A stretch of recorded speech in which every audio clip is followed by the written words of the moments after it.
Gorgeous, almost mesmerizing. Their rarity makes them even more sought after, with men of valor, past and present, parting with expensive things to purchase these small pebbles. From the black opal to rare diamonds, and from the oriental jadeite to dazzling emerald, we take a look at the most valuable gemstones. The carat weight of a gemstone is commonly used to determine its quality. These gemstones are as beautiful as they are rare. Number 10. The Black Opal. The black opal is the national gemstone of Australia, with good cause. It is claimed that roughly 95% of all opals originate straight from the Lightning Ridge mine in Australia's New South Wales. The remaining 5% come from Brazil, Mexico, Idaho, and Nevada. However, some stones have recently been discovered in Mali, West Africa, and Ethiopia. The color pattern that resembles fire, combined with their scarcity, puts them at a market value of around $2,350 per carat. Black opals are actually composed of an amalgam of silicon, oxygen, and hydrogen. In contrast to other more frequent opals, black opals include trace quantities of carbon and iron oxide, contributing to the stone's remarkable blackness. The rainbow colors in the black opal shine out considerably stronger than in lighter opals What's up, due to guys? their dark body tone. Aside from the darkness, several other aspects, such as brilliance and pattern, influence the total value of opals. The birthstone of October is opal. Number 9. Muscovite. This rare mineral was discovered in 1967 at What's the up, Musgrave Gerald? Range in South Australia, after which it is named. And small samples have also been found in Antarctica, Greenland, and even Madagascar. Because the samples are so small, the first one that was Yeah, I'm large just and showing pure enough this to to be give cut examples of wasn't discovered until basically different types of 1993. stones, It is estimated that and not only different types of stones, but to bring thought process. Can you guys hear me? By the way, give me 5 by 5 if you can hear me.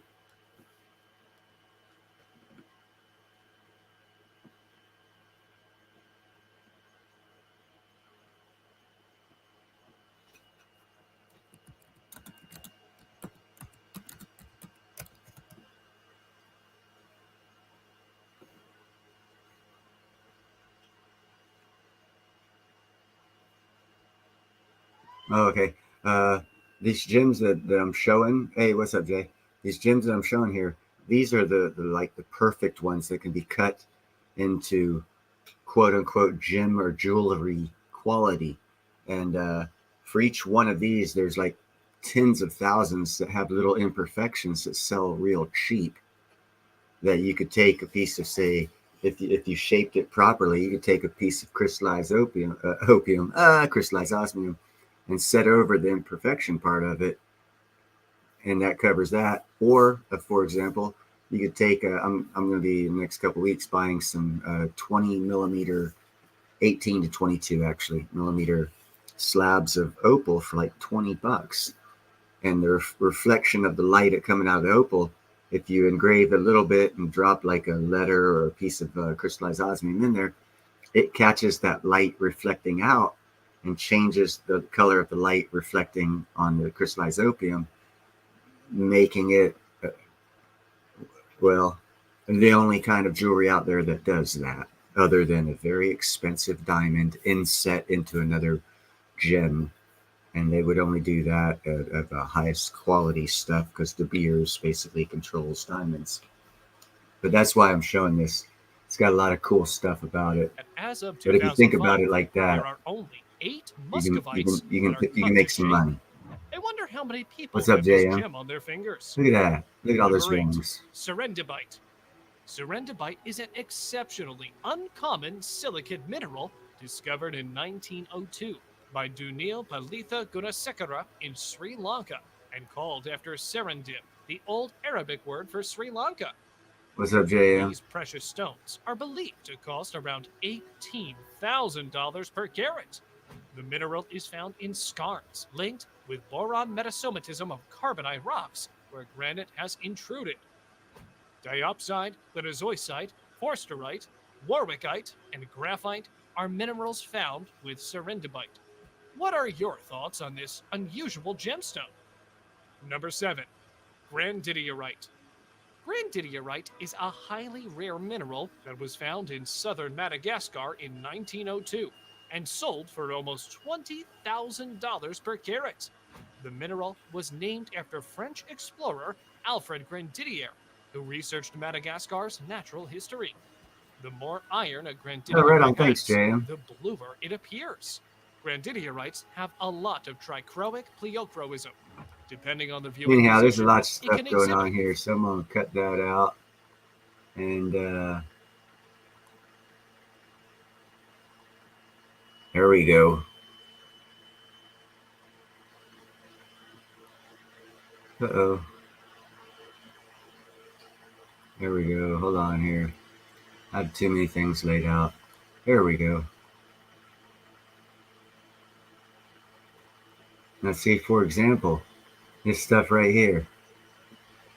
It's going for like $10. You know, if you look at it, these are like 8 milligram chunks.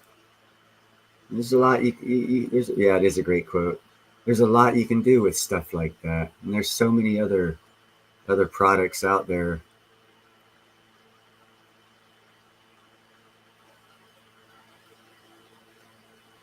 See all, there we go. Oops. Now I gotta go back over here. I'm getting used to the StreamYard stuff. Hold on a second, guys.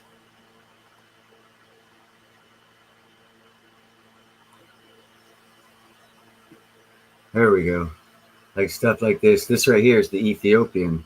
The bottom right, I believe this is this is the multi-Ethiopian new opal just discovered.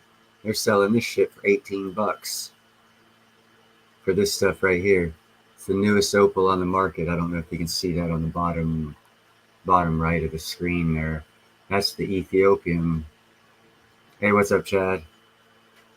What's up, Nickel? Holy cow! What's up, Zardos? That's I mean that's the Ethiopian opal, like I was saying. And there's a lot of other things out here, cut grade opals, all kinds of stuff. Then you get into these type opals and different stuff. And look at the cost of these. Imagine putting some pieces of crystallized osmium in these and making earrings or something like that. Anyhow, just wanted to bring that to y'all's attention. Anyone want to step up, face the firing squad with me?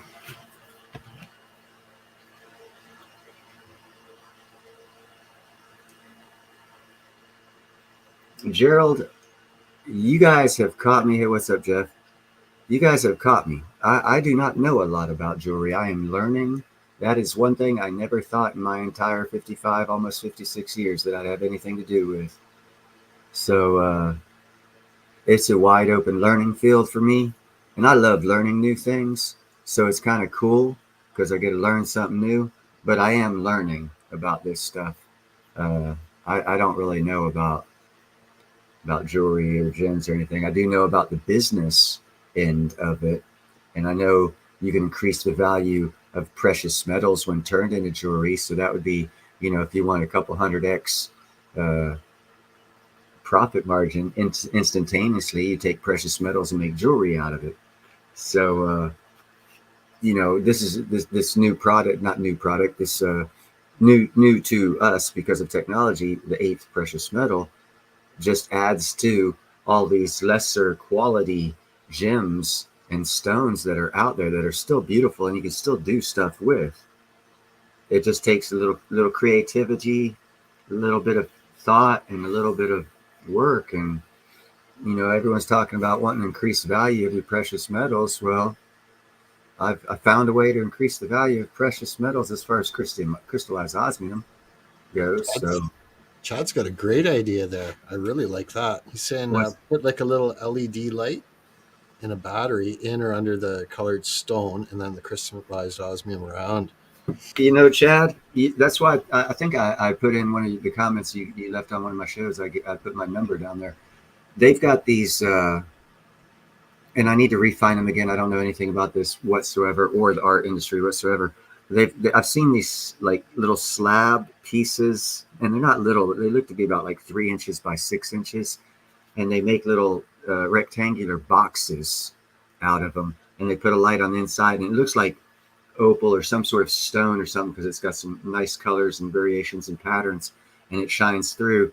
And I've been thinking about doing like, again, I go back to the, like, say, Little Dipper.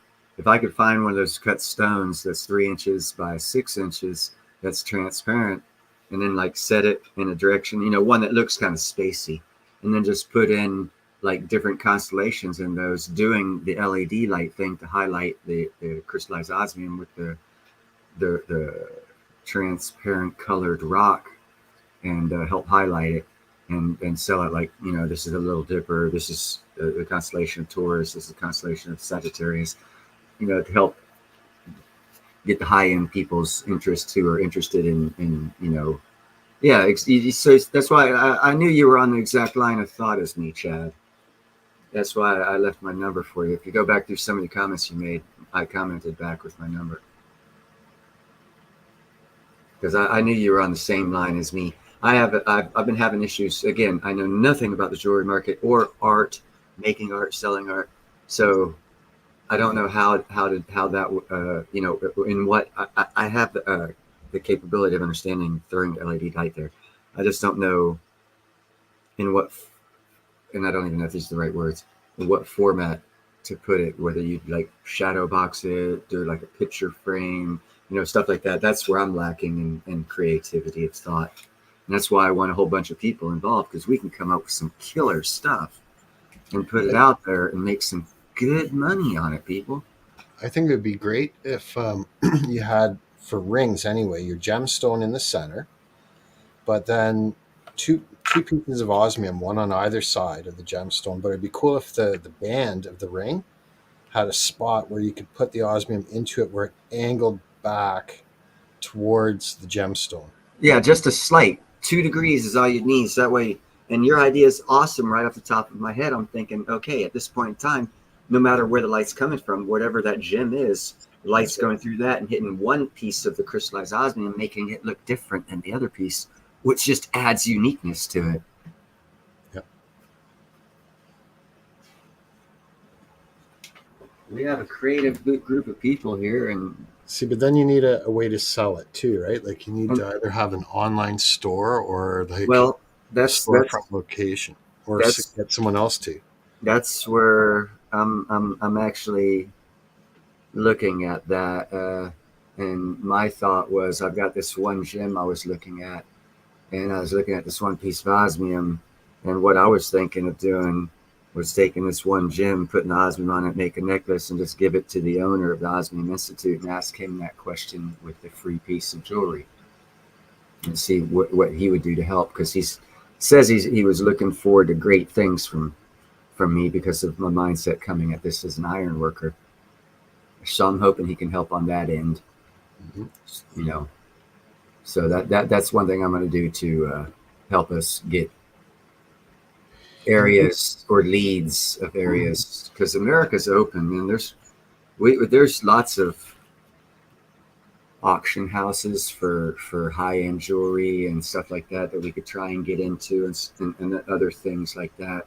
But as a group, if we get a group of people, I think we could easily figure out the most appropriate way to market it, on top of our own YouTube channels, which hits a lot of people in and of itself. You may want to interface with Ian on that too, because he's already got his online shop. So kind of like why create the real?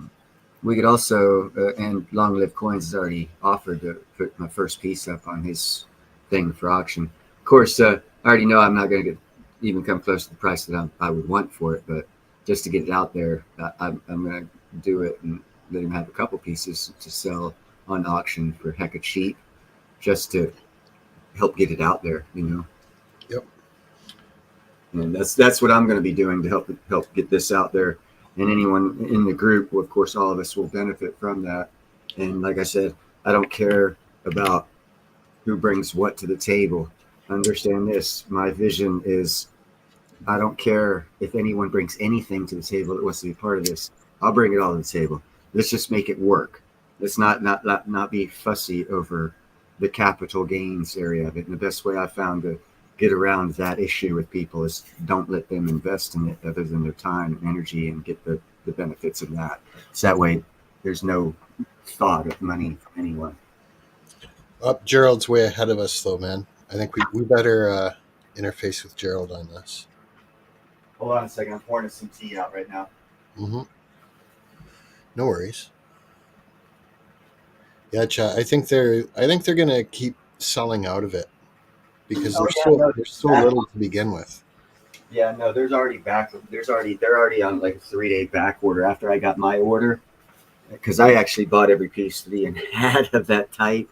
And he was like, holy poop squat, I need more. So he put in orders, and I've been throwing this stuff out online, and a lot of other people have been starting to buy, and yeah, you got a little longer waiting period already. That's how quick this shit's going. Sorry for my language. I think Neil, you already bought out all the 2mm squares, right? Yeah, he got some more, but yeah, but that's what I'm saying. It doesn't take much, man. I'm not a millionaire. You know what I'm saying? So it only takes like maybe 1,000 people in America buying this stuff, and holy cow. Well, we've heard of the Hunt brothers before, but we never heard of the Hahn brothers. You have now. The Hahn group. It's was it a coalition of people? Yeah, deal with Neil. It's the Wizard of Osmium.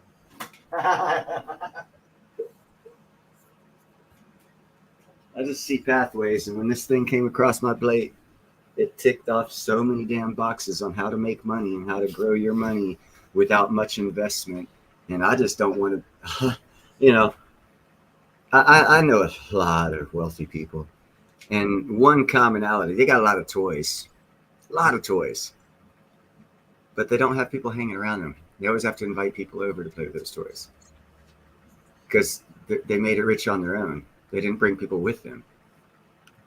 So, it's great to be rich, but it's better to bring a crowd with you so you have people to hang out with and continue to do good things with. Yeah, frequently if you're bringing a lot of other people with you, that actually slows you down. Nah, not really. It all depends on how you approach it. Depends. Yeah. It all depends on how you approach it.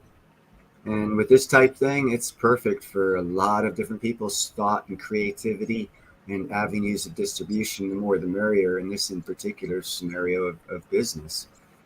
And it was just placed out here for anyone to grab, and frequencies, vibrations, and energy being what it is, I hooked up on it and I see it, and I want everyone. Oh, by the way, what's up, OC? I didn't say hello to you, brother. I want everyone to benefit that can.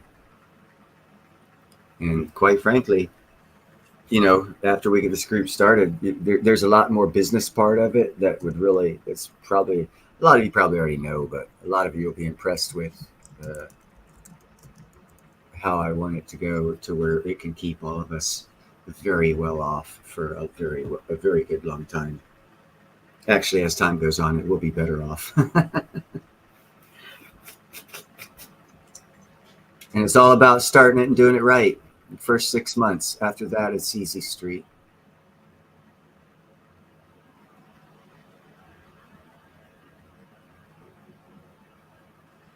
It's too bad that you didn't send me an osmium sample, Neil, because what I could have done is put it on the ground. Well, you know what?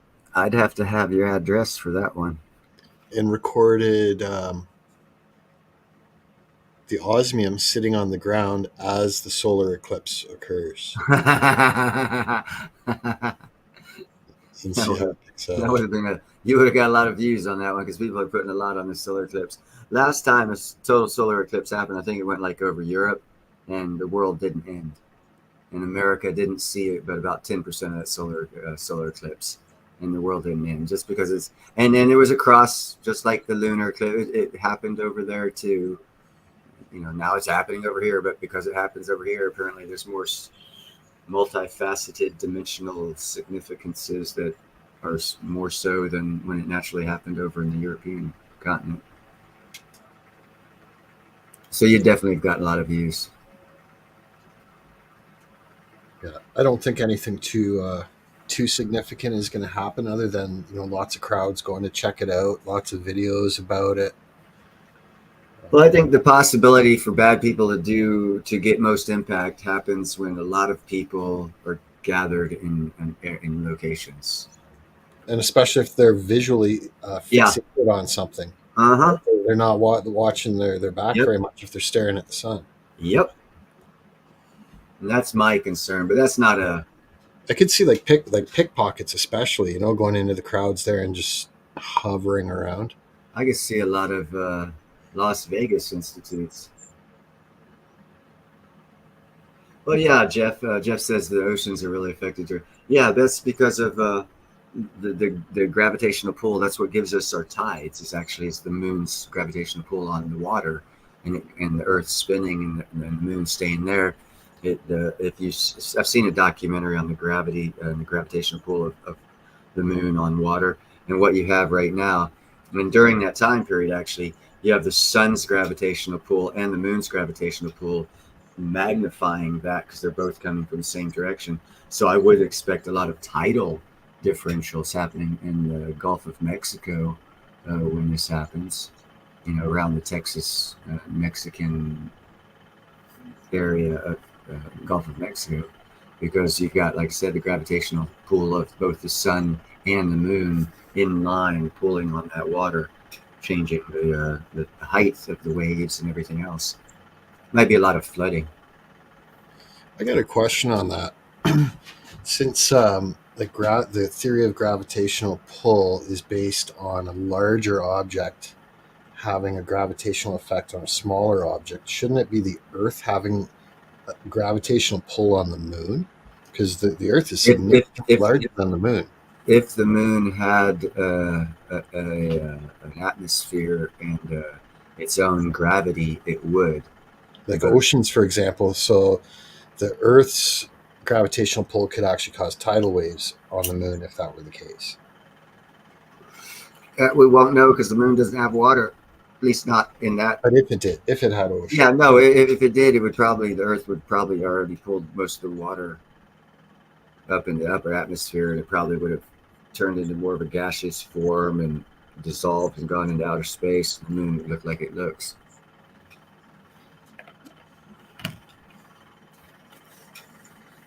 Because it only has like 5% or something of the gravity the Earth does. It'd be hard to keep water on that planet, on that surface of that rock.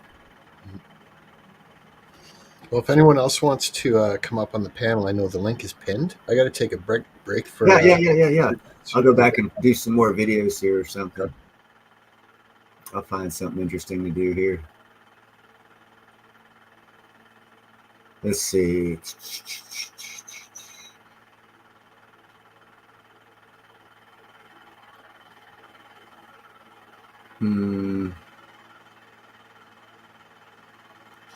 Here we go.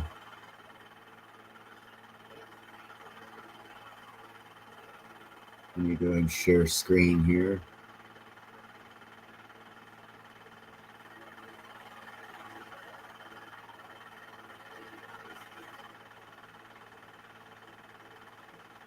Let's see who's talking in chat here. Girl, Evan Ty.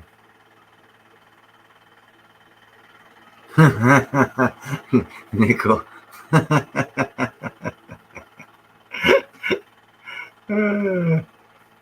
Yeah, it's quite possible, Jeff. All that stuff is quite possible.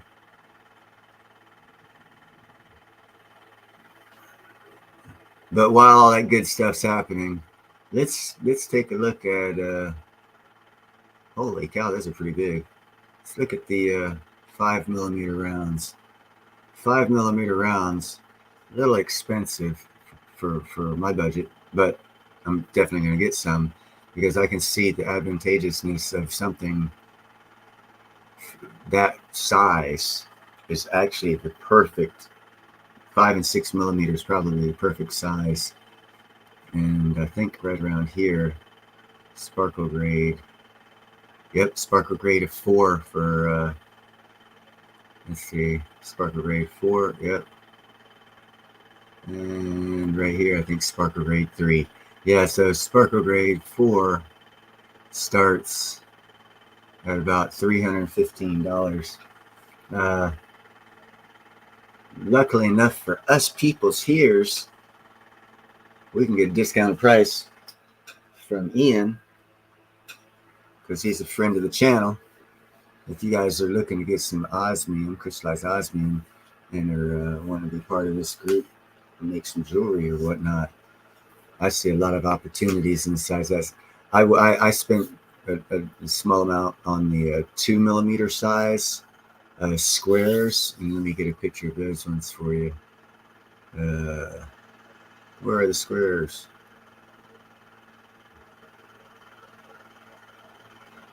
Nope, I don't want boxes. There we go. Where is it? There we go. Wow, they don't even carry. They don't even carry the 2mm. Wow, the price has gone up too. Holy cow! Oh my God, I've made a profit margin just owning that stuff already, guys. Holy cow! But yeah, $100. Sparkle Grade 3. That's a good Sparkle Grade. I got the 2mm. I didn't see any there. They're a little small. 3mm would be a little better size. Probably 5, again, would be a better size than that. What's up, Annie? Oh, right on. Keep them plants alive. But like a piece like that, little 3mm would be good for like earrings, or like JM was saying, to set on either side of a jewel. I mean, the creativity of the minds of all of us, when we get put in a group, if we all just bring our own stuff to the table and try and market other people's stuff along with their own stuff, and everyone just as a group market everybody's stuff, one of us will find an outlet where we can do auctions or something and get the maximum return on our investment. Within several months, we should be sitting very pretty while everyone else is crying.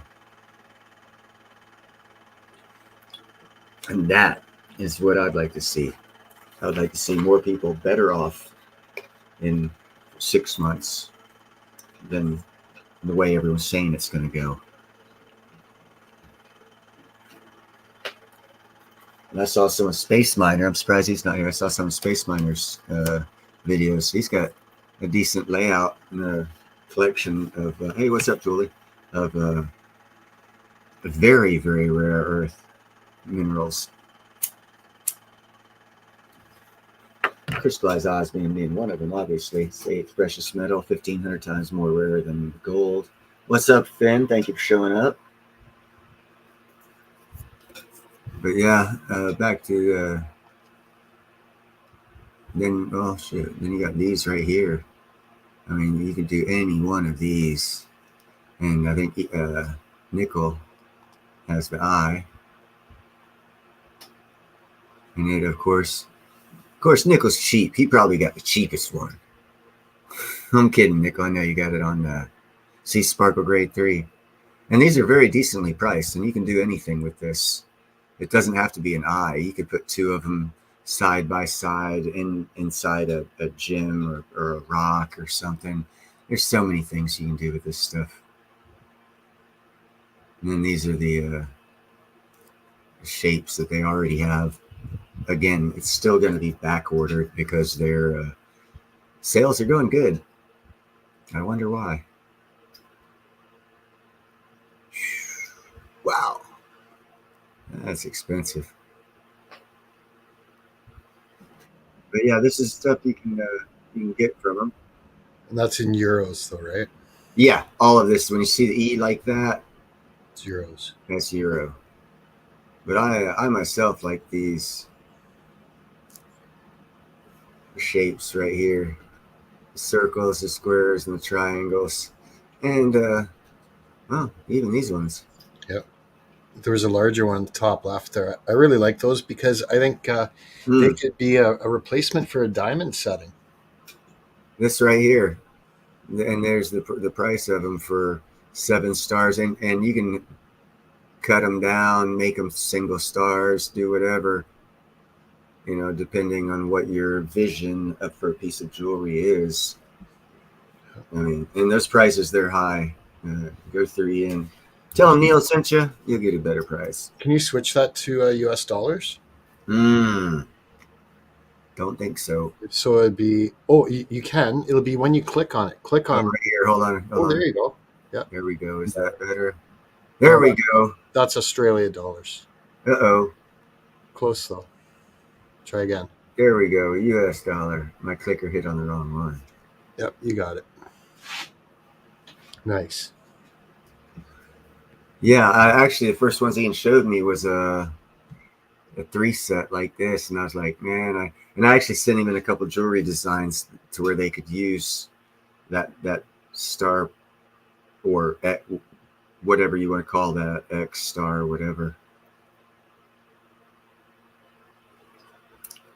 And it also involved birthstones on each side of the cross, the X part, you know, a different birthstone on each one of these sides of a single one. Yeah. I just dropped the link for the very website that Neil is right on. showcasing right now for your reference. Yeah, if you guys don't like, well, I'm not hanging on what you want. Again, it's personal for everybody and individual for everybody. So, you know, again, I'm drawn to these ones here. Actually, the circle ones and the triangle ones are the ones I like the best for my thought process. But then again, you know, I'm an iron worker. I think geometrically, I think pattern, shape, you know. So I'm going for the rudimentary circles and squares and triangles. But there's so much more. So much more.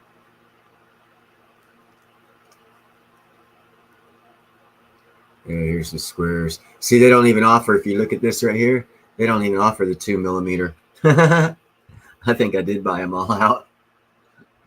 But there's going to be many other shapes. And oh yeah, like this one here is rectangular. But that are under $100. Yeah. It's well. There's if you look at a dozen that are still in stock. If you look, I'm sure Ian has. The reason why they probably aren't there is because Ian bought them, most likely. He showed me a couple. He's got a lot. He's got a lot. Yeah, I'll put Ian's website into so yeah. you can connect with But it. if you look at the where it goes from like this one 7 millimeter squares like 650, 3 millimeter square is 212. Let's go to back up to the circles. So that's 3 millimeters still. 187 to 91. See, from $91 to 187. So yeah, 3 millimeter circles you can get for less than $100. The triangles from 120 for 3 millimeter. 3 millimeters good for earrings, nose rings. You'd have to have a couple. I personally think, but that's my mindset only and my thought process. I would consider getting more than one of a 3 millimeter size for a jewelry piece. But that's me. How did it get there? So I've just put the link for Ian's website, which is arcsco.com, in the chat. And for anyone in the States, he's probably... Oh my goodness gracious, we are being graced. Hey, Nickel. What's up, Nicole? Good to see you. I need the state of Indiana and basketball. And awesome. Right on. So you're for Alabama, Roll Tide. Excellent. Alabama's already back home, son. Well, yeah, they're eating, getting ready for next year. They knew they weren't. It wasn't their day. But it will be. Purdue's everybody needs to root for now. Iowa, most people did root for them. They lost. It happens. Now we got to root for Purdue. From the Hoosier State, even though we're rivals, we got to root for them. So that's all I can say. Right on. And what? Got my Indiana 1 ounce silver bar right here. Yeah. It looks just as nice as it did about an hour ago. Yeah. I really like the proof finish on that. Oh, it's bright. When I did my video getting it, it was just shining like, it looked like osmium. Right? Yeah. It was wild. So What's up, C4?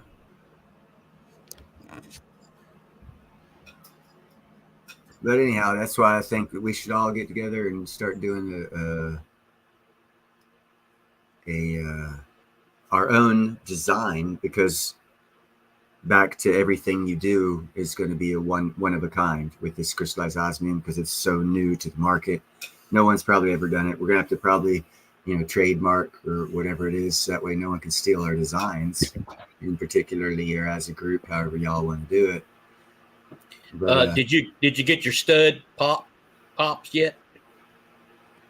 no, I haven't been able to make any orders because the state's been fucking with me on some stuff, and I haven't got my monies yet. It'll be about another 2 weeks. I have no income at this point in time. I'm moving forward the plans and doing everything I can with no income coming in right now. But it's a minor hiccup. Within 2 weeks, it'll be back on track. That's the problem with California, man. One small hiccup with the expense out here, and extra no longer is extra. But this too shall pass. Yeah, Gerald, it's difficult to get a private place to speak these days. Yeah, no doubt. You can come on the panel and do a private chat backstage, but that takes away from the people in the chat. After I close the stream down, the people who want to chat, who are up on the panel, we can stay and have a chat. Yes, that's the only way right now on this live stream that it can be done.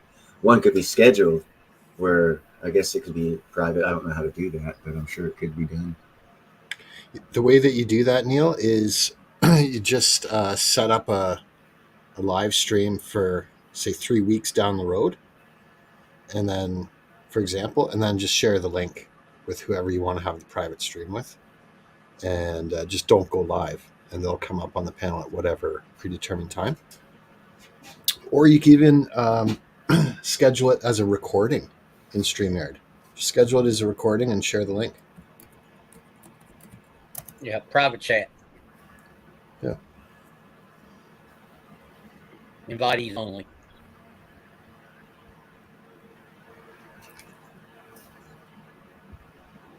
Yeah, stuff like that. I don't know how to set any of those stuff up though, but I'm more than down for joining like a Discord group special for this jewelry. Yankees done it. He's had it for members only. He's done that. Yeah, yeah. I'm so far away from putting one of those up. Yankee came into Sal today. Yeah, I saw that. I didn't see him. I hopped in when everyone said bye to him.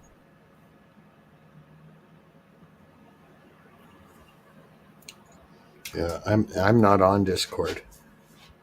Yeah. Not on Discord. Hey, Bonnie, good to see you.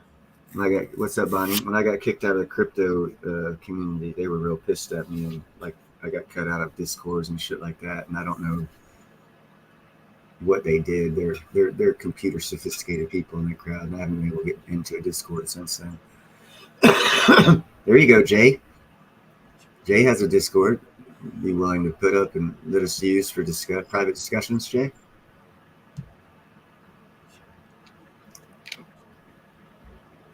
Anyhow, I got that new picture up of Ghana. Reason being, I keep talking to my neighbor across the street, her ex-husband. He's going there in August, and I've been asking him some questions. And I was speaking to a couple of people saying I was going to try and do like a George Gammon silver and Bitcoin challenge like he did in South America. The only problem is the continent of Africa is not as sophisticated as South America. So he suggested just stick with the local cash and don't try anything like that. Because they don't have Bitcoin exchanges, I think, and they have so much problems right now in countries around Ghana where they're stopping what they're calling artisanal mining because of the black market. So if I were to bring gold and silver over there, I'd probably get hooked up with the black market and end up going to jail. So he suggested that I don't try it. What's up, Thomas? He suggested I don't try a gold and silver Bitcoin challenge over there. So I'm probably not going to be doing that. No, I most likely, I will not be doing that because I don't want to go to jail. So proof in the pudding. Only cash will work in Ghana. Well, and you just did a recent video on how many countries in Africa are actually still on the franc. Yeah, the ECOWAS. That blew me away. Like, talk about slavery in the modern day. You ain't shitting. That's why that's why I've been doing all my reports on that part of Africa mostly, because literally all the gold mining reports I've been doing over there now on the artisanal, or what they call artisanal gold mining. It's actually, I mean, I did one report. It was somewhere in North Africa, in a country I really didn't think they had gold mines because it's mostly desert, but apparently they do. And they abandoned this hole they dug into a rock because it was so dangerous. 2 guys fell and died, and they couldn't get their bodies out, so they just quit mining there. I mean, that's artisanal mining. No safety, no this, no that.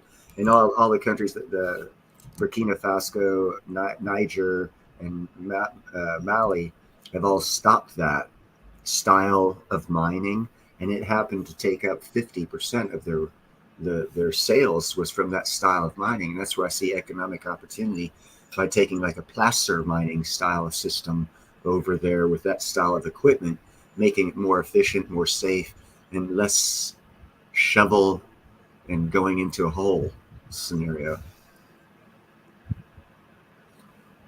Because what those governments want to do is they want to reform the artisanal mining techniques and make them safer, better, and healthier for the people. And also they can be more accounted, and there wouldn't be as much black market. And I did post Bonnie's link there because I haven't seen Bonnie here in this channel too much, but she's got a great channel with lots of patriotic Americans, and a lot of it is just chit-chatting about current affairs and things like that. So it's a great community over at Bonnie's place too. Right on. And I met her through a number of people, including Independent Many. And Shane Phelps too, who I guess a lot of people don't know here. But where'd Jeff go here? I'm trying to look for Jeff. Oh well. Next time he speaks, I'll moderate him too. Yeah, Chad, gold's had a really, really good run. Silver had a nice little run too the last couple weeks. But I like buying assets that are undervalued, and especially if they're already undervalued and then they get a big smackdown. Hello, Lala Pelosi pickled liver. Yeah, that would be Nickel. Nickel got a huge smackdown.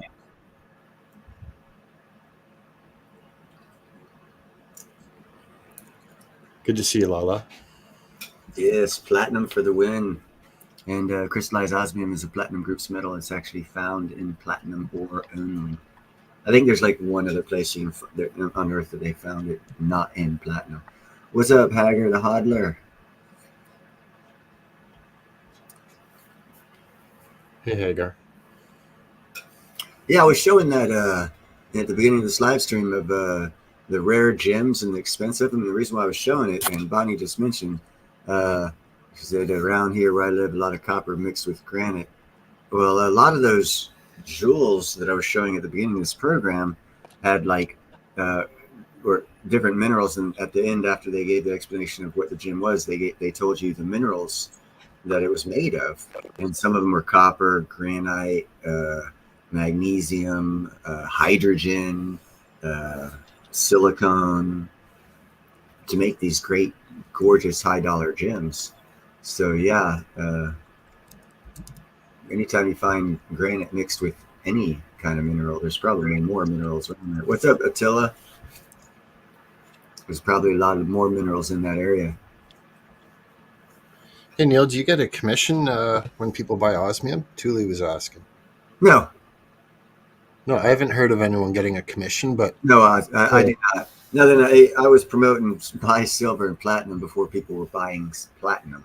the business model, though, I think, is to buy the osmium and then add value Yeah, by putting it that's in jewelry or something like that, and that's where the profit that's is. where the opportunity is for every American who sees that opportunity and can jump on board to it. And that's why I'm talking more about it on my channel and promoting it so much, because it's not a greed driven thing. I'm not making a damn penny off this, and I haven't. I've actually spent money buying it. You know, Okay, is anyone? I just want everyone to see the opportunity, and I'm rolling with it. And as I get going, I'll show you the things I'm doing, and I want to get other people involved to show you the opportunity to maximize your precious metals investment. That's all, basically. I wouldn't be surprised though. Like, let's say Ian, for example. Let's say he sells $20 million worth of osmium in a year. I'm pretty sure they'll give him a nice little bonus. You know what I mean? Oh, who knows? I don't care. But it's certainly not going to be a whole lot. Yeah, I don't. I don't care. Money has never been a motivator for me. I've always just enjoyed living life and wherever I'm at, having a good time with good people, and that's all that really matters to me. I've always survived, but this time is different, and the whole world's in fixing to get into a toilet flush. Yeah, Thomas is being funny there. Great comment. And I just I want a lot of people not to suffer.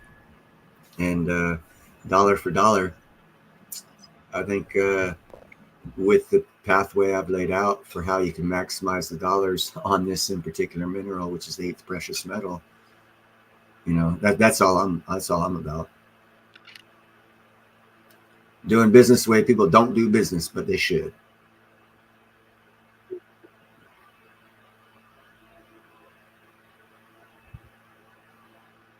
Yes, we can, Gerald. There's lots of things. Chad was telling he could move hundreds of earrings. Here's an idea. I don't know how familiar you guys, I guess Dale Val, hey Dale, would be familiar with the Royal Canadian Mint. But they do a absolute ton of unique coins and fancy coins. And like, it's just literally there's thousands of them. And I wouldn't be surprised if at some point they did a gold coin with osmium embedded in it, because they've put other gemstones in a lot of their coins already. I'm kind of sort of already one ahead of you. There's this gentleman, JT Coin Rings. Yep, I know. I have already suggested to him on one of his live streams. He's said he's going to research it, and I'll probably have to send him the osmium pieces to do it. But to stick some osmium pieces inside one of his coin rings. There you go. And I think him and Long Live Coins are talking about the specifics on that one, because that'll increase the value of his coin rings for sure. And I think it was Chad that was saying he has a tough time where he's at selling jewelry that's going to have a sticker price higher than $100. And I think that the coin rings are a great piece of jewelry if you want to have a price point, in the 30 to 50 range. Is that the question I missed, Tully? I think so.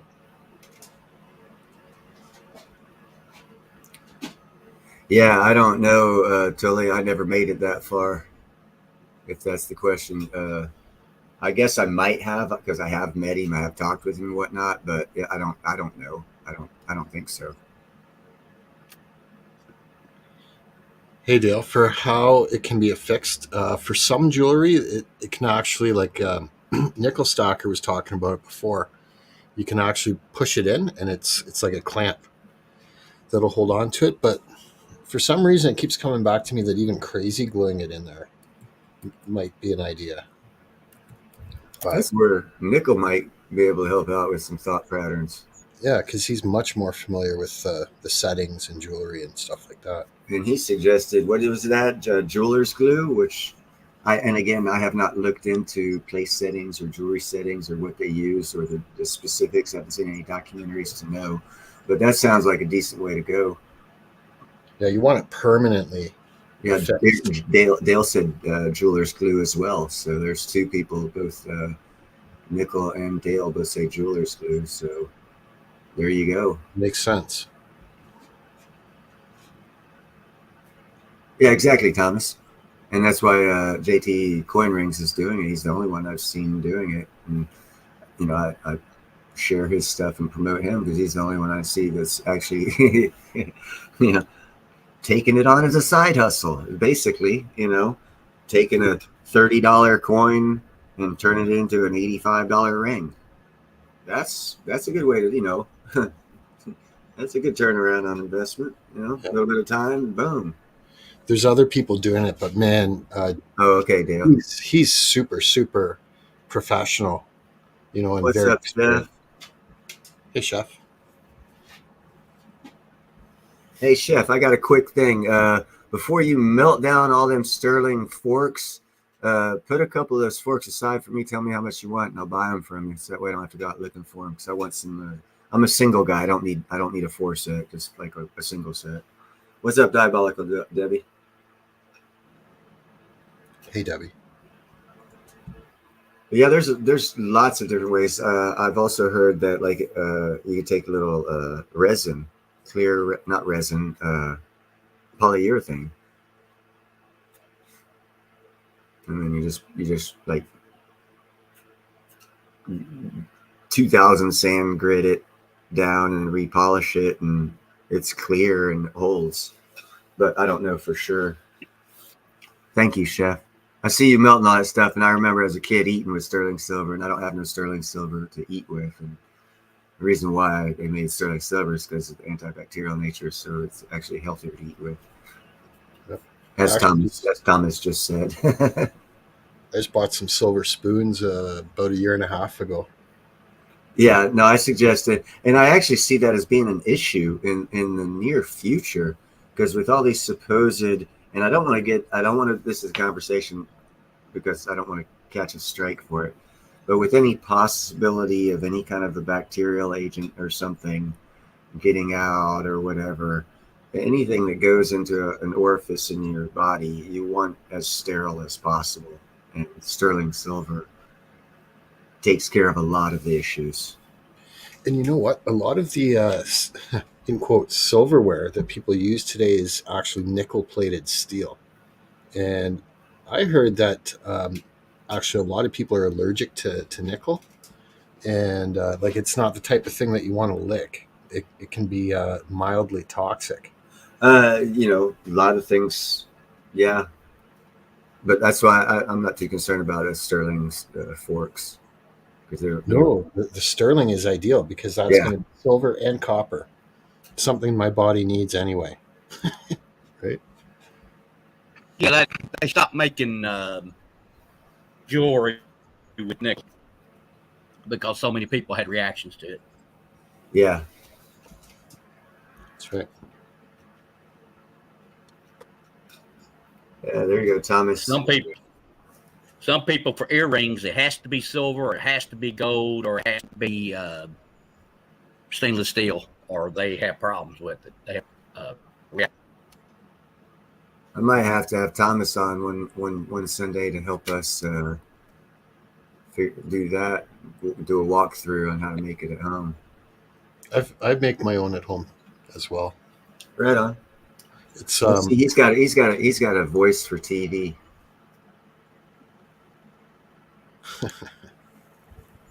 I just say that he doesn't have any of his computer crap hooked up, so I have to put my phone down by my computer and I call him. But he's got a great voice. He should have. So Thule, you have a nickel ring, or you got a gold ring, a silver ring, you got a phone ring. What kind of ring?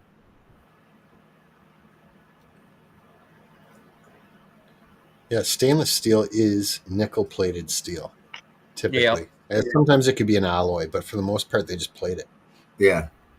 Well, they got a thing called surgical stainless steel, and people can wear those It's in their ears.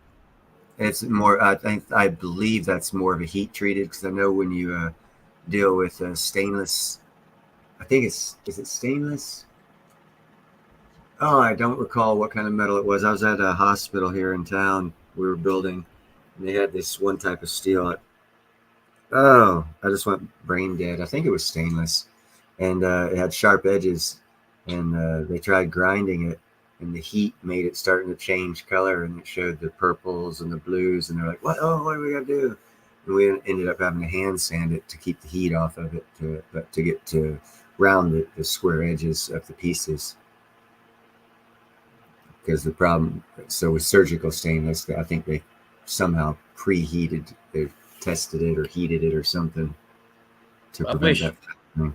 I wish people like me, like they did Thule, man, they just give her all kinds of stuff. So it's a Well, nickel. nickel, if you didn't do anything more than show that Santa Claus belly, some people might send you some stuff. Santa Claus belly. Yeah. Well, so basically, Thule has a ring with a nickel in the ring, so it's probably sterling silver with a nickel in the ring. That's what I'm getting from them.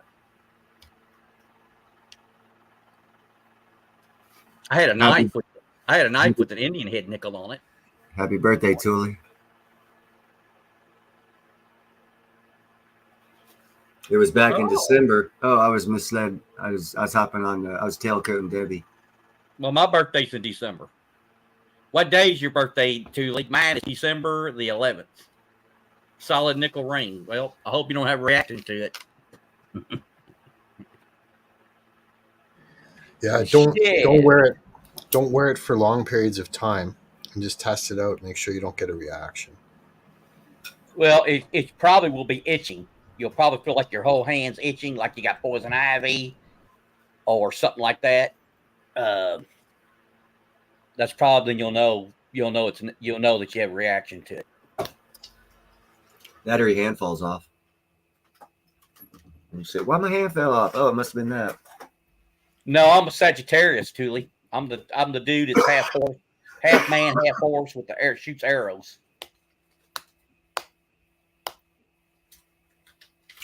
If you're into that, which I don't think there's anything to it. Yeah, happy 25th birthday, Thule. Yeah.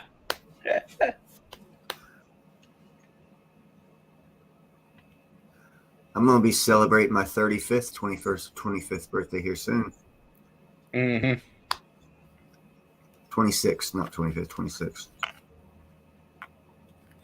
No, 31st, not 36th. I'm aging myself. Unicorn. Nope. I am Sagittarius.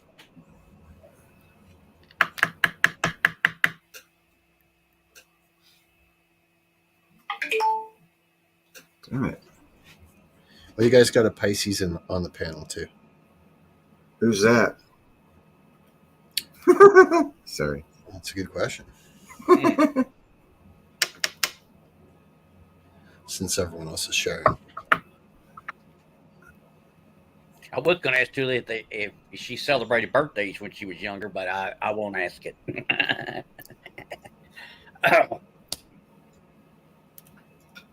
Yeah, we heard it. We heard it, Chef. Something went off in there. I think you just got your picks.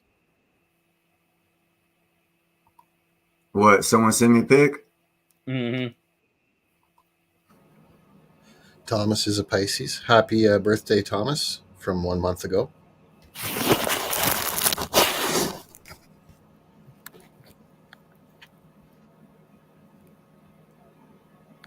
Yep, looks like a diamond. I'm telling you, man. Perfect nose ring, earring, and it just glitters. And this is inside light. Hey, Andy, good to see you. I mean, just keep moving around. You see that thing sparkling? Yep, there's Independent Mini. I haven't seen any musical things. Have y'all been a break or something? I haven't seen any of them. Everybody's singing and all.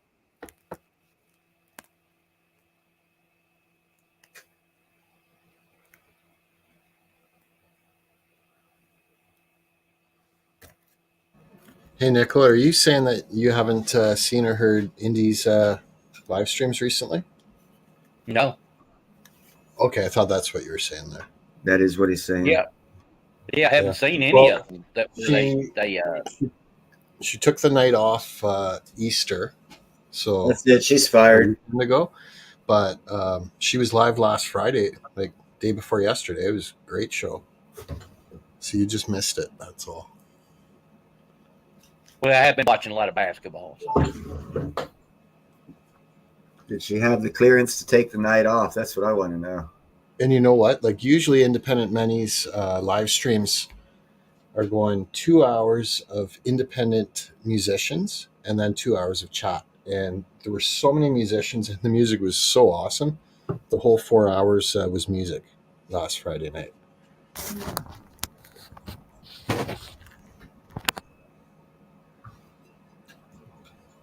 And guess what? As soon as this is over, this time, probably a little bit before this time. What time is it? 10? Oh yeah, it'll be before now. About probably 6 or 7. The WNBA has their draft, so it's just one thing after the other, and then the players will. Some of them are going to report to the Olympic team, and some are going straight to camp. And so the women's basketball season professional will be getting underway here soon. So it's wild. I mean, they just go from one thing to the other. Of course, they're in shape, which is a blessing. So they're ready to play. I will be bringing it, by the way, alive. I'm planning to do a live of the WNBA draft. So we'll see where Caitlin Clark goes. She should go number 1 to my sweet home state of Indiana, not Alabama, Indiana. That's right. Alabama? Yeah, roll tide. Sweet home Indiana. Don't give up your day job.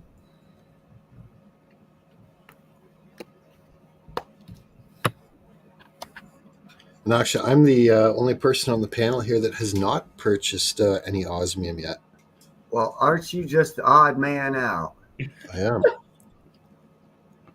Trying to raise cash. There you go. Yeah, well, when there'll be some small pieces come in, and then I might get some to make earrings out of. I'm thinking about it. Yeah, I showed you that little one.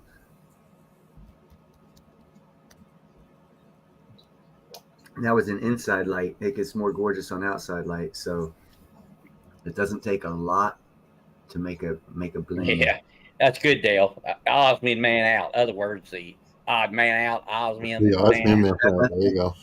I'm still on the yellow brick road, Dale. I didn't quite get to the Wizard of Osmium yet. I think Neil showed everything he had the other day. I think I remember seeing it. I did. I thought Thule was in here when you did that. Well, maybe I'll have to break them out. Just don't sneeze. Yeah. Well, no. I'm not gonna break them ones out. Here, hold on a second. I'm texting with my good buddy here. All right, let me get the pieces out. Hold on.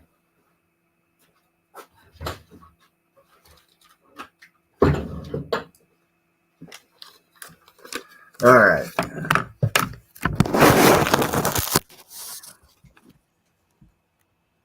There's a lot to this. I got to get rid of this. Yep. And make yourself full screen. Yeah. Well, I tell you, Dale, when I get my platinum, ooh, here's my cocaine. 1 ounce cocaine. I put my Favorite garnet in it. You'd like that when I get it done. It's gonna be a nice ring. Each one of these is the 2 millimeter. Each one of these. That one I just showed you was this in particular one. Each one of these bottles has one of those pieces in. So that's the 2 millimeter squares. And I'm not taking this out because Nickel showed how hard it is. And trust me, it is hard. Once these things start moving around for us older people who have less nimble fingers, it's not as easy to work. There we go. There's the H. And the unique thing about this H last time I pulled it out and I dropped it. And it took a while. Thule wants you on large. Put yourself full screen. Oh, hold on. Let me close that out. Yeah. Kick Nickel Stacker and I do the ow, that hurt. That's all right. I didn't feel a thing. Just kidding. It actually felt kind of good. I'm gonna have to do it more often. There's the H. Thump it, and let them hear the sound of it.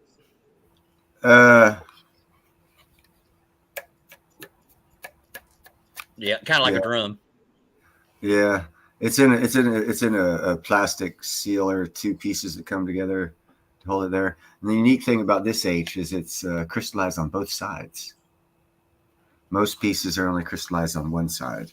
Mine was one side. Yeah, yours was one side, and that's when I broke mine out and looked at it. I was like, hold on, it's both sides. So I actually got it for half price. Definitely a good deal either way. But that's going to go. And the reason why I like them set up like this is because you can do this number here. Let me get this right.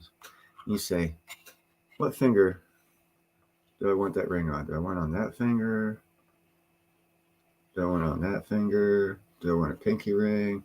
And you can kind of make it look, and you can imagine what your design's going to look like on whatever finger without having to mess with what that would look great in a ring. Yeah, or you onyx, and then that onyx stone that would go big. A nose ring. See, I make a good nose ring too, right? I think the secret to Thule is hearts and crosses. Heart and crosses. Think heart and crosses, because that will sell very well. I'm getting turned on to the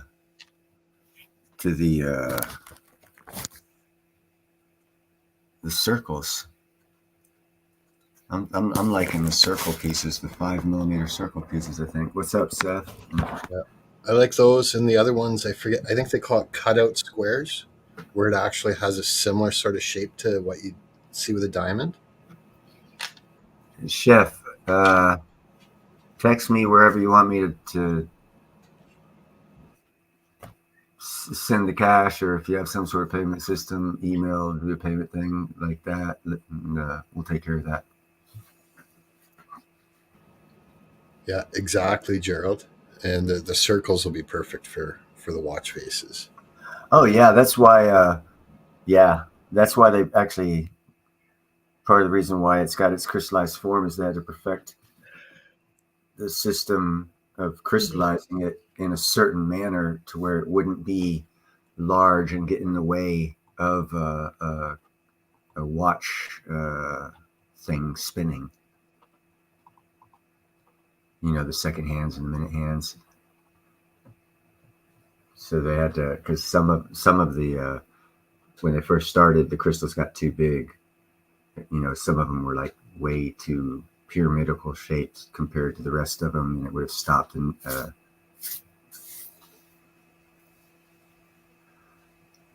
all right, Chef, that's awful quick. I think Friday is when I'll be able to cover the dollar part of that. No, Tully, that's all I got right now. But there was quite a bit. There was quite a bit in those baggies in the vials. Yeah, I have 10 2mm or 11 of the 2mm squares, and then the H for 12. That's enough to get going. Yeah, no, I didn't have the triangles. I bought the squares, and as of right now, believe it or not, they're not offering them for sale in the 2mm sizes till we pointed out. They might reoffer them when they start making again. I don't know. But if not, that means I got the last of them, which makes them even more rare.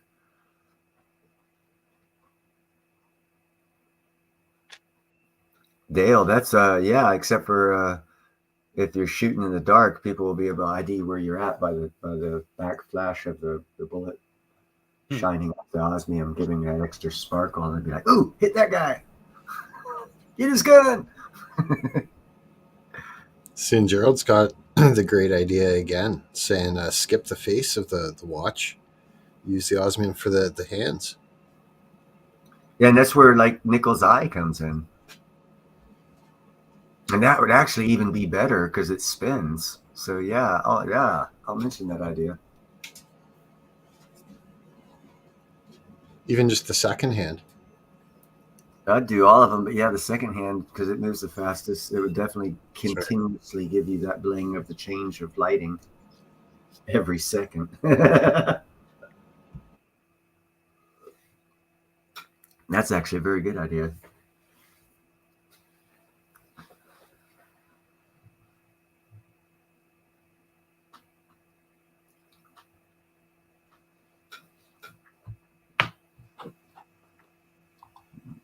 Because all of us have awesome thoughts and we have lots of different things to bring to the table. Another reason to start a co-op of people working for one purpose, and that's to get new designed stuff out there and make money doing it.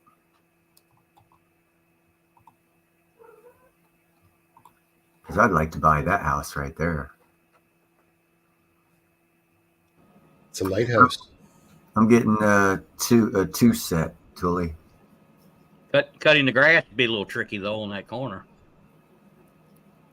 He'd have to hire you, Nickel. Nickel I can't swim. I can't swim. So I'd have to turn it down. I was Free about to room say, and board. that's the North Sea there. And my mowers don't float either.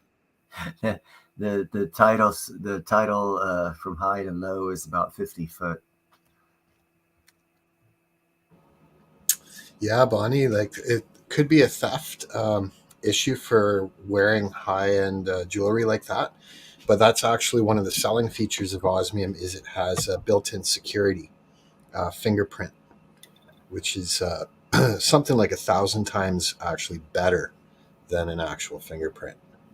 And they come with it's effectively like an ownership, I believe. Yeah, because of the crystallized form, even though that small piece I showed in my hand, if you were magnify it 1,000 times, and you did that with all 11 of my pieces, not one of them under that magnification, the crystallized form would be the same. Each one's unique to that piece. And they take pictures of it at that magnification and stick it in their database. And that's why in those bottles, the reason why they ship them individually is because each bottle has a number to identify that piece. And that piece is identified through that picture. And then there's a method of selling the stuff to a new person to do a transfer of ownership, to where you have to transfer the paperwork ownership of the individual pieces. So it's recorded as to who the owner is of those pieces. So if it does get stolen and later someone tries to sell it and someone looks at it and says, let's check this out, and they go through the Osmium Institute to see, and then they find out it belongs to someone else, red flag right there, you get your osmium back. Yep. So anyone that knows about osmium will know it's not the type of thing to steal. It can be stole, but it can't be sold. Yeah, you'll have no market to resell it. Exactly. So it's a value product that can't be taken advantage of by just anybody. It has to be, and that's why that's why I call it the cryptocurrency of precious metals. That security feature right there, even if someone does steal it, you're guaranteed if they ever try to sell it, you're going to get it back. Oh, I see what you're saying, Gerald. Yeah.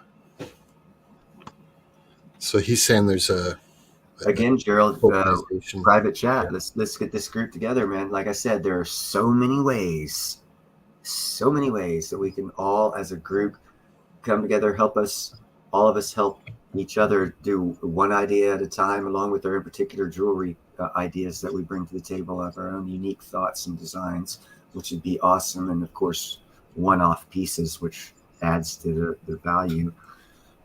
We could really do a lot of good for a lot of people, man. Wow. And you know what? Jay in the chat just noticed here, like silver and gold both took a little bit of a hit on the overseas markets when they opened this morning. They're both down a little over 1%. And right now they're back up to fresh new recent highs. Yeah.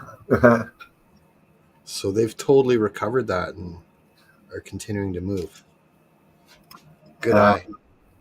Actually, Seth, I did know about for the crystallized osmium. I did know about this security feature.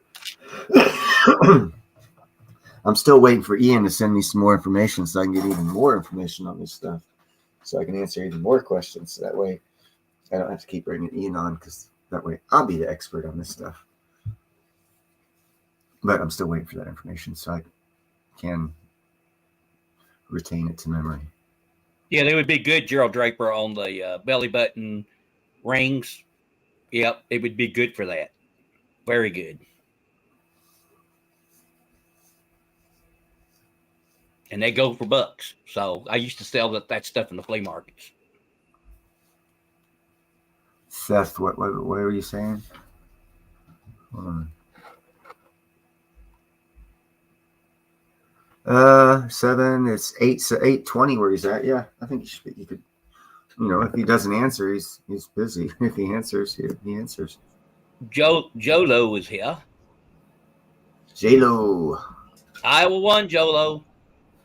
I mean, Iowa lost, Jolo. That's what I was thinking too. How about giving a heart attack? He said, I thought they lost. I think it was meaning, can he call in right now? But that's absolutely right, Seth.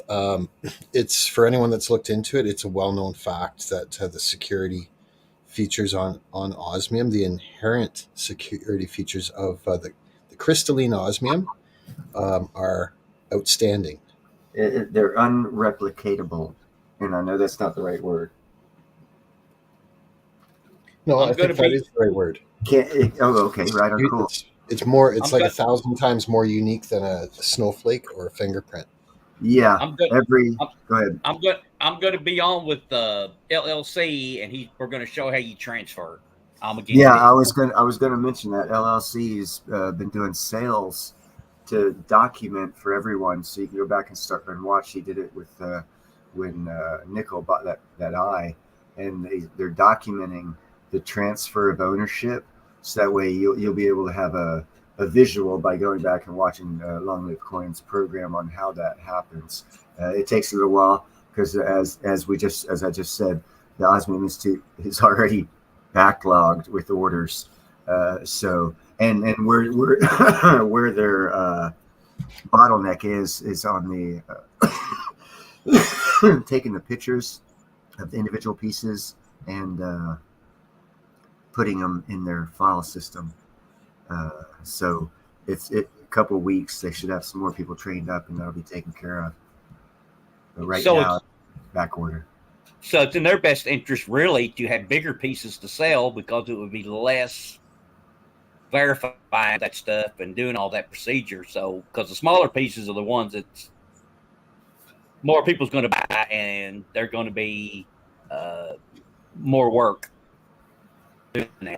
Call Ian right now if you want to get some right now. And tell him you're on my live stream with me, and I'm asking where he's at. No, just kidding. Don't do that. And in previous live streams, Neil and Ian and others have shown the high magnification, and they take the digital photographs on a microscopic level of the pieces, and that is there's the number right there. There you go.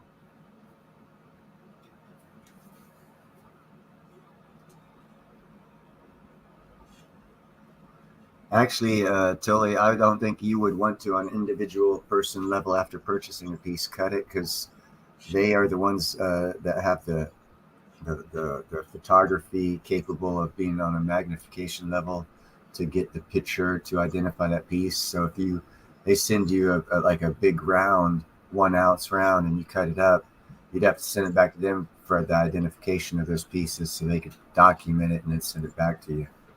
And then it would be in the system. Otherwise, yes, if you took a 1 ounce round piece and cut it up on your own, well, you just took the security system out of it because it's not documented. And it's all about the documentation proving ownership.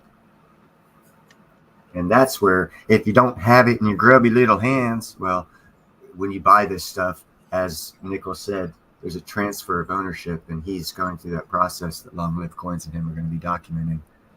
And that's the security of the crystallized osmium over any other precious metal and cryptocurrency out there. Thanks, Thomas. Yes, it is a Homestead Aquarius. It's a freaking huge selling point because I was hacked for my crypto, and I've been broken into in my day back as a kid and had stuff stolen from me. So physical things can be stolen from you. And if you don't, and that I know of, none of my coin that I have now has serial numbers that are registered, so if it gets stolen, well, the cops will say, what did it look like? Oh, it was a maple. Okay, right on to it. But with this stuff, you can say, don't worry about it. I got it covered. You ain't going to find it. But if they ever try and sell it, I'll get it back. And the great thing about having in jewelry, one-off, and when I say one-off, that means unique. That means no one's ever replicated it, because what we're doing is we'll be creating pieces of jewelry out of something that's new to the market, which is the crystallized osmium. So it hasn't been made before. So it's open market. And selling a one-off piece is hard, because then as soon as you see, because someone's going to probably want to try and maximize profit on it and sell it for a big price. So once you see your piece, you just tell the cops, yeah, that's it. And you'll be able to prove it, because you can say, okay, let's go to the Osmium Institute and see who really owns it. And you can get it back that way. I just dropped the 2 links for the websites of the screen. Thank you. You're welcome. The second one is website. Each one will be guaranteed to be one of a kind. And one of a kind. And again, this goes back to precious metals. You're maximizing your precious metal purchase. Everyone's talking about, we're happy, silver, gold's going up 30 cents. Hey, great. That's great. I'm talking about taking something we bought for $150 and turning it into 12,000 or 1,200 or 400. What's that percentage over? 30 cents. You see, this is a maximized profit thing, and brings your own unique individual thought process on your piece of jewelry to the table that we all group sell. It goes back to the simple math of the 6 degrees. If you get like 10 people in a group, between those 10 people, one of those people knows someone who knows someone. You see what I'm getting at? To where you as an individual only have a certain group that you can put your tentacles out to, of, oh, my friend knows somebody who knows somebody. But if you don't have that many friends, then you're limited.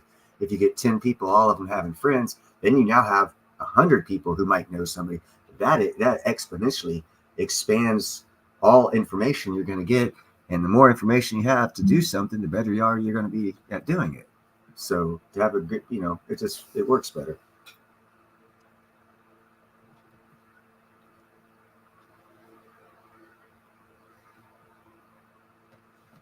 And that's what I want to do.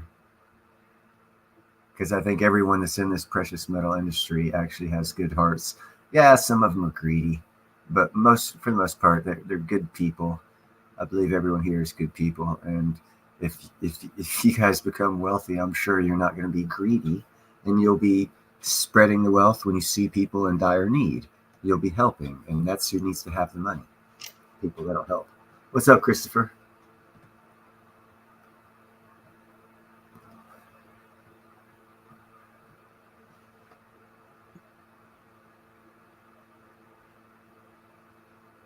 I could care less about the solar eclipse. I don't understand it. I think aliens are going to come down and steal all our women, and the guy who wrote that movie, Aliens from Mars, was right, and we need to have music ready to play. For the most part, I think it's novelty. There's a lot of novelty to it, other than, the biblical element where they say, watch for signs in the sky. You know what? I'm wondering where that person is that's going to be out there, and it might be in the crowd right now, who's going to take advantage of that and find some marketing scheme and sell like marbles that look like the moon and sell them for $5 online and start selling 1 million of them. Where's the profiteering on this?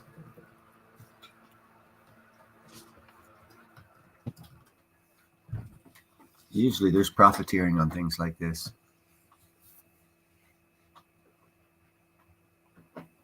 Exactly. Be kind, helpful, and grateful. Don't be a jerk.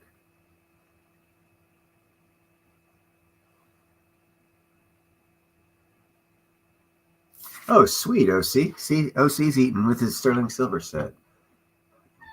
You actually are eating healthier. Without changing your diet, you're eating healthier. That's a promo. Eat healthier. Buy sterling silverware.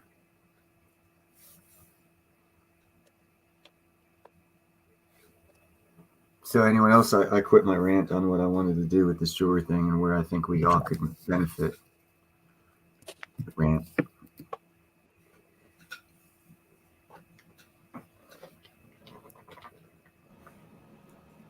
Well, the thing with the jewelry is the Osmium Institute in Germany have already gone after the high end. You know, like the multi-million dollar. They've set the price exactly. Yeah. So, but what they've left kind of open, I think, for us is the lower end. You know, the more affordable stuff. That's why I went for the smaller pieces, because there's more of them, and there's an open market. There is no competition, folks. So let's not compete. Let's what's that? Co-op. Yeah, don't compete. Co-op. Let's go ahead and wrangle in the whole freaking market before there's a market. You know, it's like let's be the AT&T of telephones back in the 80s. Let's be the only game in town. You want to make money? There you go. Making money now. Yeah, gold fork and knife would be great. I'm just sharing this one image here from the video right on the Osmium Institute YouTube channel. Yeah, that's actually probably like a watch face that they just cut out a couple C's and S's. Yeah. You know? Yep. This was one of the favorite images that we had in a previous live stream. But there, like, you can see necklace form. Uh-huh. That right there is the Queen's jewels. If you go back to that one, man, and just imagine. I mean, there's quite a bit there. You don't have to, those are probably 3mm pieces. You look at maybe $120 a pop. For $3,000, you have yourself $1 million piece of jewelry. Yeah, there you go, nickel. Got the spoon out. And that right there, that's 6 figures. Simple 6 figures. They paid probably $20,000, $30,000 for that. Osmium came up with that simple design. There's another one, even less osmium. And look how gorgeous that is. I've actually seen a girl wearing that one in one of the videos. And there's the ore, platinum ore.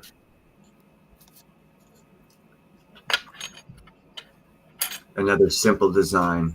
See, that's a 5mm round. That's like a $320 worth of osmium. You know how much they're selling that piece for? Several thousand. And I bet you it's not 10 karat gold. I bet you that's probably like 18 karat gold. Yeah, if not 22.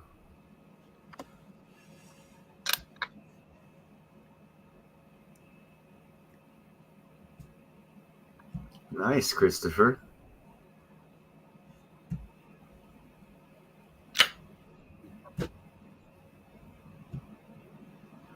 I wouldn't wear it either, Tully, but you know, I'm a guy.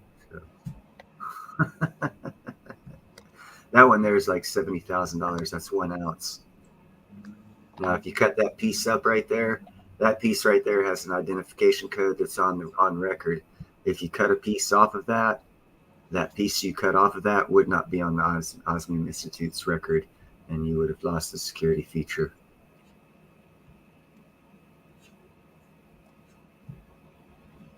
Oh, I just hijacked Neil's show. No, you didn't. Keep doing it, bro. Keep doing it. Jay said he thinks silver will be over 30 this week. Well, you can see the little hiccup that we just had in the early trading hours. So last weekend we closed it around 27.50 and it dropped to a little under 27. It's on its way to 28 now by the looks of it. There's a little longer term view. Come back about 3 weeks. Silver. And we can add gold in that. We'll add gold in there.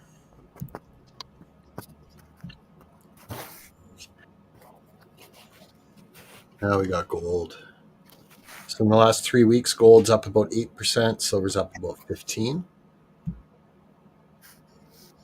Not bad. Seth Shepard, if you were thinking about doing jewelry, I would first look at the beginning of the stream I showed, and JM might be able to get some his location of imperfect or flawed gems that are selling at one heck of a discount compared to the tens of thousands of dollars that the perfect ones are selling at. And if you take this product of the crystallized osmium and add it to the lower end gems and jewelry, I think you'll find that lower end jewelry is meaningless for the glamour and bling that it brings to the crystallized osmiums that the end silver set in it. Yep, Seth, I think that's a good price point, around like the $500 discs, and the other shapes, like the I think they call it cutout squares. But yeah, I think that's a good price point.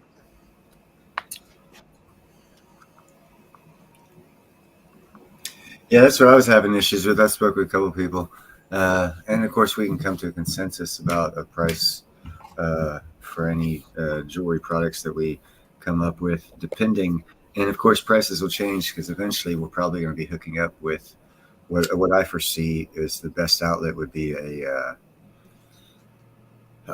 auction style of sales, because that's in America the more high end. Because one thing that you didn't mention, JM, is they over in the Osmium Institute does have all the high end jewelry sales in Europe, Right. not in America.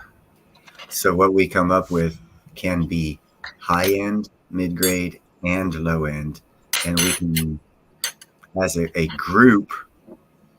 And this is where I say don't worry about profit, because we can all profit. Because if we, as a group, come together, throw our pieces together, and come to a consensus on designs and place whatever designs in the high end, middle end, or the lower end for mass production, the profit margins are going to be different compared to the number. So the lower end, like the nose rings and stuff like that, stud rings, probably have heck of a lot, thousands of sales of those. But for the $10,000, $15,000, $20,000, $30,000, $40,000, $50,000 pieces, you only have one or two of. But it doesn't matter if it's all added together and then split evenly, because we would be covering all of the market here in the Americas, North and North America. I don't. Maybe we could get Mexico too. I don't know. I just dropped a link for Thule there on the wholesaler for gemstones, and I shared the screen there, Neil. Oh, I didn't even see that. I'm lit in silver. Since silver's going up and silver came up, silver's on the stage. Nice. So, but that link, this is a gemstone dealer here in Canada. I'm sure they'd sell to the States too. But it's just to give you an example. You can get a bag of these labradorite, amethyst, green aventurine, rose quartz, in the $30 to $50 range. Let's say like rose quartz. For a 1 pound bag, $32 Canadian. And they do usually, just depending on what the stone is and what you're getting. Sometimes they're sold out too, but I would definitely look at seeing if you can get to a wholesaler where you can buy bulk. Here you can get a variety. $17 Canadian for 1 pound bag.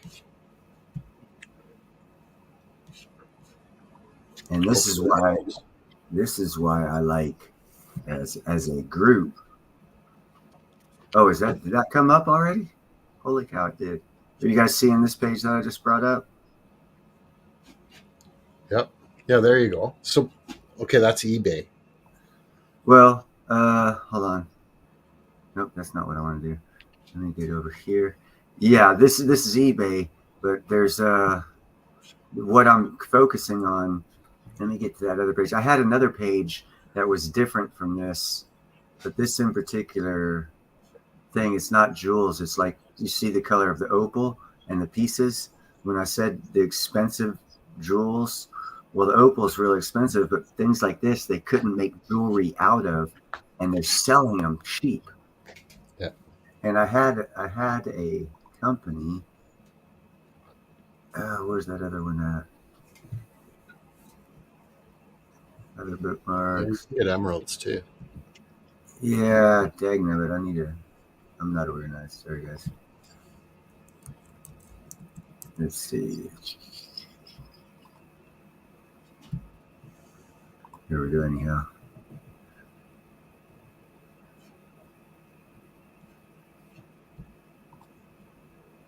Oh shit! I had a card. Oh well.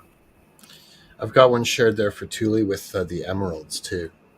Yeah, there's all kinds. There's Ethiopia. They just discovered opal there. It's a beautiful aqua bluish stone that has the opal colors on the inside, to where Australian's opal and the American opal and other opal's different. It's selling for cheap too, and it makes for a lighter background for opal. Then there you go. You take something like that, add some, shave it down to a flat spot, carve in like the eye, inset the eye, and boom. How much is that worth? What's that worth, nickel? Oh, quite a bit. It's got diamonds. It's opal and these are diamonds around it. It's 14 karat gold, I believe. But there's a great idea. Why, nickel's so good at getting deals on this jewelry. That would be a perfect way to add value to what you've already got, because you've already got the jewelry. A lot. Indeed. Like I said, everyone brings something to the table. We can all. Yeah, you could put the osmium around a piece. You don't have to put it on it. You could just put the osmium around it. Yeah, the small little 2 millimeters, and like where those diamonds are, put the 2 millimeter osmium squares there instead. Yep. And it's again, boom, new piece, new, never done before because of the new mineral of crystallized osmium being added to a piece of opal in a design that's even already out there. Again, take out the diamonds and put in the crystallized osmium. You get more bling for your buck. Emerald. Little higher. There you go. Now a piece of crystallized osmium in there, little 2 millimeter in there. Get 2 of those. Boom.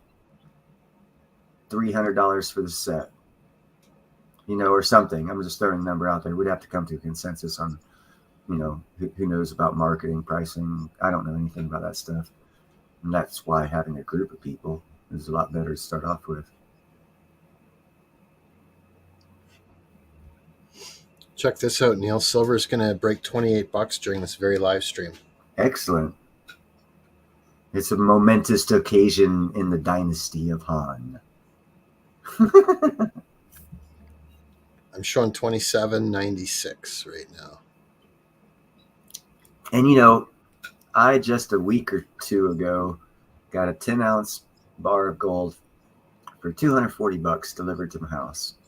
And I told myself when I bought it, because I have different things I do. I don't buy specific or general or generic, like, oh, I'm stacking silver. I break it apart, and I bought those 10-ounce bars specifically to sell for profit. So when it gets up to about $100 an ounce, I'm gonna sell it just so I can say I sold a piece for $100 an ounce.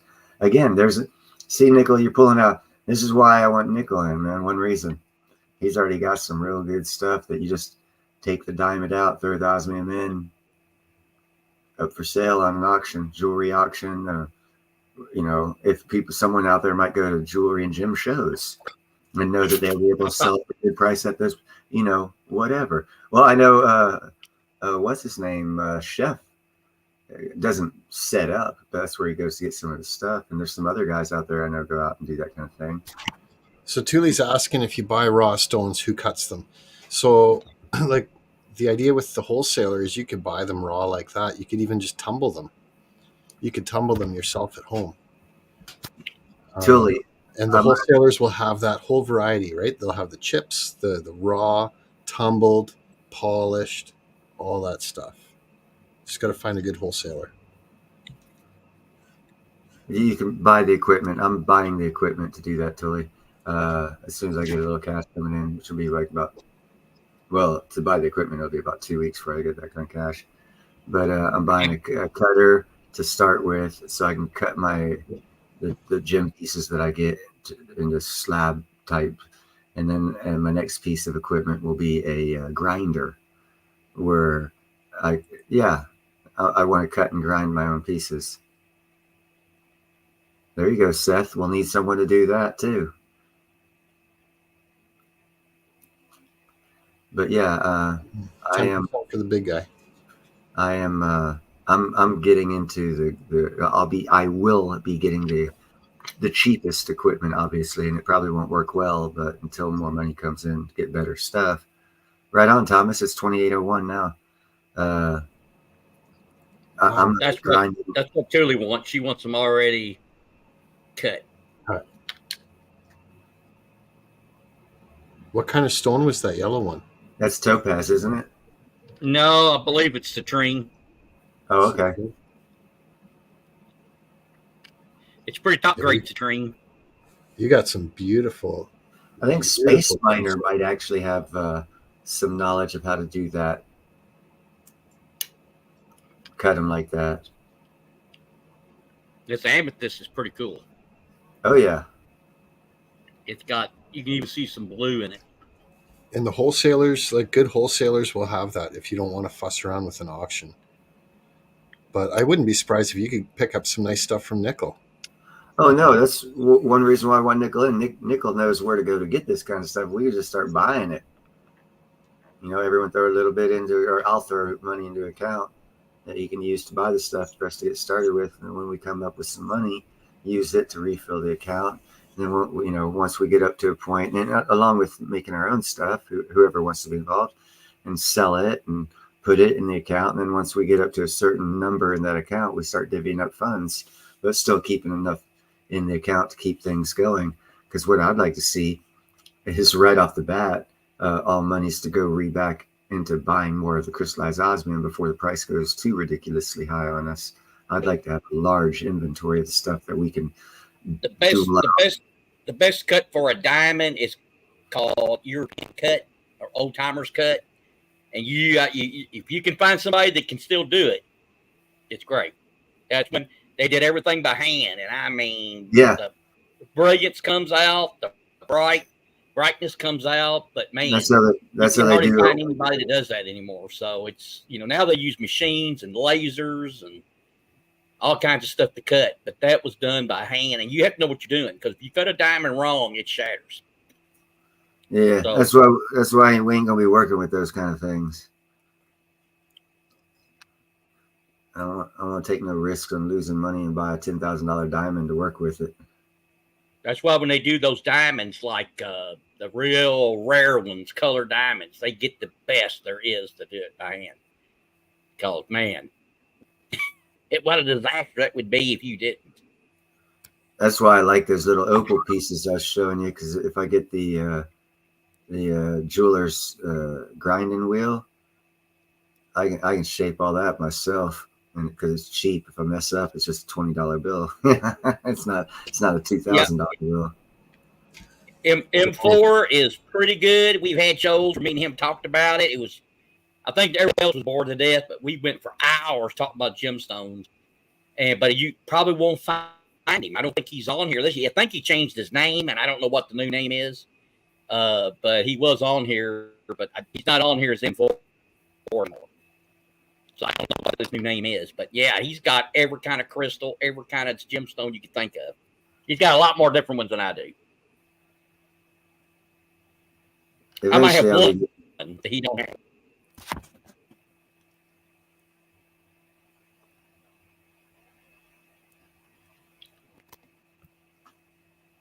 Damn, Christopher. That's a mistake. You don't make that often.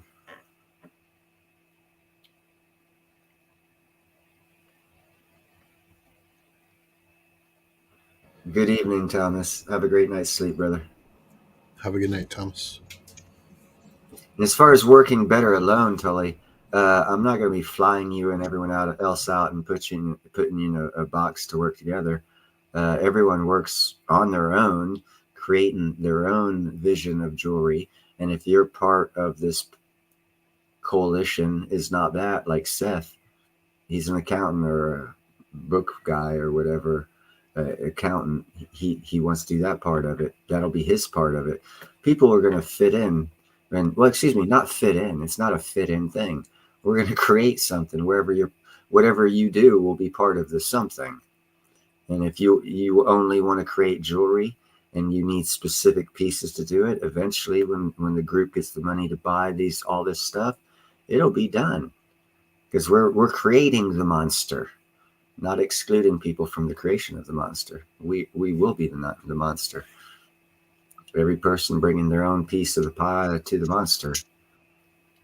It'll be Lone Wolf Thule. And if you want to be on here, and that's cool as well. And you can still be socializing with us, and hell, I'll still give you ideas. I don't care.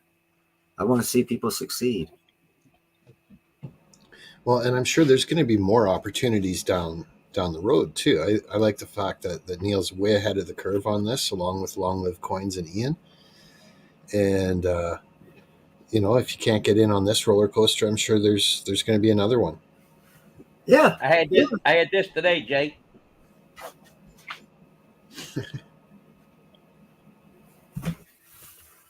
Pizza. What's up, Jake?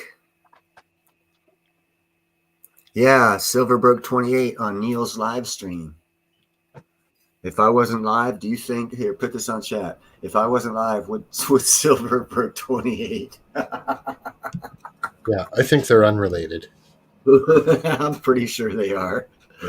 There. It's come back. I've shared the screen there with the silver price. It's come back down a little bit, but it did break 28. Am I? Oh, I'm sorry. I'm not on StreamYard. I was on the YouTube to where I was looking for a place to share. I was like, where the hell is it? Oh, that's right.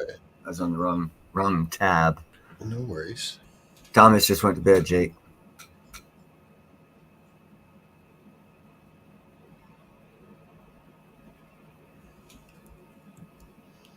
Yeah, it looks like it's going to break through again. Yeah, no, it's on an upward trajectory.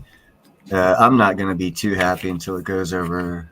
Yeah, break out about a 5-year chart of silver. Yeah, it's right on that 28 level. Is that a 5-year chart? No, this is each bar represents 1 minute. This is very, very short term. Oh, okay.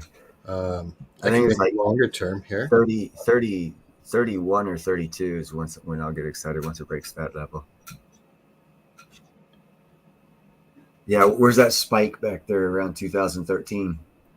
That spike you just passed. This is still 2022, so I got to go back way further. Hold on. Oh. Hold on.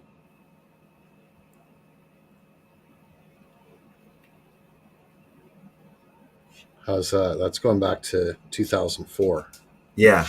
Okay. Let's see. I guess between there at the end, it's hard to say. Probably 2000. 10, I guess that would be on the right hand side. This is 2010 right here. Okay, 2020 then. Okay. Yeah, So I can that show high you. right there. Let's show Once you. it passes that high.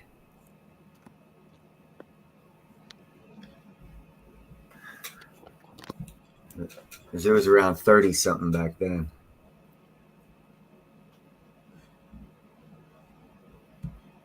Yeah, there. So there, the left is starting at around 2018. You see the big drop in 2020, and then the highs in 2021. Yeah, what's that first high, that spike? Just shy of 30. Okay, once it passes, that's when I get excited. It's getting close. It's right on 28 right now. Yeah, but it hasn't, so I'm not excited yet.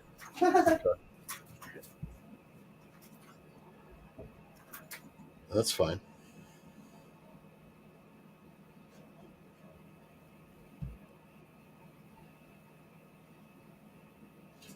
Yeah, it's still got a ways to go to get to there.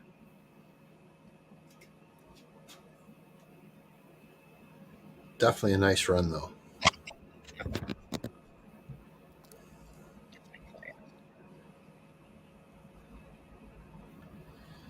That's the silver chart. We may revisit that again.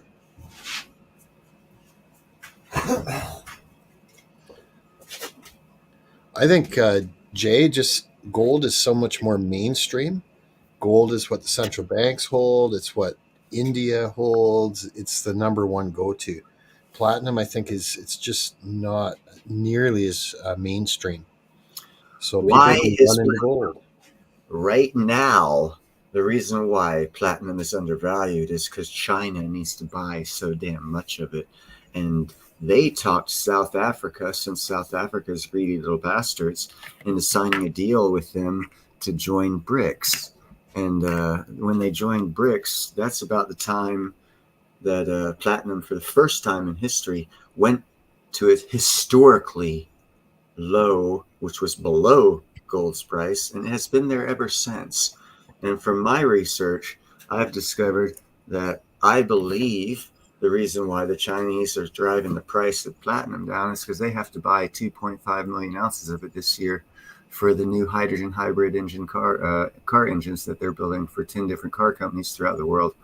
And they'd rather buy it at $1,000 than at $4,000. And that's why they've been suppressing the price, because they've been stockpiling it cheap as shit. Guess what this ring is? Guess the gemstone, and guess what the metal's made out of? Rhodium and a little blue haze to that. I would say aquamarine. Nope. Tanzanite is the stones, and the metal is 90% platinum and 10% palladium. Nice. I told you there's a little palladium in there. I saw the little purple haze to that ring. You don't see them very often. Usually, if it's platinum, it's another side metal, but this one has palladium and platinum in it. And for anyone that wants to know how to test your jewelry to see if there's palladium in it, Nickel just did a recent video and live stream on that. Yes, he did. On how to tell the difference. Let's put Nickel's channel in here. We need to get back up here one day. Nickel live streams too frequently for me. I can't keep up with them. But for I'm almost as bad as Lassie Farms. Not quite, almost.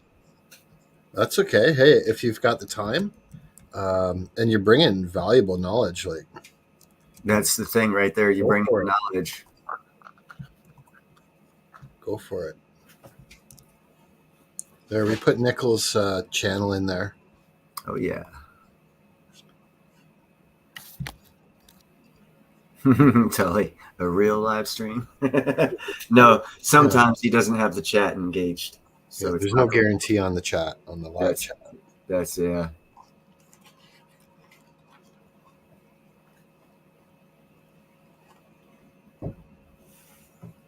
Yeah, that's exactly it, Seth. Everybody needs to start learning stuff. Keep the brain occupied and continuously filling up with stuff.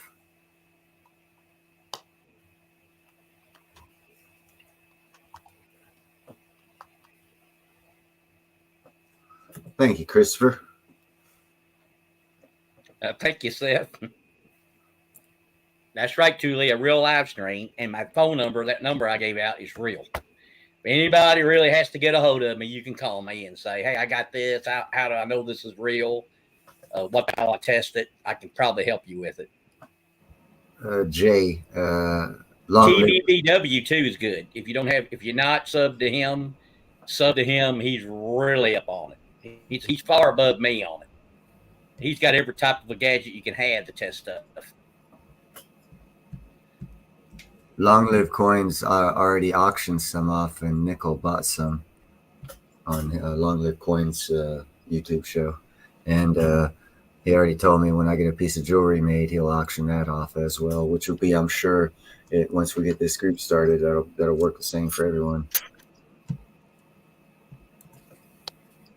Yeah, they got the jewelry. I mean, the right on, Jay. 2808 for silver. That's right, because I'm waiting to get your number so I can call you like at 4 in the morning or 3. Now the silverware I showed, goldware I showed, no, it's plated. This is plated, not like Thule, who has the real deal on it, which is very hard to find. That is very hard to find. I was thinking she's sarcastic on that, Nickel. There are no more payphones in America.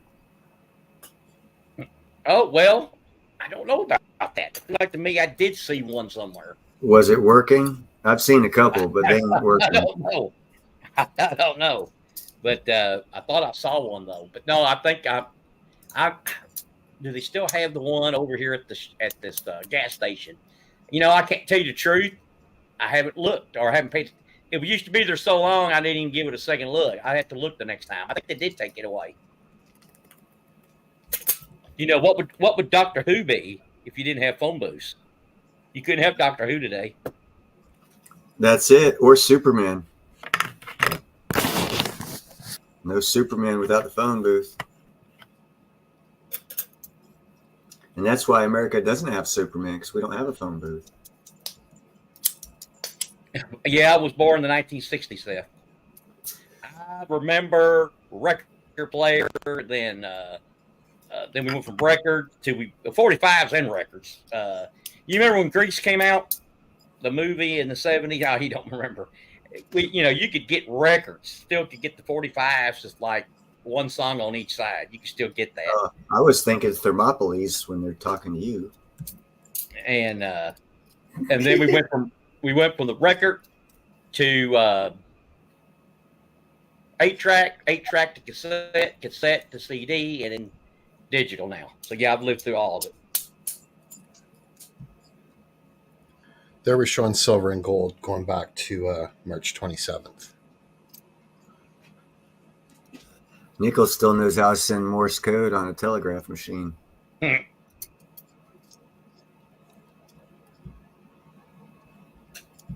I was in school, the computer was called a terminal, and it was like a desk. It was like sitting at a desk. This big, gigantic thing, a terminal. And I also had the first home computer, which was the, what's it called, JM? I think we talked about it before. I had the first home computer with the floppy disk on it. Oh, a TRS-80? Commodore 64? Yeah, Commodore. I had the Commodore 64. I still have it. Yep. Who made the new O shape, Tully? Called the terminal. Oh, okay. You're talking old computers. You would think that Commodore 64 would be worth some money now. I also had the original 2600 Atari system. So let's try this. Oh, you wish Seth does so you could get all that silver. Well, I tell you, if you lived in the early 60s, you could get as much silver as you wanted at face. Just think about that.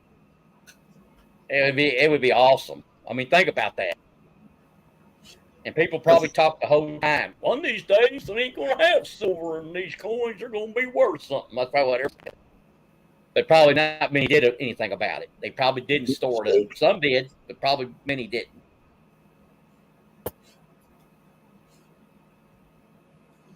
Hey, do you like that that dark mode better than the brighter mode? Yeah, I do. I don't know about everyone else. It's a little easier on the eyes.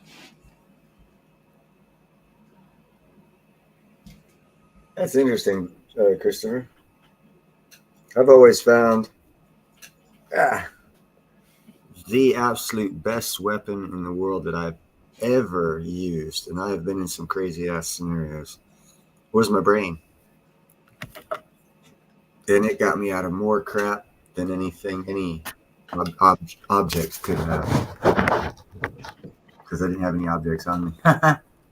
And you had also, I'll tell you something else. When I was a kid, you had Hot Wheels and you had Matchbox, and they were competing against each other. Oh, now nice. they're one. Well, it's called the world's changing, man. World changed. The Hot Wheels had little red rings around them. The difference between the 80s and now is we had 40 years of breeding soft men. Or weak men, excuse me. So that's why we're having bad times. You had more choices of candy back then, too.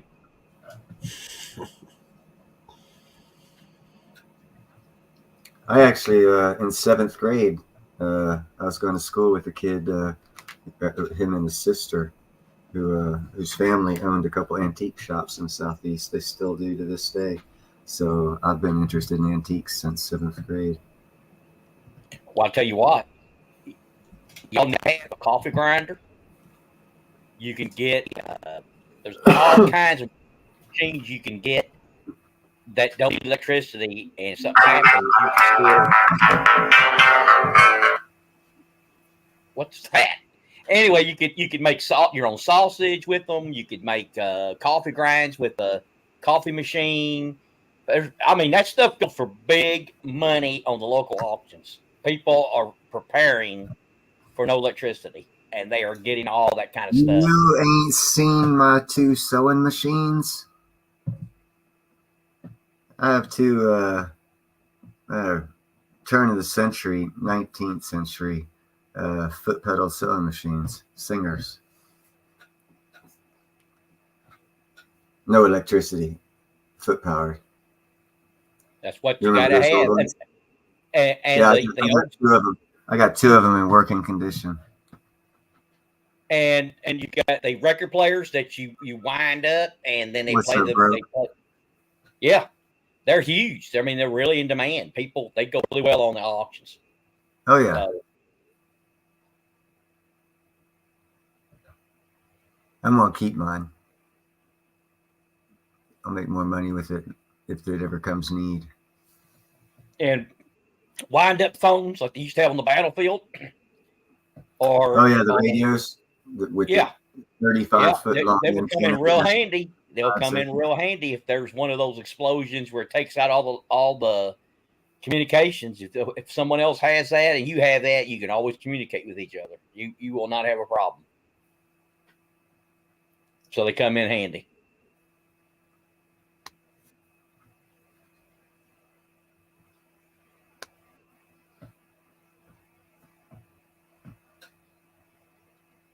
The antiques are good.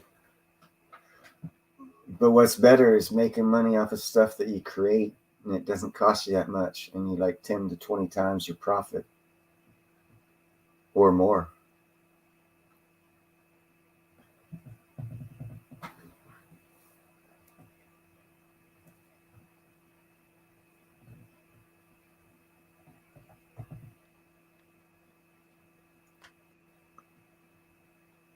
I still need to get a solar generator. I really do need to get one of those. I think if I get that, I'm in pretty good shape with everything.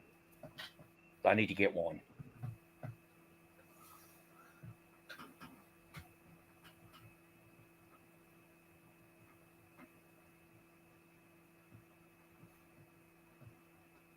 Yeah, I don't even know what an NFT is, much less how to create one. Oh yeah, this bull run's gonna last. Metals go for a decade or longer. I sold all my gold, Tully. I had like millions of pounds of it. I sold it. I made sure it was cheap as heck so I could flood the market. I'm thinking about selling some. I haven't pushed it yet. If it gets to 3,000, I'm going to have to sell some of it. I just don't want to pass that opportunity up, and I can take that money and get more silver, or I can take that money and get osmium, or I could take money and get platinum. And probably, most likely, would probably take it and buy some platinum. That's probably what I'd do with it. I just got my ounce in the 10th in.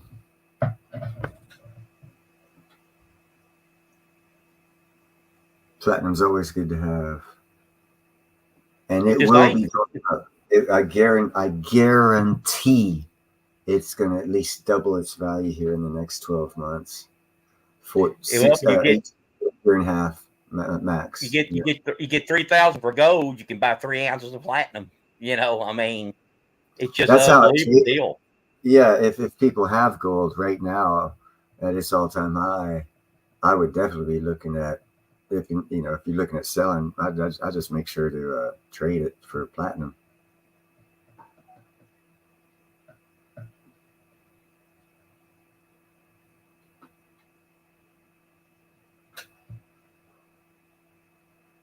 Because like Nicholas said, man, 3 ounces of platinum for 1 ounce of gold would be a great deal. Right now, you can get like two ounces of platinum and maybe a 2/10 ounce to go along with it for 1 ounce of gold. And gold is going to come back down. It is. Yeah. So you gotta hit it at that high point and make use of it, and it will come in handy for platinum.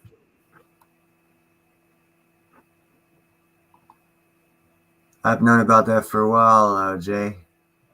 That's why I tell people, man, China has control of South Africa because their greedy politicians sold the country out for cash, and China's taking the resources. The same thing that people are hating on America and the colonials for, China is doing in such a manner they are going to bankrupt the country of South Africa if they don't change their evil ways. And that's how I know precious metals are going up too. I actually did some reports on this. The president of South Africa actually capitulated to the miners, and they're going to refocus on infrastructure of mining, which is why they've lost money in their gold industry over the past 10 years because they haven't put any money in infrastructure. They're not maximizing their profit. They're going for the easy money, and they've actually lost a lot in doing so. But that's when you have bad management. And the whole country of South Africa has been in a bad management for over 13 years.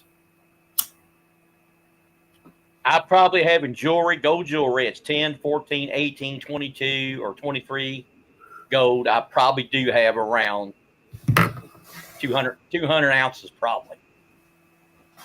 So like I said, I'd like to cash a lot of that in and get platinum with it. I think that's what I'm probably going to do.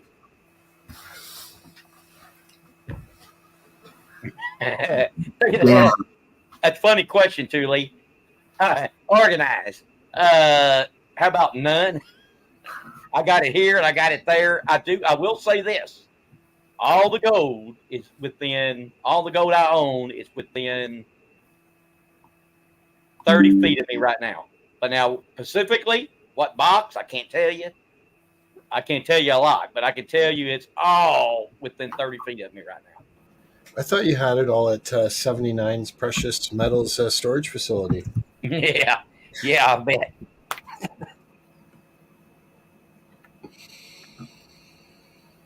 Yeah, she said she was going to get me in Rocky Slide. She means well. Yeah. Probably not, Tully. It's probably just all in a box. I'll put it to you this way.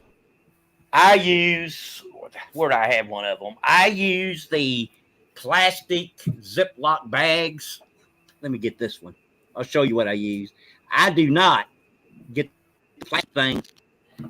I use. You're fixing to see a redneck stacker here. Hold on a second. Yeah. There you go. Redneck stacker. The smaller ones. This is the big one. I'll get a smaller one about that size, and that's what I put a lot of them in. I do not worry about any. And you seal it out. If you get the air out and you seal it. I'm not going to pay $200 million for the little plastic thing so you can hear them pop. I'm not going to do it because I can take that money and get more platinum or more silver. So that's how I'm looking. I'm going for total weight. I'm not going for how beautiful it is. I'm not getting it for collectability. I'm not going to get it for numismatics. I'm not going to do that. That's not my game. My game is to get as much as I can, as fast as I can, and build it up. And of course, I want 10,000 ounces of silver by the time I turn 65. And then by 65, I'll probably within at that point start selling it whatever the price is. As far as I'm hoping, between $100 and $100, but who knows? Well, even make it 65, I could die. 2 could run over me. Oh no, 79 could run over me with a truck. But if I do live, I will have that, and that's going to be my Social Security. My silver is my Social Security.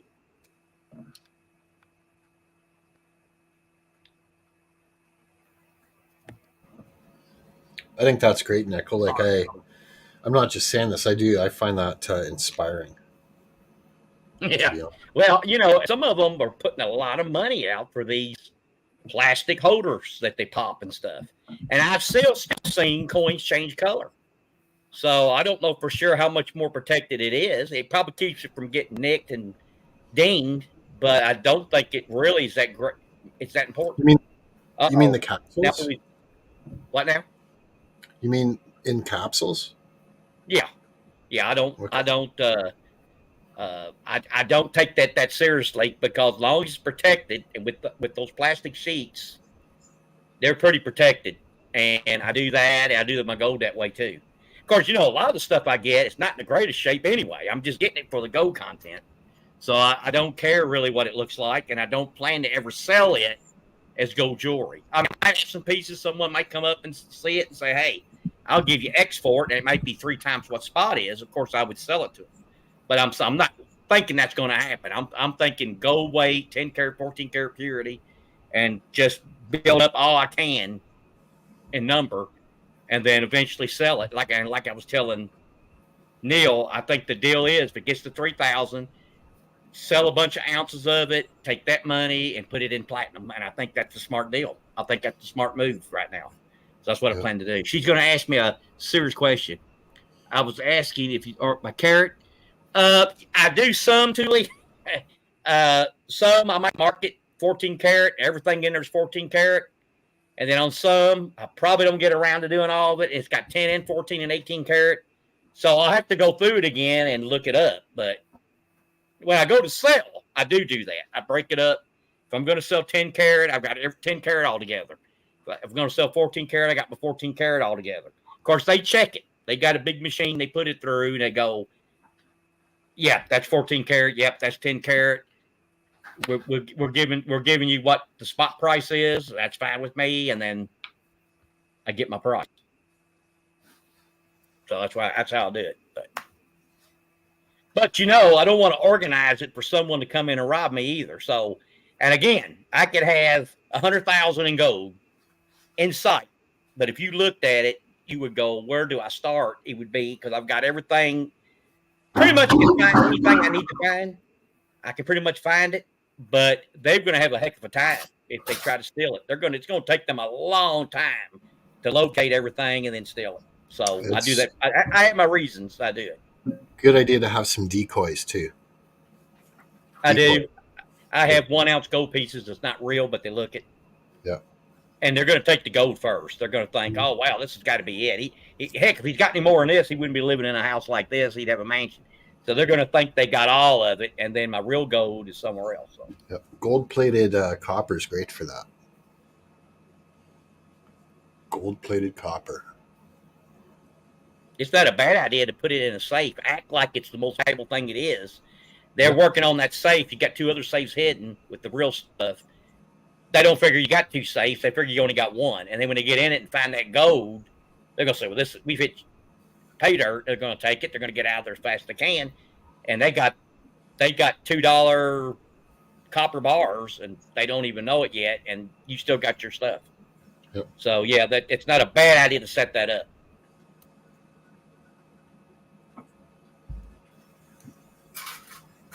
I'm kind of down with just leaving everything at Nichols' house and let him take all the chances for me holding my stuff. Yeah, Jake, you make a good point there too, saying that not all the coin shops are going to be buying. Like, I've heard a couple stories of coin shops. They are still buying, but they're not paying spot anymore. That's what I'm talking about. We should leave our stuff at Jake's house. He has lots of weapons. He lives in Texas. Beautiful. To get to his gold, I think you have to go through about 27 weapons in the same safe. They said they're not selling it all. Wow. Or not buying it all.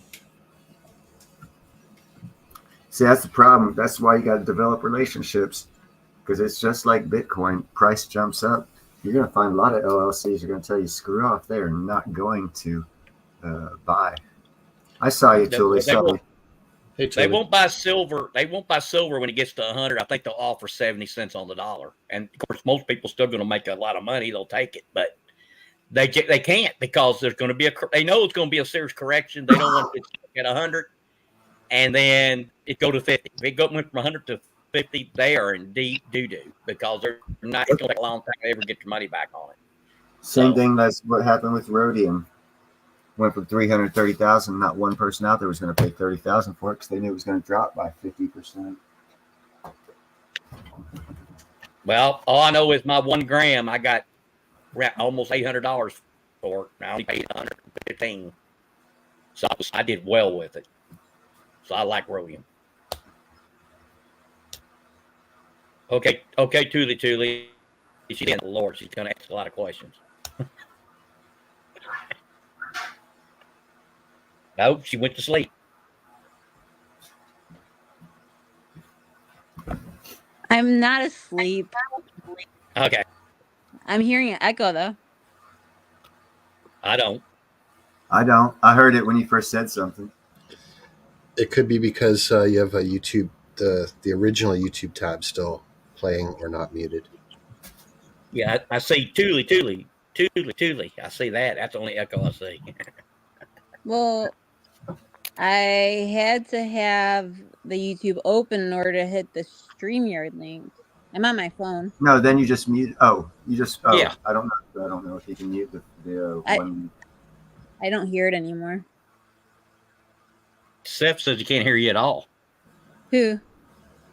Seth. I hear you. I'm pretty sure everyone can hear you. Everyone can hear you. Don't worry about it. Oh, I can't. Oh, there's the chat.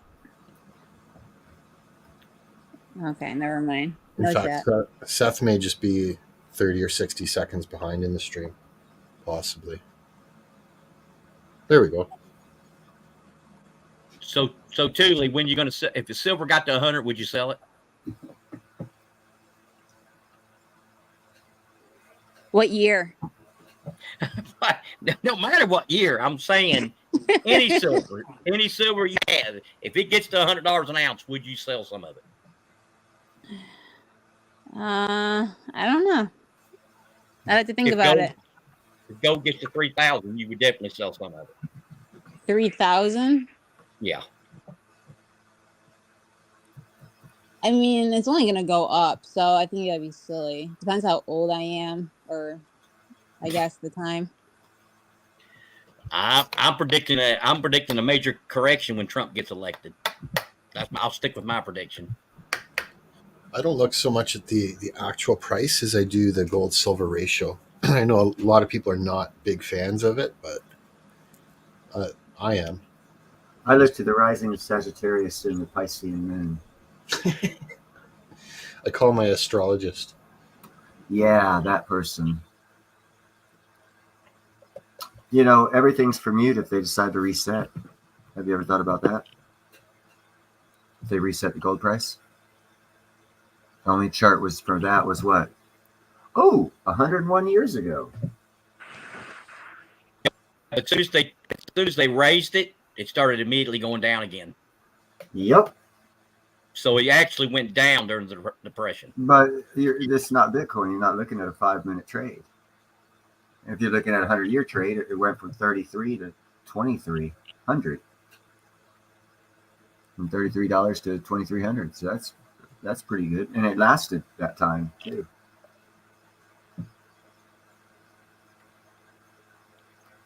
No So you clue, gonna Jay. buy? You gonna buy any osmium? Julie?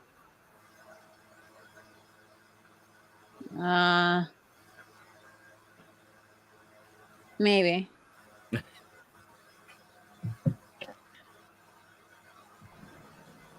She might be waiting and holding out for someone to just send her some to do a free review on first. Yeah. No one's gonna do that. Okay. What's Not how the the condition? world works. What condition? Oh, with you, they probably will send you some. Anyway, I don't get nothing for free. Anyway, what? How about rhodium? What price would it have to be at for you to buy an ounce of that?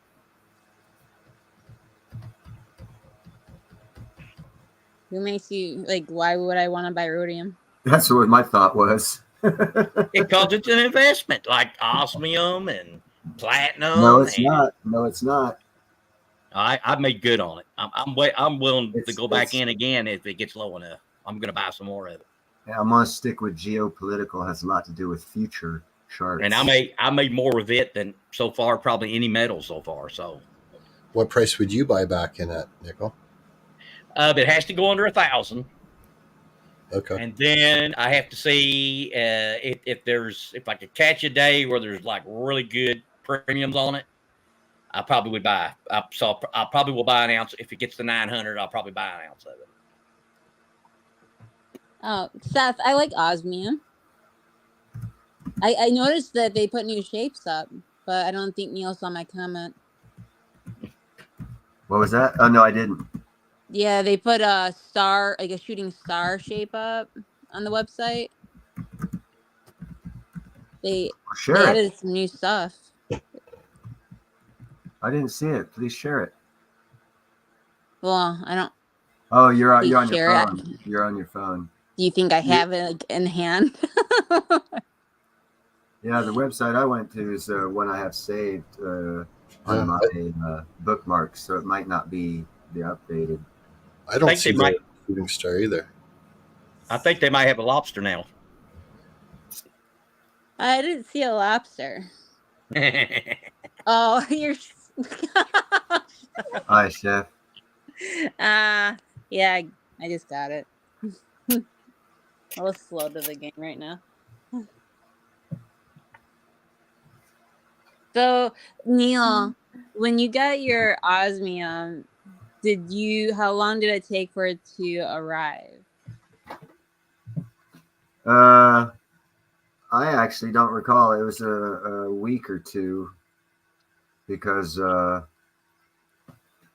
there was something going on with Ian during the middle of the, I don't know, something with the order was already shipped to him or something, and he had to get it in and ship it to me or something like that. It was a unique circumstance because he was low on inventory, and that's why on the last live stream I had him on, he showed he got another larger inventory, and I kind of ordered in between his ordering because I ordered him out, and I don't think I don't know. It took like 2 weeks, but it's going to be quicker because he has more on hand of certain things, and if you don't buy what he has on hand, it'll take probably 2 weeks because they've got to. Go ahead. Did you do an unboxing on that? Did I do a what? An unboxing? No, I did not. Oh. Yeah, I don't do that kind of stuff. I'm tired of doing that. Everyone does that. Well, I mean, what came in the box? My platinum, my silver, and my osmium. Oh yeah, metal too. Oh yeah, no, I buy silver, platinum, and crystallized osmium, and I tell people to buy silver, platinum, and crystallized osmium because that's what I buy. I didn't know you bought like other. I thought you just got the osmium at the time. Yeah, no, I bought all that osmium, and I got a 1 ounce bar of platinum, a 10th ounce coin, and 10 ounce silver bar. I never even looked at that. The only thing I've ever looked on his website was at the osmium. Never thought to look at the other metals. JM has it right there, the shooting star. The shooting star, yeah, that's good eye, Thule. Should write on that.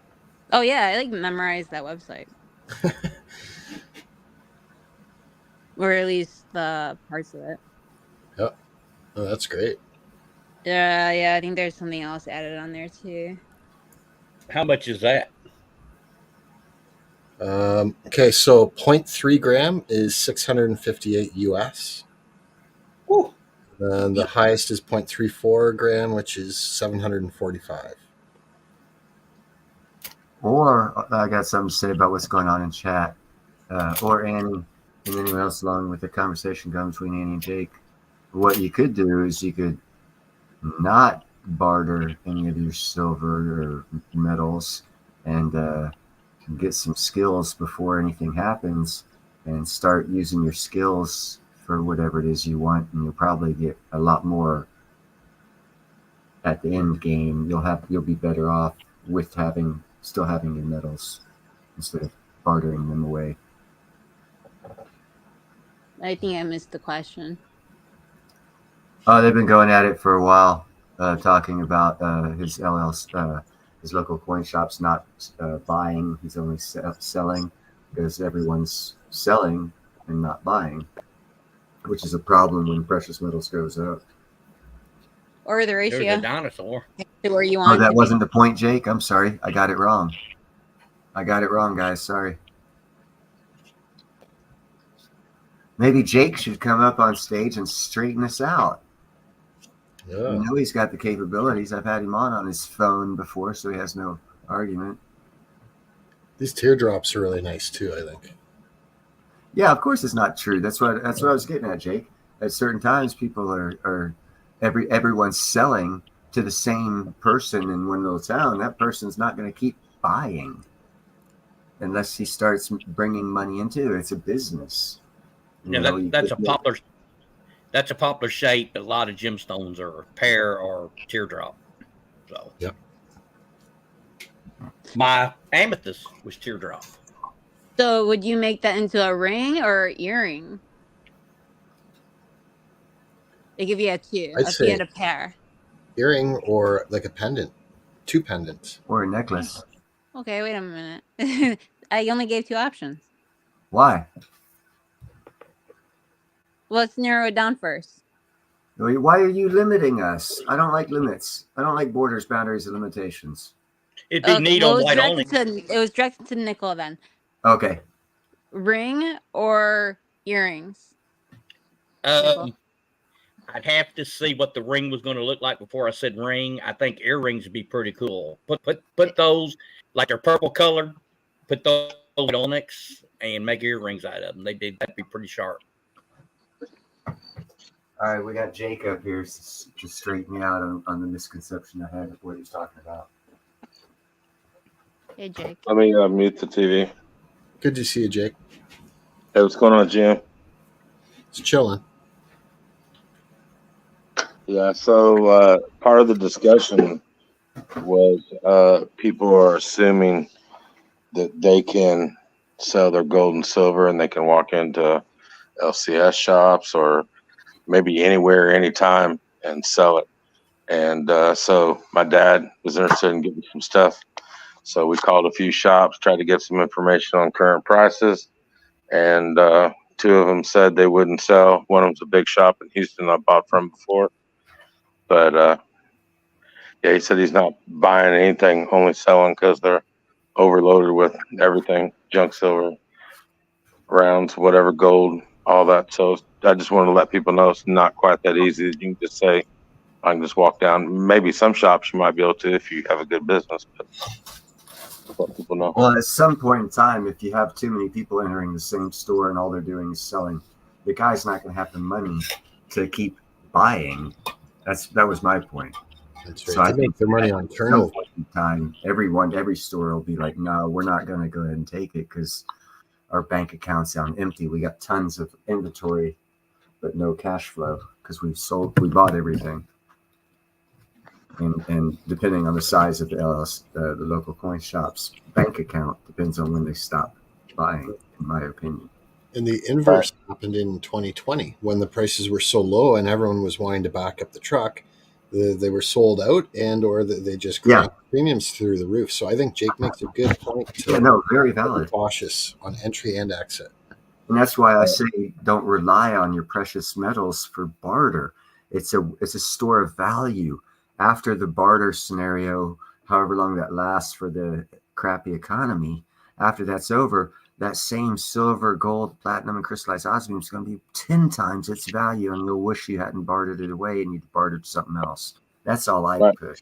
Right, but Neil, but possibly you remember maybe in the last month or so we had this discussion where I brought it up, and Chris down in Florida or whatever other dealers, that once silver hits 27, 28, people are going to be flying in there trying to sell their generics first. Yeah. And at what point will the coin shop stop and say, look, I don't have any buyers for generics or whatever, and people try to flip and make their money quick. So what I would suggest is, if people have time this week, want everybody call a few of their LCSs and get a status on some are buying, some aren't. Yes, gold, silver, Eagles, everything, and see what's available. And then maybe people can report back next week and say, hey, it was just in Texas or a few states, or, just people should be made aware of it.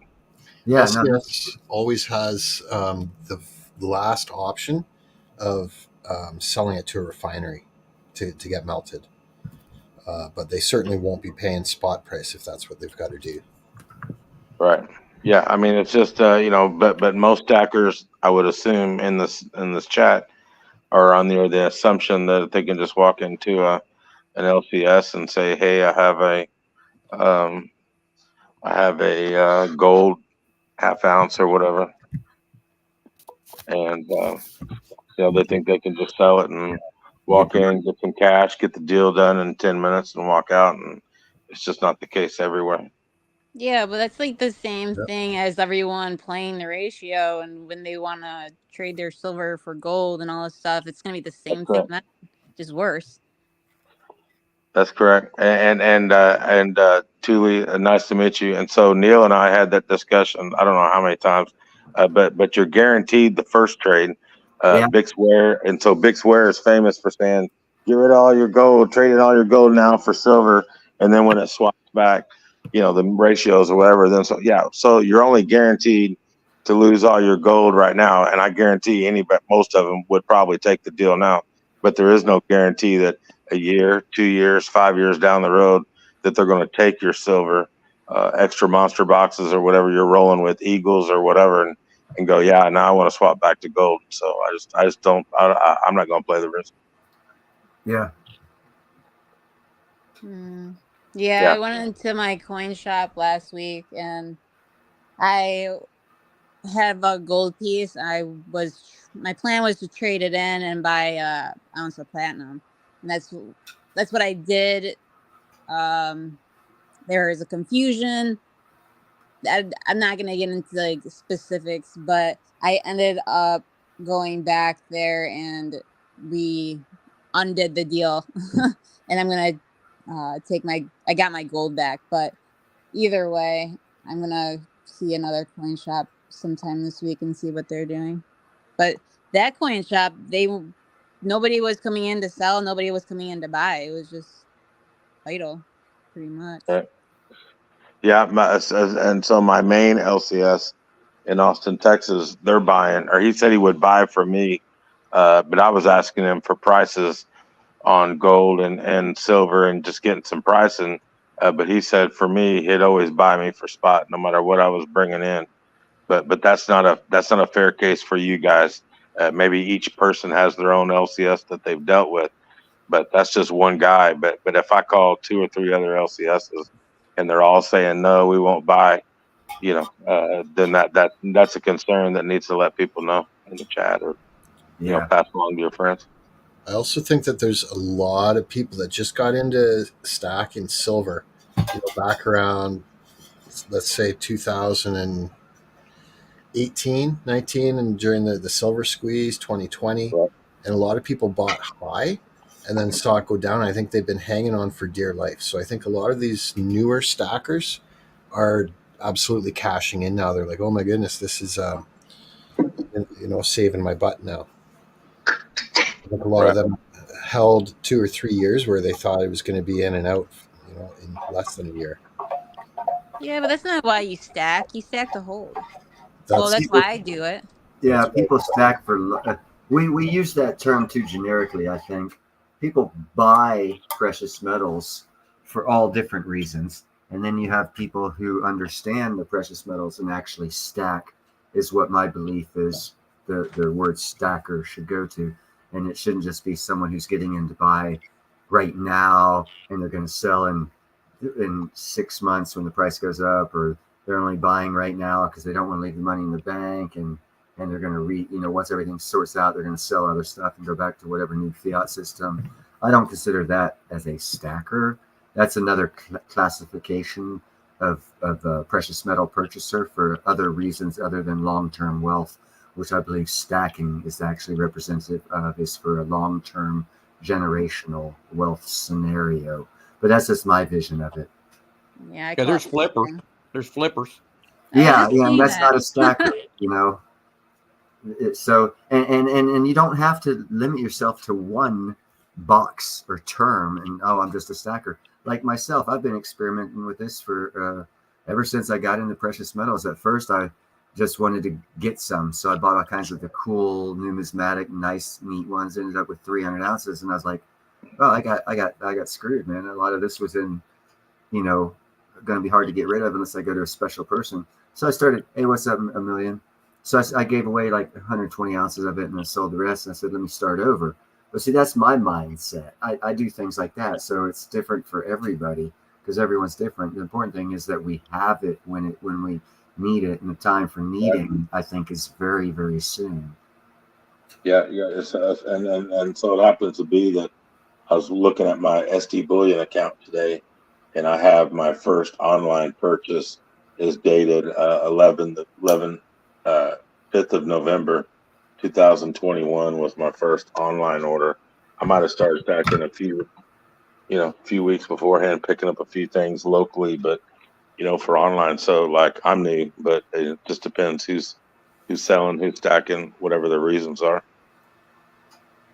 Yeah, and there's some hate to use a million crazy stories, but there's a million reasons for people to buy precious metals. And there's even more to buy precious metals other than their personal reasons that they should buy them for. Yep. And the point I was trying to make earlier is I think there was a lot of the newer people into the market that just bought in the last, let's say, 5 years. Probably hotter money. They were looking to make some cash because they thought the silver squeeze was going to go parabolic. And so they'll be exiting at these higher levels. Yeah. But I don't know how long that can hold out. Like how long can LCSs keep being flooded with that before it dries up? Right. Yeah, and so funny enough, last night I was talking with Neil in the last day or two, and so my younger brother, he's a crypto guy, but come to find out, he bought 2 rolls of Eagles. I think he said in early 2020. This is the first time I've heard about it, but whatever. And he paid $50 a coin, $1,000 a roll for U.S. Eagles. Well, you got to understand. Just throwing it out there. He might be on crypto YouTube channels telling a story to keep people convinced into buying cryptos. Yeah. Oh, I mean, he likes crypto. I mean, it's, he's tried to get me in it, and I said no thanks. Yeah, no, I've seen people play that game before. oh, I buy here, and that's why I buy crypto because I'll be up, okay, whatever. Yeah, well, same thing he has with other people. He says he bought silver and it led him into crypto. But I've heard people that say they got into cryptos that led them into metals. Some people swing both ways. I don't have any cryptos. I don't have any interest in doing it. So yeah, I don't see, and this is where it goes back to using the same logic on different aspects, but wanting a similar result. So you use different logic, and it doesn't work because if you actually study crypto and precious metals and you understand economies, I can see where you're worried about your brother. I'm not worried about him. I could care less. But just like I said, I mean, I'm not in anything to get rich. I could care less. Well, that's the mindset of someone who's going to lose their money, is what I'm saying. Just as long as you have enough for pizza. You got that right, buddy. I got it. I've still been trying to talk Jake into making a pizza oven at his ranch at his mom's house. No. See, it's easier to tell all my friends to stack pizza so I can trade silver for it. I can barter for it. Right on. You step ahead of the game. That's it, but you got to tell everybody what your needs are ahead of time. Then you'll have the silver and the junk silver and shit to swap with people. Stack Parmesan cheese. That's it, buddy. Mozzarella. Yeah. Anyway, but I just wanted to bring that topic up to let people know, that not all the LCSs are buying right now, and but it'd be nice to see if other people will chime in next week. I live in the state. 2 said yes. 1 said maybe. Some information. Because if we don't push this around the community, we might be, get a pulse for what's going on around the nation. Yeah, I mean, like I said, everybody's gonna be piling in with their generics and the other shit, and Well, it's also that means it must be a good time to be buying. Like when you call them, I think you should be saying, okay, let's just say it's an American Silver Eagle. How much are you buying for, and how much are you selling them for? What's up, E? Well, I plan to find out this week. I can tell you that. Yeah, I'm still buying. I will. I know what my local coin shop is. He's a Scrooge McDuck. He is. He will still buy, but he is going to shortchange you like an MF. Yeah, I don't like. He's going to make all the money, not you. And I know that. That's the guy in this town. I don't bother driving 15 miles away to another town because, again, my premise on the thought process of a stacker is a long-term thing. So I don't really look to sell or trade, if barter or whatever, if the S hits the H or whatever, because I have skills that I'm going to do that for. And I'll also use my skills to gain silver, platinum, gold, or whatever. It's because I know after the game is over with and the fans turned off, someone turned off the breaker and it stopped spraying all over the place, whoever's left standing with the gold and silver is going to be the best of the poop house. And I want to have my stuff at that time. And that's why I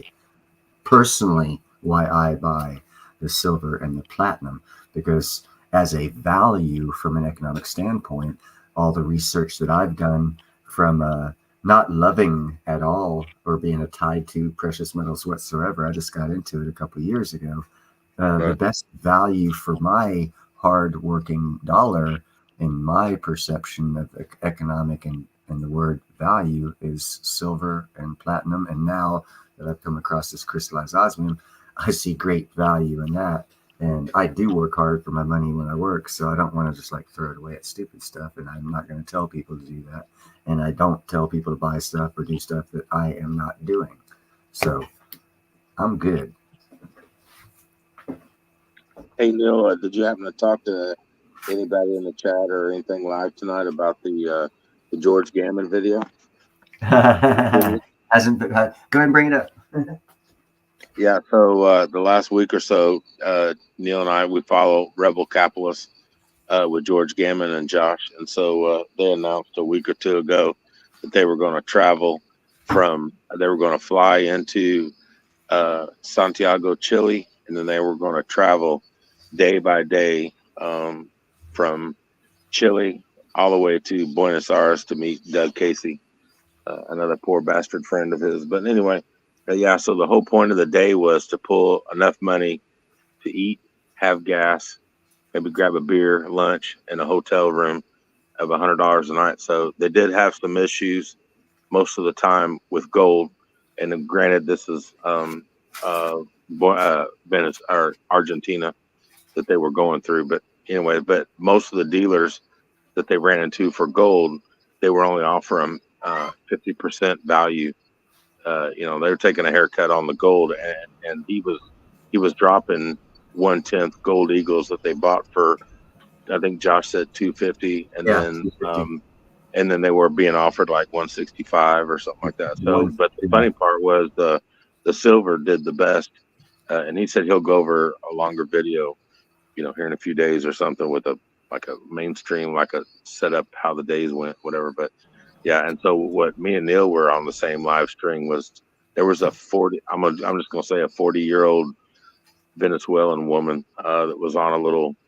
How would you describe that, Neil? It was like a farmer's market or a flea market for the South Central America area. That type of thing. And just walking down the streets, and they noticed that she had jewelry, and they looked at it and thought it was and looked like it might be silver, and so he pulls out a maple, Canadian maple, and she snapped that thing up. Oh hell yeah, she'll buy it, and I think she paid most of it in Venezuelan pesos, but did shell out a couple dollars maybe towards the end. But no, there's 3 5s, and the rest he asked for it in the local currency, which was okay, all right, I couldn't remember what she was going to pay him all. It was $23 she was going to pay him. She was going to give it all to him in U.S. dollars, and she didn't. But he wanted pesos too. Yeah, something like that. Yeah, so, but regardless, the silver, and so a few days later, if you watch the whole series, he bumps into this. I guess he just refers to him as the bald guy, and he said the only reason why he was buying any of the gold coins or the silver coins was because they were coins and they were maples and the eagles, because he said there could be some. I mean, even though he lowballed him a little bit on the gold, but yeah, but the only ones he sold were bars. Do what? I see y'all in there. Bars, and he wouldn't have bought generics. He only was buying the. What he said.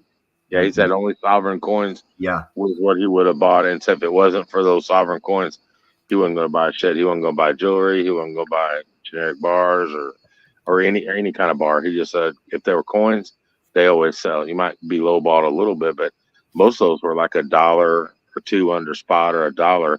So me and Neil were discussing that comes into the point of the premiums, and maybe not so much overseas, but in the United States, we pay money for premiums. We pay a little extra for eagles. Well, if you sell in the United States, maybe you do, but in Venezuela, they were still hitting them up with $1 under spot for a 2024 maple, because Josh had a whole roll of a 25, and I think he sold all of them by the time they got to Buenos Aires. Just saying. Hey, I have a question. Hmm? Who in the panel pays tax on metals? Nope. I live in Texas, so we don't pay no taxes. Not me. I'm near Toronto. No tax as long as it's 3/9's fine or better. Neil, you're in California, aren't you? I pay tax on everything. I'm paying the tax right now to breathe. Oh, okay. Well, let's be serious now. So, if you're gonna sell, let's just like hypothetically say you're gonna sell some like a 10-ounce bar to your LCS, do they pay you tax when Do you they sell it pay back to me them? tax? No. This is the good thing I have going with my LLC, because it is the state of California. You have an LLC? A local coin shop, LCS, okay. excuse me. He doesn't charge me state tax, but he still lowballs me on spot, and he used the excuse, well, at least I'm not charging tax when he buys it back, or something, because he's got to you got to 1099. You got to do some paperwork that I don't have to do. I've worked around, because I always find workarounds, and in this state I don't even know how hard it is. I do know he had mentioned when I first got dealing with him a couple of years ago, He said there's usually paperwork on the sale for taxes reasons that he doesn't do with me. Whether it's on I know it's on him selling to me charging tax. I don't know if there's like a 1099 that he gives me when he buys it back, so that way they can tax me as an income on the sale of it. But I'm sure it's like that. But I don't deal with that because I have a decent relationship with him, even though it's a crappy relationship. I don't use the LCS, so I don't have to worry about it. I saw your question, Gerald. I'm not answering it. 0.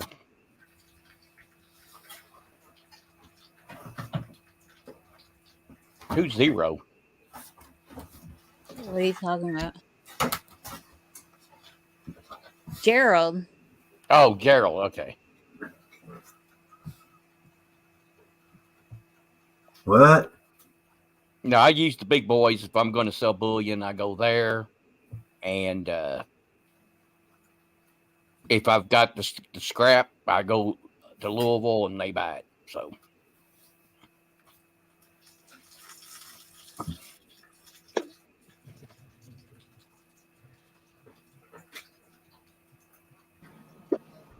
Anything here that's sterling silver or less than 3/9 fine, you do have to pay sales tax on.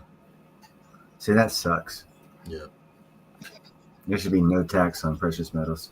Even, yeah, go ahead. I watched the Gammons, but I like him all right. I know he's brilliant on international real estate. Now, does he live in the States now, or is he back in? He was living in Colombia. Yeah, he was in Colombia, Medellin. So he still that's officially his residence. Yeah.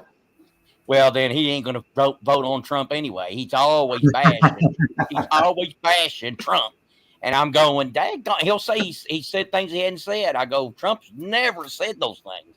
And he always says, well, he's going to. I'm going, but he hasn't yet. And he always gets on. That's the only thing that gets me upset with Gammons is he'll say that stuff. And I go, one time I told him in the chat, I said, or on the comments, I said, I want to see where he said that. Because I watch just about everything Trump does. I've never heard him say some of the things he says he said.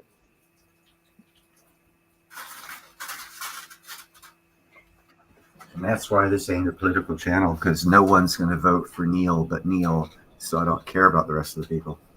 Yeah, you're going to have to be really careful, especially on social media. Yep. Because with AI and the other technology they have, like a lot of people are going to believe that someone actually said something and it was completely made up. I've already Well, they took my Iran question down. They took my Iran question down. What was that? They put it back. They challenged it. Yeah, I'm not into challenging anyone whose platform I'm on. I'd just rather not dive into anything that they would want me to have to go the extra mile to conform to their reality. I just will stay out of it. That's the road I choose to road. Smart. Yeah, but that's the only question they've taken down. I had one of my videos taken down on my channel just the other day when there was a report on Saudi Arabia building the longest river in the desert underground, and it was taken down for me. Thank you very much, YouTube, Google, whomever. I didn't get a strike out of it, but they took it down, and I got a warning. That was for copyright, though, was it not? Yeah, but I did the same thing. I didn't plagiarize or anything. I did the same thing I do with other videos. I know why they took it down, and that's the only excuse they could use. But I know why they took it down, because I was also said some stuff about with all the Islamic countries building artificial rivers running through their deserts so they can be food producers in the world, and the West's food supply being destroyed by the government. Soon we will be beholden to the Islamic nations for our food. And I went on that little tangent, and that's what got it taken down. But it's still true. And that's why we need to keep our own food supply.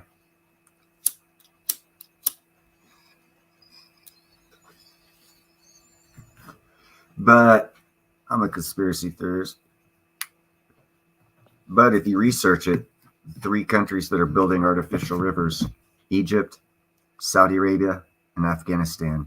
And the reason all 3 of those countries, and they're all Islamic countries, are building rivers is to provide food to the world. Why would they want to do that when we're doing that? Oh, that's right. Ours is going to get destroyed. Oh, no, it is going to get destroyed. Or it is being destroyed. See the game? And for anyone that's not really familiar with Neil's channel, he did a great report on chocolate recently. You might want to think about stacking some chocolate, because That's going to be barter. Prices are only going up, most likely. Big time. It just increased the price of the wholesale by 150%. So get your chocolate bars now.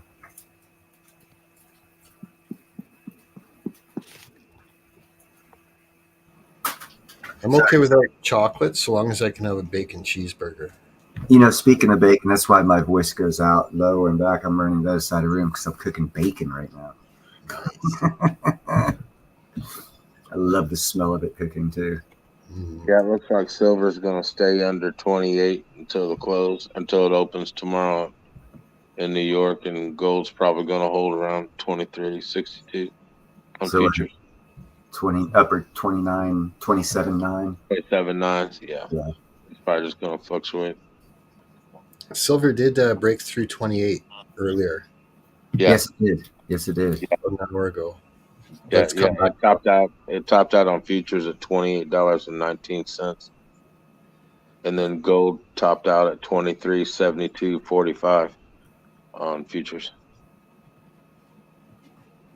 Very nice.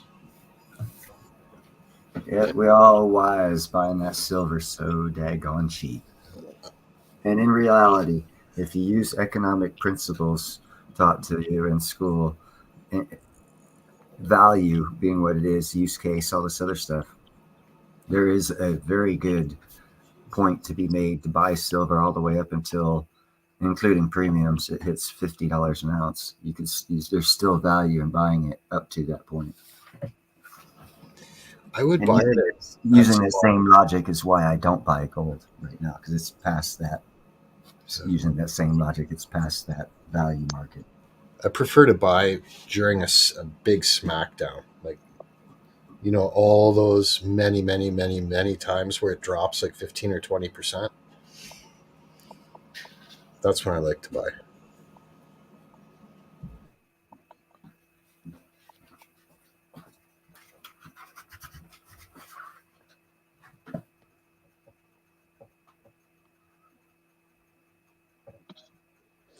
So Neil, I've got 2 old-timey he's sewing cooking machines. bacon. Are you really cooking bacon, or is that code for something? No, I'm really cooking bacon. I just went and got the paper plate to put it on as it comes out, and you're going to hear me crunching on it within 5 minutes. Yeah. So, I don't know how much longer osmium might be tax-free.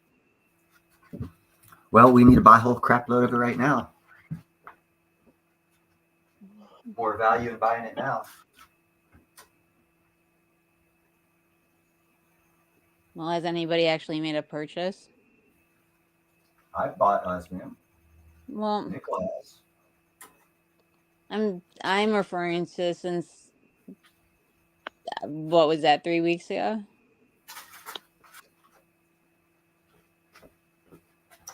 I haven't bought any since then. No. You'd have to get Ian on the show, because he would know. He's got his finger on the pulse, and he's the one that. Oh yeah, most definitely. Doing the local selling. He's the hub. Oh wait, I think we're getting confused. I'm saying since Ian was last on, has anybody bought osmium? Not in this crowd of 5. I don't believe now. That night. Yeah, I bought after it. I bought it from LLC.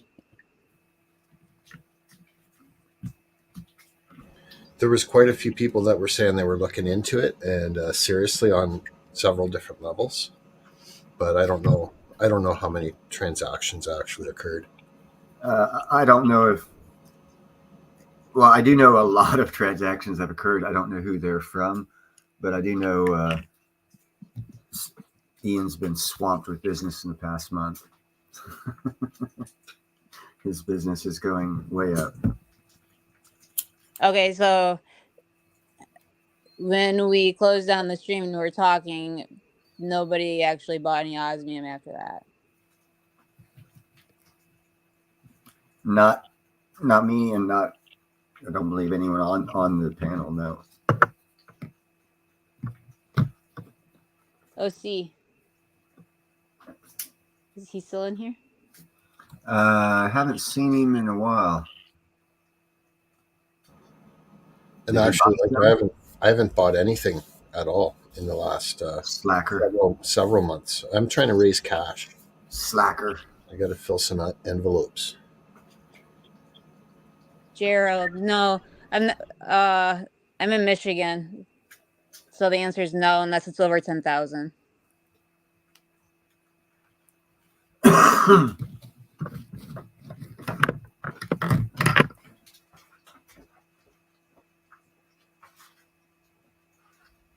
In other channels, what does that mean? Oh, wait. He says some people are running their mouths about osmium and other channels. Who cares, Gerald?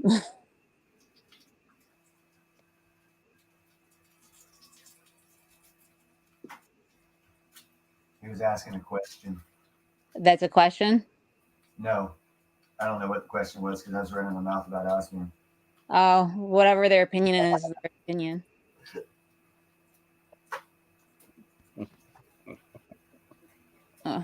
What, Nicole?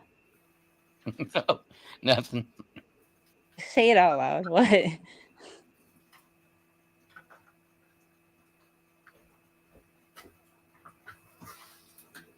What's Jake think about osmium? Right now, I'm not really interested in it. I'm working on my stack.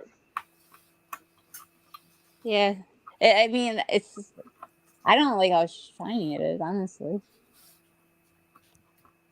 So that, I don't know. If it was just like a rock, I think I'd be more intrigued by it.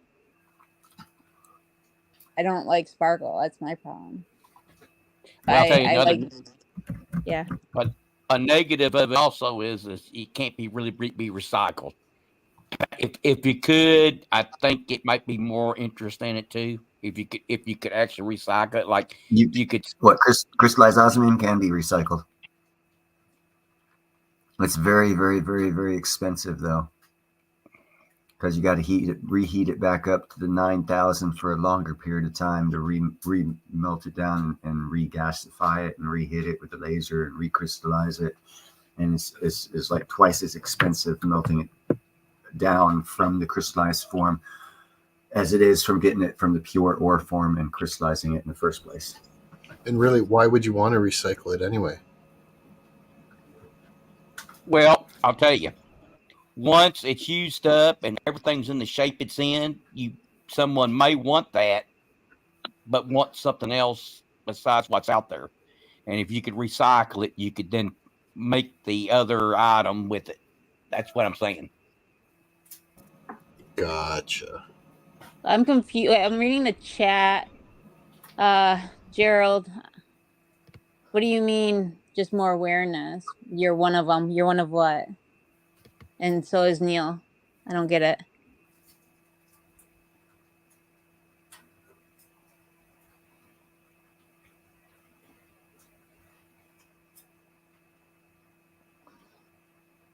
I asked a jeweler the other day, and he's never heard of osmium.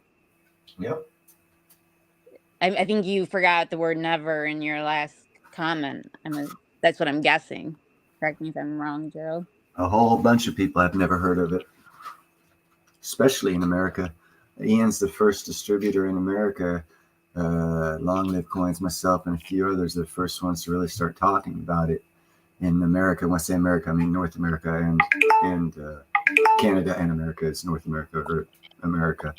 So no, osmium in its rare ore form is toxic, and the crystallized form it's safe, Jay.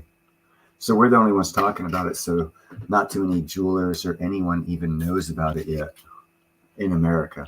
In Europe, there's like 18 distributors. And that's both good and bad. Good in the point that it's at lower prices. Bad that you don't have to market. But because once everybody knows about it, it'll probably go way up. Well, it's going to go way up because it's going to be mined out within 10 years. So it's going to go way up anyhow. That's why I want to get into it and build up a stockpile, because it gets what everyone says is going to happen to silver in 20 or 30 years. They say, oh, it's going to get mined out. It's going to get mined out. Well, this is going to be mined out within 10. So whatever you anticipate happening with silver when it gets quote unquote mined out is going to happen to this within 10 years.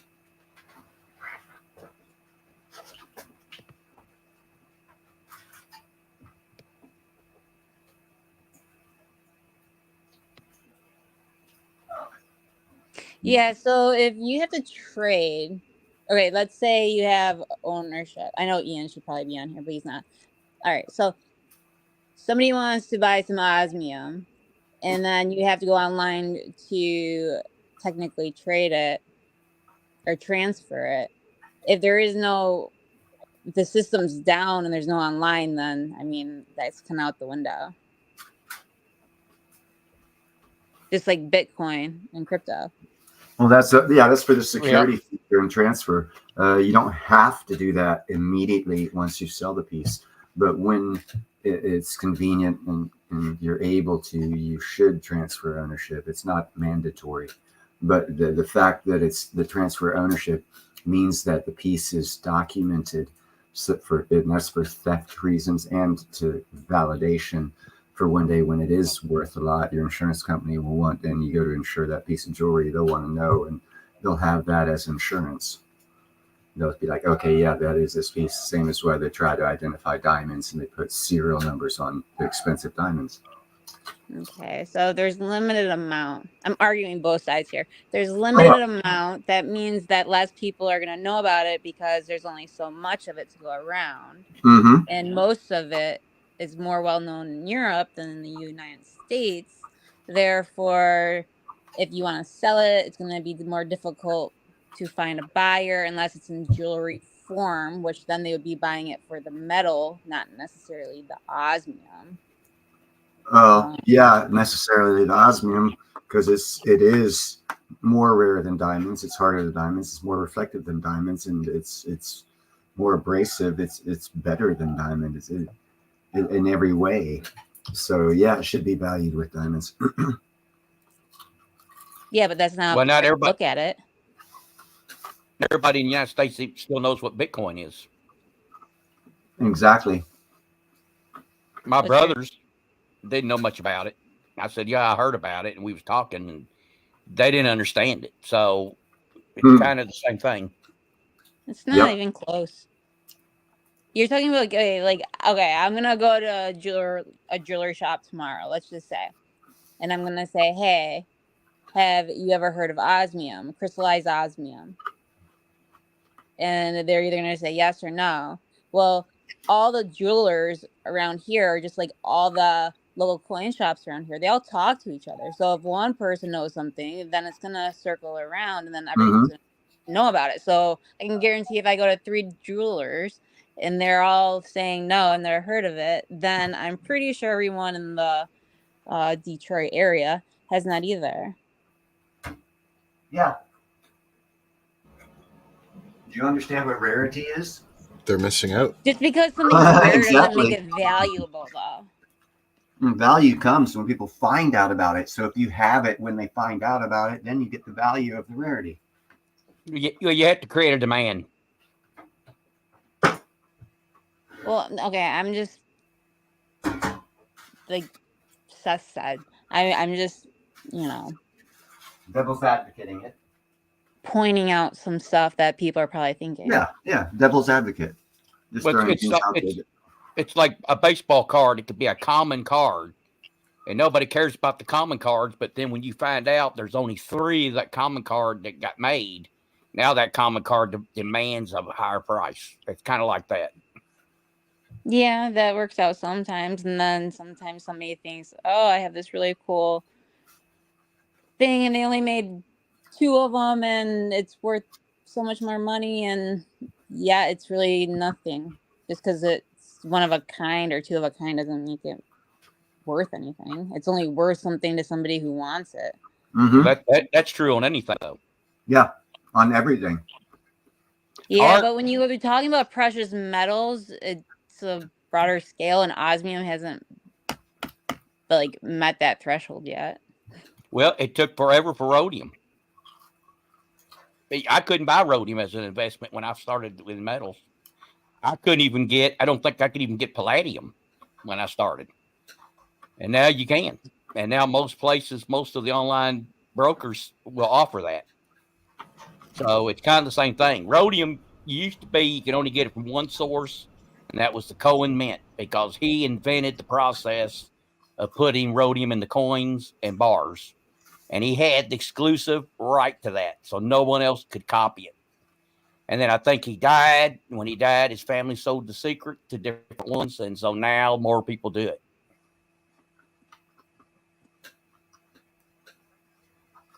He was a cantankerous man.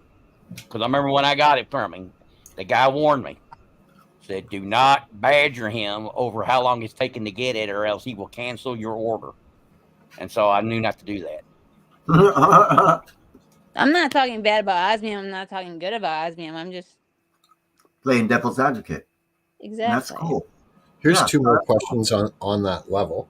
One is the osmium, for example, that you see in the domino there in my image. Would you say that that's 3 nines fine osmium, or like to what degree, or is it 100%, or do you know if there's a number on its refinement? It's like 0.99995. Yeah, it's like 395 or 495, something No, like it's that. like 459.5. There's a lot of nines. Yeah, So that's cool. The other question is there any independent way of you verifying that it is actually osmium other than taking their word for it?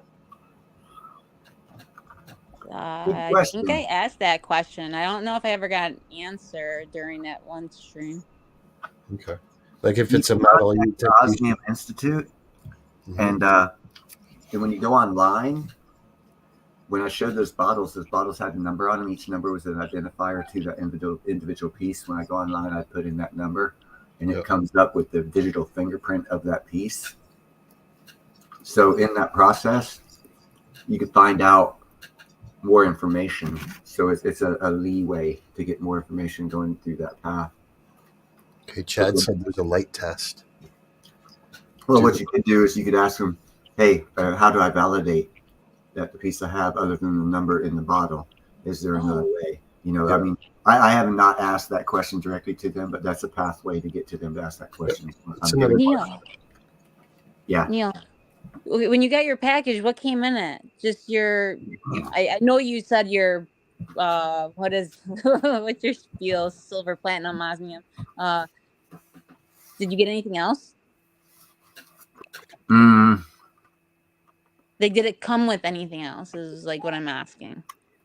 I was watching. I deep dove into this a little bit, and I realized that when certain boxes came with certain items, and I was wondering if you received those when you bought your osmium, crystallized osmium. No, I just got a box. Oh, okay. No, not a free sticker. What? Not No in the stickers. box. I don't know. I kind of just caught that free sticker from Chad, but no. But you know, whatever. I don't care about sticker. I don't care whatever. I ordered. It wasn't I got what I a ordered. sticker. I got what I ordered. They were like gadgets and stuff.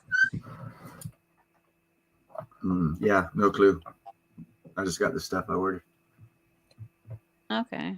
So we lost Jake, and what did he do? He left. Who? Jake, yeah. I think he dropped Jake. It's 11:15. It's 11:15 where he's at on Sunday night. He's a family 12:15 man. here. Time Gonna for go to bed. pizza. Well, the difference is, like I said, he's Yeah. Yeah, his pitch done. He's eating. I'd rather have an omelet. I just finished half a slab of bacon, so I'm good.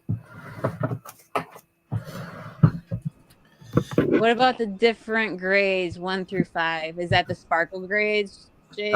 Size of the crystal. The size of the crystal determines how much of a difference in reflection of light you get from it. The larger crystals tend to put out a more optical to the human eye visible change or sparkle or reflection. I always get that refraction and reflection. I don't know what it is with those two words. The reflection off of that pyramidal style crystalline form, and there are thousands of them in the smallest of pieces of crystallized osmium. That's what Mine's gives it its bling. And that's why I suggest, and why I showed earlier, if you get these, and JM showed his place to get them from. If you get, and when I buy the piece of equipment, I'll show you. It's even got it's a stone and gem cutter, small one, and it's got a little engraver piece that works off the same engine that rolls the cutter wheel, and you can engrave. And what I plan on doing, and hopefully, I've never done it, but I'll give it a shot. Engrave. And engrave the pieces down to where the H that I have will fit in them, or the piece of osmium that I want to use will fit it down inside. Like I'm going to get opal, so I'll like engrave a little bit downward of a point, because the opal's small, or the osmium pieces I have are small, and then I'll stick glue the osmium in there. And you're saying you're going to cut the stone, not the Oz. Yeah, I'm cutting the stone. Okay. I'm gonna embed the osmium into the stone, basically. Inlay. Thank you. See, I've never done this. I don't know the exact terminology. I'm an iron worker coming at this stuff. I'll probably call a chipping hammer a sledge. No, I don't do this shit either. Oh, sorry. Mine's a 3, isn't it? Yeah, I believe it is, Nickel. And those little pieces that I showed in my hand earlier were actually, I think, a 4. Which I thought was very cool. Yeah, it's cool. It's just I just wish they had something without the sparkle. And when I was looking at stuff online, it was like they had marbles or something, or like these stones. And if you go online on some of the Etsy sites, they're selling like osmium stuff already. Not saying it's the same type of crystallized osmium, but it's a niche market. It's out. There's other people selling it. That's selling I've seen osmium rough for sale. Now the technology to do it the way that it's done through the Osmium Institute is totally controlled by one man. Yeah, but tell that to everybody who shops on Etsy. They're using another technique, and it's not the same. So it doesn't have the same things behind it that make this more unique than that. They're probably doing, I don't even know how they're doing it. Yeah, I'm sure there's, and you know what? Good for them, because all that's going to do is make it even more rare, even quicker. So it really doesn't change the premise of making money off of it. Or it could be a hassle. Let Tiffany do the work. That's what I say. Yeah, again, it doesn't change the fact that we're going to be making one-of-a-kind jewelry and marketing and selling it. It just means that they're using twice as much, because there's another outlet that apparently we didn't know about or weren't told about or whatever, or it's actually different and it's not the same. Either or, they're still using up the resource, and once the resource is gone, whoever's got the pieces, no matter who created them, is going to be wealthy as heck fire. Well, I'm saying you could go on Etsy, look at the reviews, who's buying it. I mean, there's research to be done. Oh, yeah. I'm sure there's, I'm not calling one of us experts on this. I'm just saying opportunity is knocking. That's all I'm saying. And I'm jumping because I know for a fact opportunity doesn't stand around and wait and knock a couple times. It knocks and moves on. I've passed up many opportunities. This one I don't want to. So yeah, there's going to be a lot of negatives. Is it going to be 100% positive, perfect, whatever? No, nothing is. We're humans. Once we get to heaven, everything's going to be perfect. It's not going to be perfect down here. So, Chad, did you call Ian?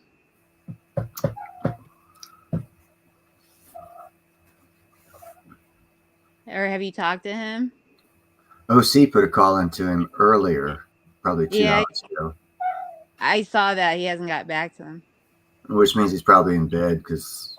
No, I think he meant the other day. Oh, that's what it sounded like when I read it. But Chad made a comment earlier, and it made me think that maybe he spoke with Ian.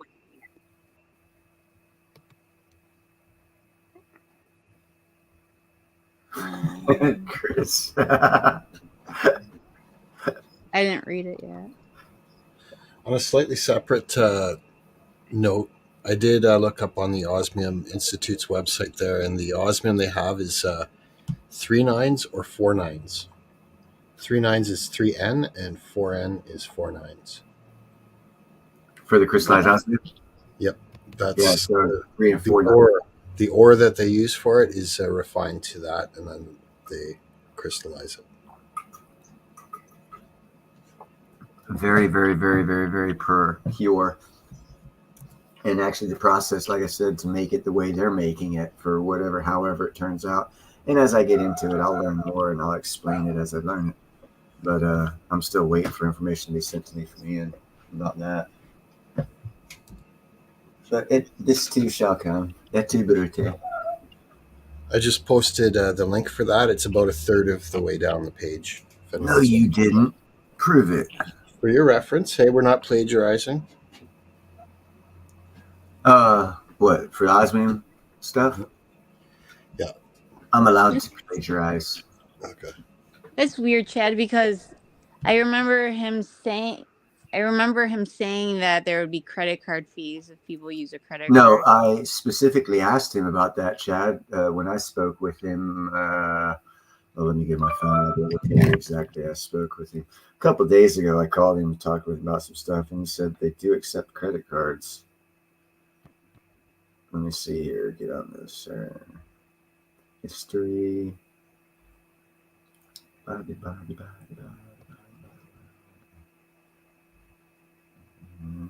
are you at, Ian? 4 days ago? No, come on now. I spoke with you before then. Oh, there it is. March 30th is when I called him. And he said they took credit cards. You called them the day before Easter? Is that the day before Easter? Then yeah, I guess. Yeah. The important thing is he answered. Yeah, the only time he's not going to answer, he already told you what that would be. Come on, girl. I'm making myself feel special. Don't pop my balloon, damn it. I blew that balloon up now. Come on, girl. Oh. Okay. I won't harsh your mellow.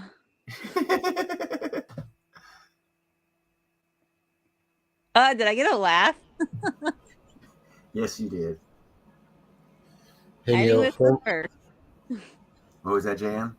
Homestead Aquarius wants to know when you think platinum is going to turn around and really start boogieing. Okay, I'm going to this is my answer because this is why I think it's going to. Okay, my answer is there's a company right now that is all ready to go and starting to mine in Canada for the newest and largest platinum vein yet discovered on this planet, bigger than South Africa's. It's 1,500 meters closer to the surface than South Africa's. So the exponential cost of getting to the first ounces is going to be relatively inexpensive as heck comparatively to going down 2,000 meters, which South Africa does. And they're just sitting on the sidelines right now saying, yeah, they've already made a public statement. They're going to be the world premier platinum distributor as soon as platinum goes up. So you have a company, and look at Excuse me, I'm burping because I ate so much bacon. Tastes good. You got a company, world-size mining company, waiting to jump in to take South Africa's the lead of being the platinum producer to the world away from a country, and they're sitting there saying, "Yeah, as soon as the price goes up, we will make this world-changing move on economics, and it'll take power, even more power, from South Africa than they're losing right now." So whenever that happens, the price will quadruple within a year, and it's going to happen soon. Is that Clean Air Metals? Yeah. Okay. Now, whether they sell all their rights to some other big boy that comes in, gives them a big profit for seeing the longer term than what they see and buys them out, doesn't matter. If you buy into that right now, you'll catch that. Yeah. Like Clean Air Metals is a penny stock, but I think there's big boys behind them. Oh my God, is there? And the reason why it's a penny stock right now and is because there is big boys behind them, because they're waiting to make billions when that move comes. Yep. Buy platinum. Or even buy Clean Air Metals and join them. Yeah, I don't know. But if you don't hold it, you don't own it. See, and that's the problem there. If you're buying stocks, you really don't own them. It's through a brokerage, and if you read the broker terms of agreement to the brokerage firms, you don't really own the stock. So that's my problem with that. And that's why I say buy the physical metals. The ticker is right on their website. If you click on that link, it's top right. On the Toronto Stock Exchange, it's AIR. That's on the exchange TSXV. OC Stacker, it would under normal conditions, but with technology being what it is and the dynamic shift that's coming away from EV and more into a different power plants being used for automotive transportation, and the Japanese version of fossil fuel decreased usage being offering more than just one alternative, now being accepted 20 years after, because everyone was pushing for the EVs.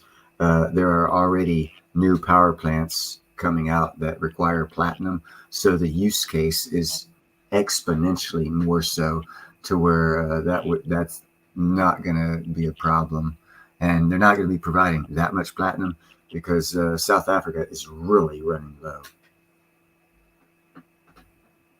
So the long term, they're going to produce probably 80% of the platinum to the world once they get kicking, because South Africa is going to, it won't overnight it. It's going to be percentage wise. South Africa is going to start losing the percentage, and this other company, as they progress into the deeper into the mine, are going to gain, because if you know about mine veins and how all the geology of that works, it depends on their drilling, of course, how big the vein is, but they said it's big as, so I'm presuming it looks like a typical mineral vein of platinum, and if they said it's bigger, as they get probably to the third to fifth year of mining is when they'll be at their utmost maximum production ounce per ton of ore, and it'll probably go for about 5 to 10 years like that, and then it'll start decreasing, and we'll have to look for another source to get the platinum.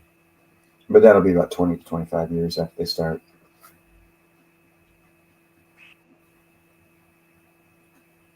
Chad, Sorry. Just really fast, Chad. I thought you meant Ian's inventory list on hand. That's a different. He doesn't have that posted on any of the websites. You're probably looking at Germany's. Well, here's a use case for platinum that no one thinks about. If you have ever been in any kind of a vehicle, thank platinum, because the reason why your headliner and all of your interior is glued to the inside is because platinum made it glue capable of being aerosoled. And without platinum being used as a catalyst, glue would not be able to adhere to the iodine, which made it an aerosolable disbursement. So without platinum, we wouldn't have 3M spray glue. So everything you use spray glue floor, we would not have now if it was not for platinum.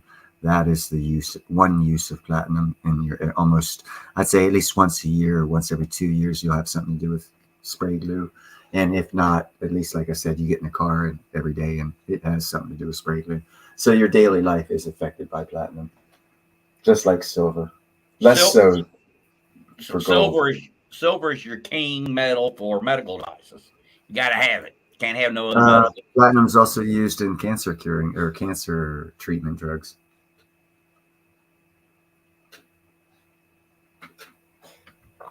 And now that they're finding out that cancer is more metabolic than what is it called? Genetic. The use cases for they're looking at treating cancer totally different. They're doing studies right now because they're basing it on being a metabolic issue and not a cellular defectiveness, whatever. Any cancer in particular? The whole cancer, everything, all the cancers. It's they're looking at it as being more metabolic, starting their platform of cancer building because of the metabolic issues, not other health issues, or however they're looking at it now. It's like what would be a good analogy?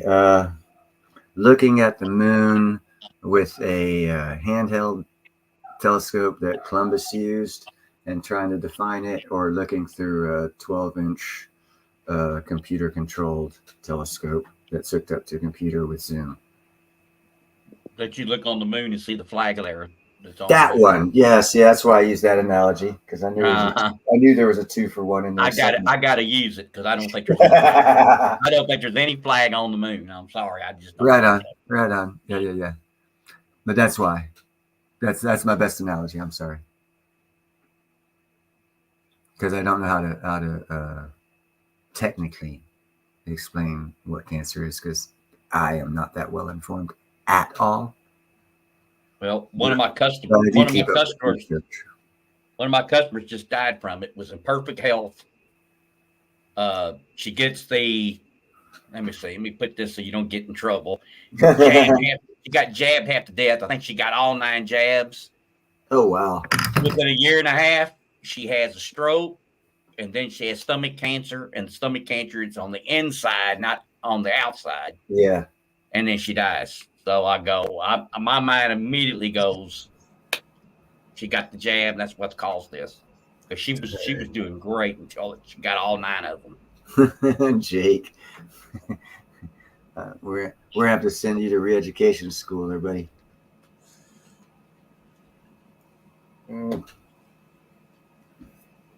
Sorry to hear that.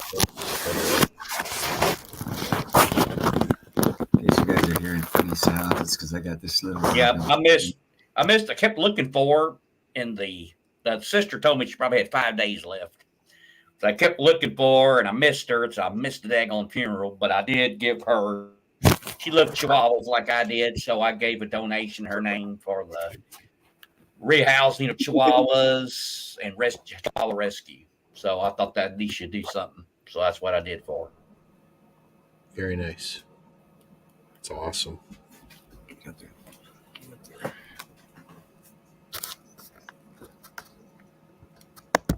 Yeah, there seems to have been a lot of adverse reactions.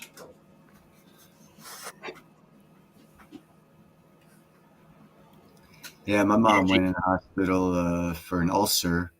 Lived in Scotland. This was like a year and a half ago on Halloween. I went in for an ulcer. She had 2 of the jabs, and they wouldn't let her out because when she was in the hospital, they discovered heart issues, and 3 days later she was dead. But she went in for a stomach ulcer, died of heart disease or something, heart something or other. So yeah, the jab is a interesting topic. That's why they don't let us talk about it. The spreading of truth is a bad thing nowadays, I guess.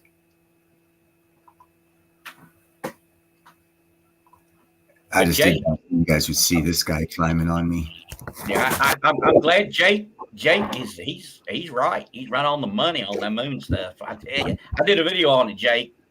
I don't know if you saw it or not. So okay, here. I've got a question. Since you can follow the money and that is a factual thing, since you guys are presuming that it didn't happen, where did the money go? Because we spent hold Under on. the table. I did a video on this on the spending. First off, it was a national priority. So the reason why we're not on the moon now is because when was the last time moon landing was a national priority? It was a security priority, and we spent a majority of the budget on it. So if we didn't spend a majority of that budget, which according to the budget we did, if we did not spend it where they say they did, where did all that money go? It's unaccounted for. Anti-communistic propaganda. Oh, okay. So every piece of information in the world is trackable through money. That's why they say follow the money. But this one's not, because flat earthers and non-moonlanders are But go back. They Go can't back prove to it. that time. They can't prove it because they can't prove it because of conspiracies. I understand. Go back to that time period. Keep the conspiracy alive. I understand. Communism was spreading like a fever. A lot of countries, and we Well, wanted no. Russia's Sputnik was a lie too. Then if they went, we didn't. Nah, that means they didn't too. So that monkey didn't die in space. If they're communists, we don't get our bank system in there. So we gotta have countries like us, the free market, democracy, if you want to call it. And they wanted those countries to go that direction, and they were going the way of communism. And so we had to do something. So that's the whole. Don't make this coalition of jewelry people coming together to do this stuff have to buy a 10-inch, $13,000 freaking telescope so we can take pictures and show you. Yeah, that's what I want. I want you to lead me to this telescope. Because that telescope's going to be at my house, so that way I can look at the Milky Way after we're done. I'm telling you, I want to see this telescope. I'm going to look up there and see that flag. Or what you could do on the moon. yourself, but of course this would be a conspiracy as well. You could actually Google up a couple places like what we have here in Berkeley. There's observatories. Yeah, Thank you, James. Observatories. There's one in Hawaii when I was there too. Yeah, it disappeared when I left, but they had a couple observatories there as well. And there's one in I think San Francisco. I've gone, and they'll show you live, but you got to make appointments. It's a little bit of a hassle here in Berkeley. You got to go through some of the security thing because where they have the university's telescope or observatory is real close to some other things that they're researching. So you'll have like a guard walking with you the whole time, but you can do it. And that magnifying glass or telescope that they have is so much bigger than a 10-inch, and it goes straight to a computer. You can zoom in and you can see the tracks. You can see the vehicle that the boys left there. You can see all that shit. Yeah, and it's footed in concrete, so it doesn't move at all. So they can zoom right in there. But you'd want to go. Yeah, broke. There's at least 40 in Hawaii. And record it. Right? You want to record that with the coordinates of it, and record it, and then upload it's already been done. It's already been done. So all that stuff's got to be fake too, and the people working there to this day. So that money fake lie has been going on and unbroken for what? 40, 50, 55 years. And yet Nixon got popped. Wait. Interesting. So we go on 4 missions to the moon because they say there's 12 people that walk the moon. There's 3 per mission. So that's 12. That's 4 missions. And we stop in 72. Why? If we're going to the moon and we're doing stuff. Okay, hold on. Let's go back to my other answer. That also, it's a dual answer. It answers this one too. Did you look at the budget? Look at the budget. There's historical facts on spending. Look at the budget. Now look and look outside and holler at someone. Say, hey, do you like that we're spending $1 trillion every 100 days? And they'll say no. But see, back then they quit spending that $1 trillion every 100 days. Nowadays they're not. Yeah. It's why didn't they bring back some gold on the moon? Every bit of expenditures of the United States budget. There was no special education. There was no Section 8. There was no abortion rights. There was none of that stuff. All that money got consumed for space spending to get us to the moon.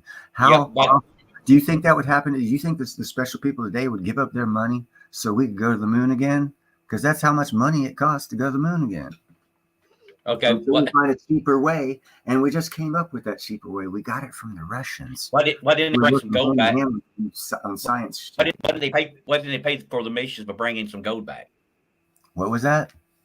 Why didn't they pay the missions by bringing gold back? Because the moon's supposed to have a bunch of gold on it. Oh, so now you want them up there with mining equipment? No, I just want them to. Do you understand the dynamics of walking in an environment like that? I saw a documentary. The math behind it is freaking amazing. They still haven't really totally perfected how to walk in that kind of environment with a backpack on. No, that's why all the fake videos show those guys fake falling in such a dramatically fake way. There's math and science behind that. I got another question. There's lots of studies behind that to replicate it so that we don't do the same mistakes. Well, hold on, wait. Same mistakes. Oh, that's because we did it and it was a mistake. So they're correcting the mistake. And they've spent billions of dollars learning about that mistake. And that mistake is a math mistake. It's called center of gravity. And they didn't presume that the gravity on the moon to have the exact amount of force on the guys and the differential of the center of gravity. And that's why you always see the guys taking a few steps and falling forward. It's mathematically feasible to try and replicate that mathematically here on Earth with our gravity. They didn't have the technology back then. Sorry. It's math, bro. We went to the moon. There's too much evidence. Too much. And how about another subject? That one's boring. Wait a minute. How about the space landing? How about the space landing machine thing? They went up and they tried it here on Earth. They went straight up and straight down and crashed. And that was like what, 6 days before the mission or something? Do you know how back in that happened? 2,500 years ago, they came up with the very first analog computer that totally baffled all the smartest people in the world up until about 10 years ago. You want to know why? Because they created that algorithmic computer 2,500 years ago on improper math. And we were trying to figure it out with proper math. And all the smart people didn't realize that, hey, back then they thought the Earth was the center of the universe, and that's how they did their math. And then all the smart people said, oh, yeah, that's right. Now I see what it is. See how stupid smart people can be? See how smart stupid people can be? In that one statement. They created a whole society called the Greek civilization based off of improper math. But yet it worked. So that doesn't make it right, though, does it? No, of course not. We just proved it was wrong. Our society's based off of what they would call wrong math. Because we can't build computers like they did back then. Because they did it with the wrong math. And that's why they had the steam engine back then, but they couldn't put it together because their thought process wasn't proper. They were thinking improperly. That's why their math was wrong. And they created buildings off of improper math. Yeah, geometry is the same, but their 1 + 1 isn't if you're looking at the stars thinking you are the center of everything. And then you realize, no, the sun is, and we actually revolve around that. That changes all the math. Now you look at gravity. 10% gravity on the moon over here. So why would something work there and not here? Well, geez, the math behind the gravity differential, pressures and all this other stuff for the amount of weight. Yeah, I could see a big difference right there. But that's just using math. So I got to answer the questions in the chat. Somebody asked. Sorry, guys. Somebody asked me if I don't think it. So Nickel don't think we landed on the moon. I know we didn't. That's the first answer. The second answer to OC is, so is Earth flat around? It is a triangle. Sphere. It's a triangle. It's a triangle. It's a sphere, OC. A sphere. It's neither flat nor round. It's a pyramid shape, like Giza. It's a pyramid. Are you serious right now? I'm actually coming up with shit out of my booty. No, I'm not serious. What am I listening to? I'm talking crap because I think most of these conspiracy theories about flat Earth and us not landing on the moon are wrong because the math proves it. I'm muting Uh, myself right Math now. is not wrong. Here's So another let's question. ask Thule. She hadn't commented on this. Did we land on the moon? Is there a flag on the moon that you can see with a telescope? Thule, answer. She ain't going to. Yeah. I was joking around in the chat. I said, well, I have no comment. I have the right to no opinion, but I said that you won't find the flag, the Mandela effect. You ain't gonna be able to. You know how? Do you know? I don't even the big telescope to be able to see a little tiny flag on something the size of the moon, and you're gonna see it from here. Ain't no way. Ain't no Yes. way. Yes. Yes. You Easily. want to go during a full moon and when there's no clouds, right? So you've got, you know how it's nice and bright in the sky and have the right coordinates. Pretty But I much. think Julie's right. I think that you won't find it either. And they could say it's because of the Mandela effect. They'll say because an alien came down and took it. Well, in which case, look around for tire tracks because they're I still know. there. They'll blame Trump. See, tire Trump went tracks up what there are and going to took it. say, oh, we sent a robot up there even though we didn't have robots. You're going to find out something to make an excuse to make it, fake. And that's cool. Everyone's got a right to believe what they want. But it comes to math. And actually, there's this guy out there right now, and this is going to be above a lot of people. And I apologize. He's actually come up with a thought process that has made me, and I only heard him once, and it makes me want to listen to him more. He's a physicist, a black physicist, and he came up with math equations that let's just say Einstein's going to roll over in his grave. They're so they're amazing. If proven true, it's going to change the way we teach people math. I'll say that. But it's still real new, and I'm still trying to wrap my head around what he said. So, and also I'm not going to really talk about it because I truly do not understand. But it seems to, even though I was taught the way he was talking about is wrong, I see what the guy was saying about his math. Almost sounds like borderline theoretical physics. I'll just say, yeah. I just need to say this: watch Capricorn 1, 1977 movie, and it shows you exactly what really happened. And when you see the movie, you're gonna know what I'm talking about. And it basically cool. Yeah. What kind of movie? A movie. I'm gonna watch a movie. Should it be? Can I watch CNN instead and just believe them? So anyway, that's the movie Capricorn. Have you seen it, Jan? Capricorn 1, and it basically they got a movie about the guy Bigfoot that did the watch, movie. and then come he knew what really happened. Now he never officially said that it happened, but he did it. He's told his story through the movie, and it will show you exactly about what happened. Except that the astronauts are not killed.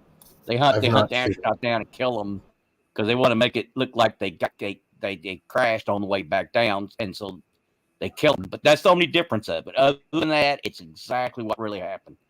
Trust me. Capricorn 1 is the movie. Hey, here's one, Nickel. Is there a international space station that people are living on, or is that a lie too? It is, but it's not anywhere near the moon. Okay, but there are people living in space, but only space outside of Earth's space, outside of any other kind of space. Space is a different space, right? Space. Well, there's other problems. The farther away you go, wait a minute. The farther away you go, the more problems you will entail. Until the closer you get to something else that has the same gravity, and then you don't experience any of those problems. That's it. JM got it. So watch that movie. You won't be sorry you did. It's a real good movie. The only problem with it's got O.J. Simpson in it, and we know he's a killer. So you have to put it. Fit. The gloves didn't fit. Huh? The gloves didn't fit. Yeah, the gloves I use on my Palladium didn't fit me too well either, but I used them. Must have quit. Well, I'll tell you something. Blood, when it dries up, it's going to change. It's going to shrink. Chad, When leather gets wet, it doesn't matter if it's it blood, was George water, Lucas. snot, pee. It don't matter. It's going to make those gloves shrink. I can promise you that. To answer So that Chad's wasn't question, even George that Lucas, wasn't real. how he got his start in Star Wars was filming the moon landing. Sorry, I zoned out. You guys are talking about movies. Nickel, you said what makes gloves shrink? What? What was the question? What makes gloves shrink? Water. If they're leather, water, if they're leather. pee, blood, all that will make leather. Oh, leather. I thought Leather. you said gloves. Leather gloves. They Leather. were leather gloves. That's why they didn't fit him. They fit him before all the blood was on them. Wait, Then are you after talking that dried about? up. What? Are you talking about who are you talking about? O.J. O.J. Simpson. Simpson. Okay, that's what I thought. Do you What's remember this the have to trial? do with a movie called Capricorn? Capricorn 1 is the movie O.J. was in that as well. about them going to the moon, and it explains, it shows you how they faked it, basically. And O.J. was one of the aliens that was filming. No, he was one of the astronauts. Oh, okay. He was. The good news is he gets killed, so y'all will love that part. Unfortunately, not for real. Oh, I'm just joking. Oh, there goes the Well, video. that didn't make it on the list, Nickel. Well, because I got so many movies. I'm a walking encyclopedia. So Captain Ron is much better movie. then they made a video in the 80s. What was that movie? JM will know. And it 1, 2, 3. No, 3, 2, 1. What was that hit song? They only had like one hit. Got the cars piled up in the junkyard, and it's about an astronaut taking off. Yes, it has Burt Stacker.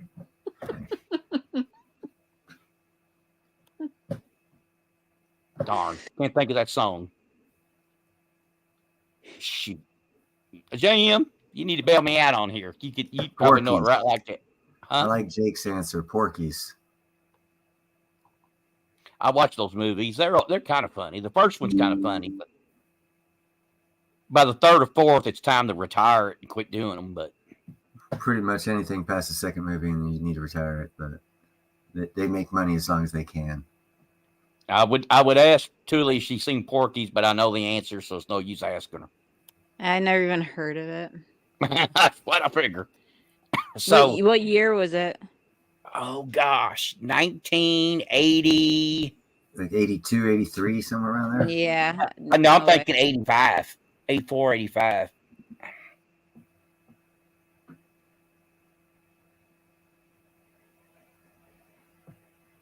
It's kind of funny though. It is. It's. What is the price of silver right now on the clothes? Does anyone know? I know Jake knows.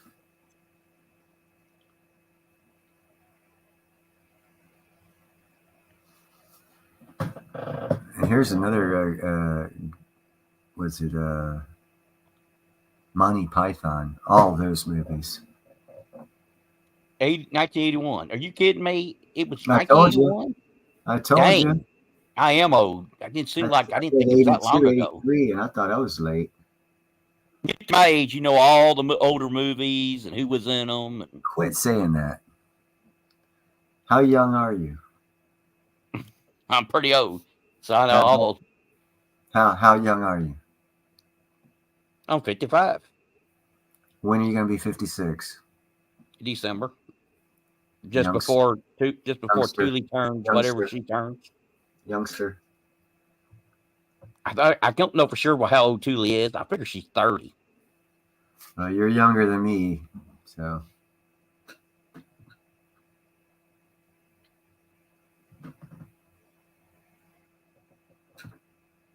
Seth was born in 82. He was watching them when he was on somebody's lap.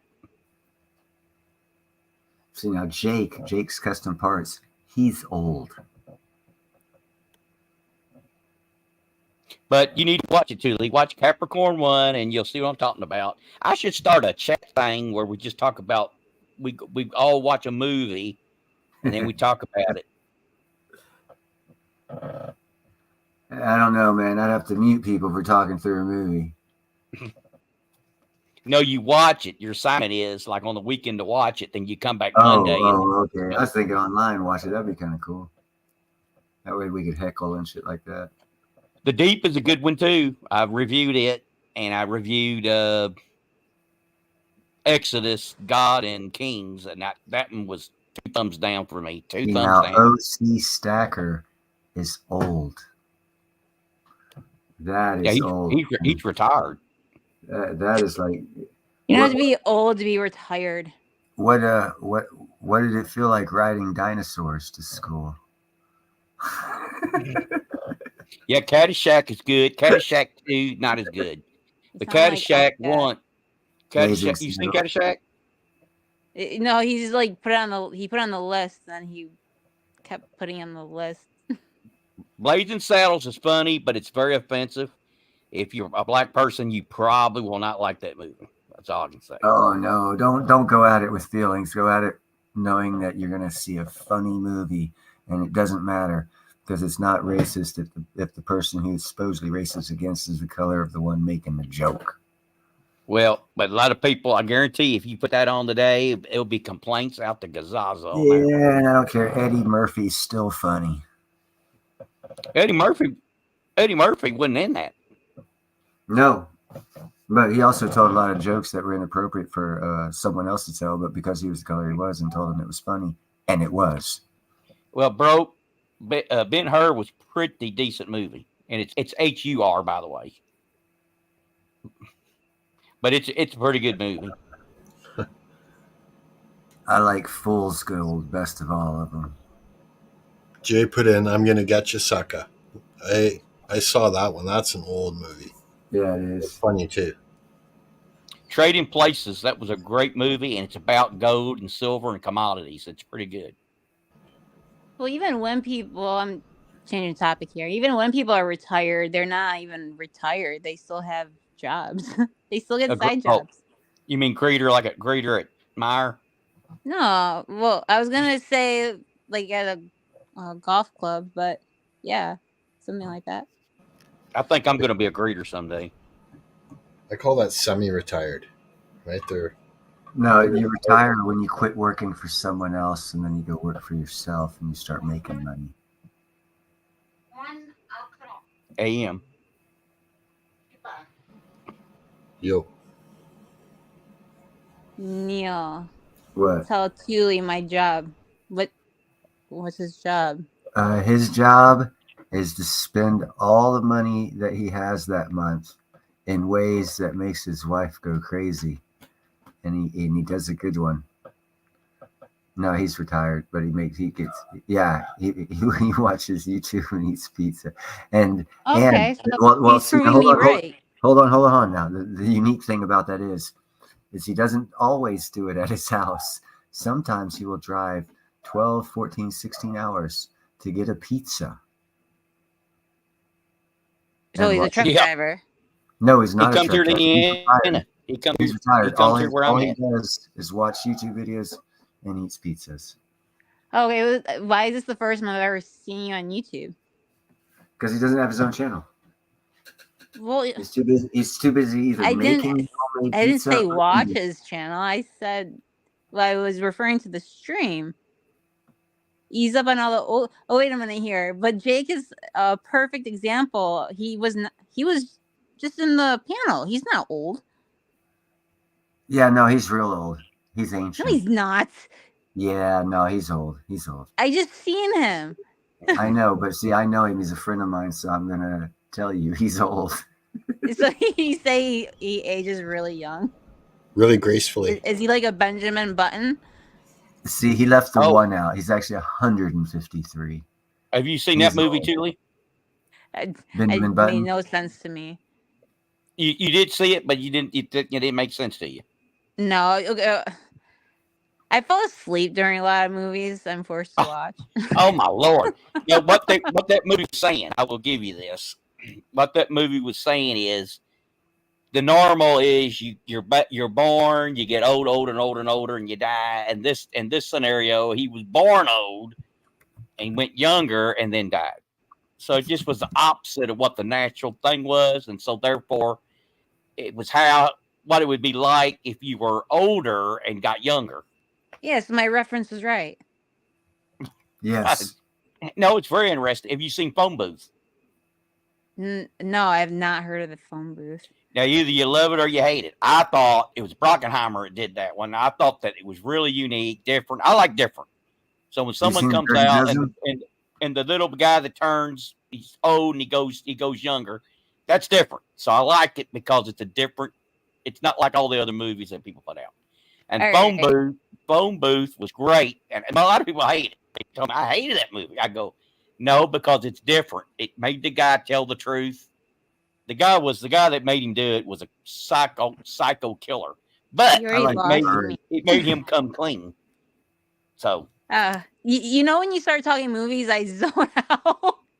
Yeah. I try really hard to actively listen to you. It's just so difficult. Well, if you I don't don't want know. to hear it. I'd have to send me a trailer. I'll do better with the trailer. Well, I can't tell you everything that happens. It would ruin the movie. The trailer. Yeah, that'll still kind of ruin it. It'll tell you too much. Okay. I have a real serious question for Jake. You ready? Jake. 2024 pizza will continue in July. Pineapple on the pizza, yes or no?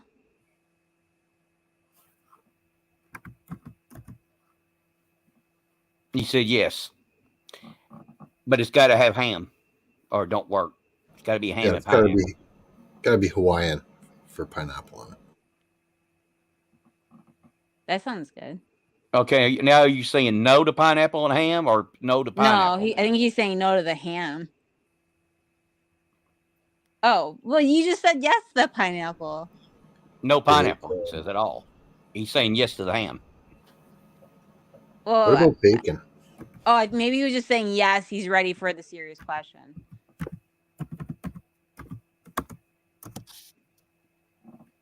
I'm all for pineapple on pizza, although I don't eat much pizza.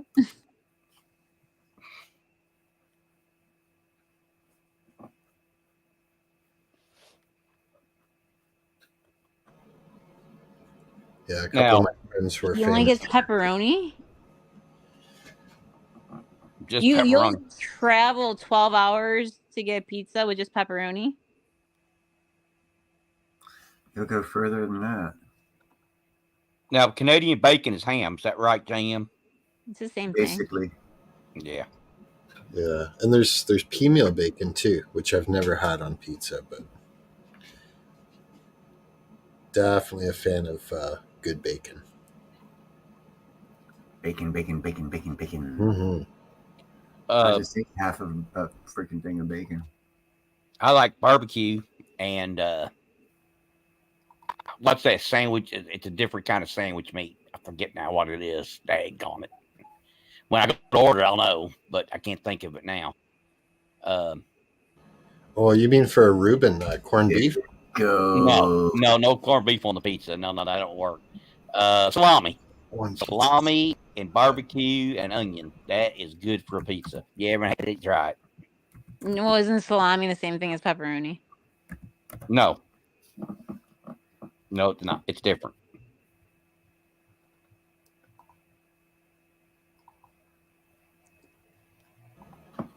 What about a cheeseburger pizza?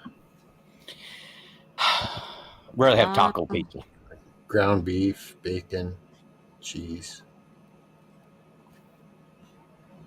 I only like white cheese. I eat meat lovers pizzas all the time. Yeah, me too.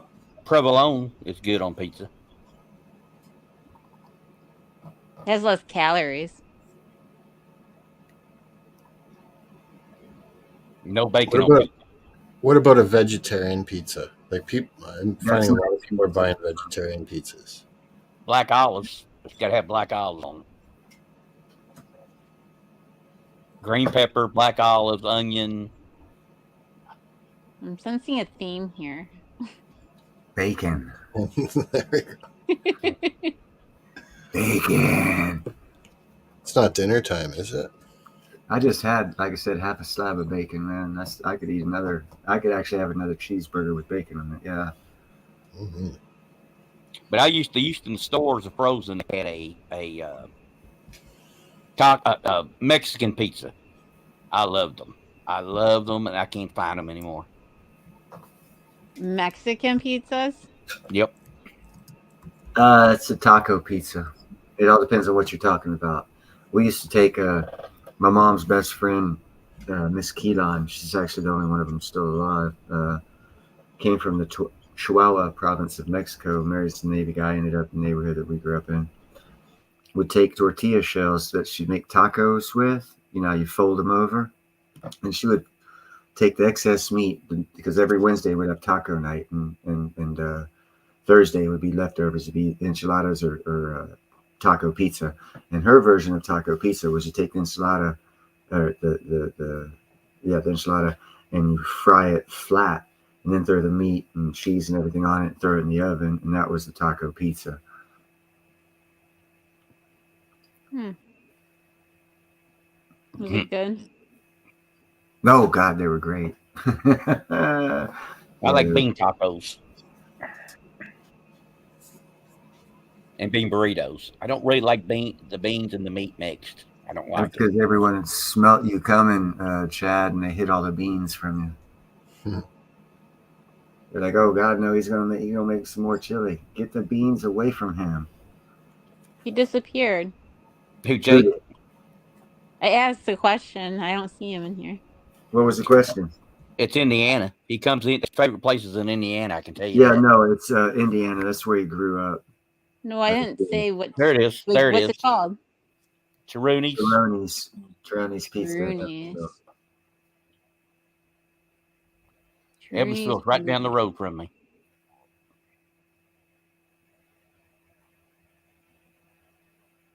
Wait, does Tila Sawyer Sacker live in Indiana? I can't remember. There's some shops he goes. There's some coin dealers he goes to. How close are you to him? Jeffersonville to Evansville is about 2.5 hours, I think. So where is where is Taruni's in between Evansville. that? It's in Evansville.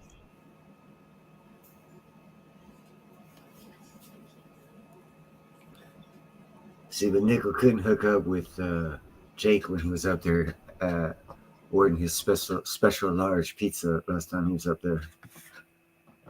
And but now the one coin shop I think he goes to is it's even closer. It's man, the coin shops up there I have heard are the awesomeness for pricing.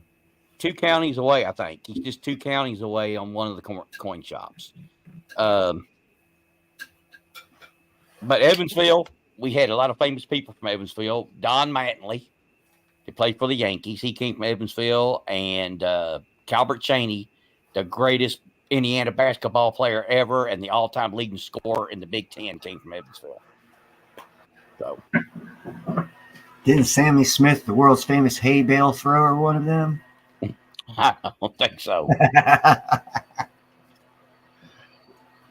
And there was a private eye I went to with umpire school with. He was in Evansville. Yeah, hey Nickel, if I could, the coin shops.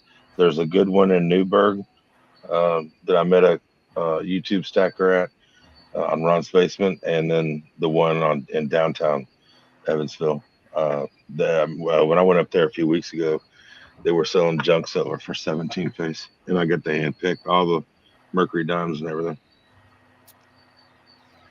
Well, we supposedly have one here in Clarksville, but I've never been there. Who's your stacker goes there? He said, "You been there? You been there? You been?" I go, "No, I don't think it's very big, and I doubt if it's got very prices because if it's near the mall, he's paying mucho alato for the space."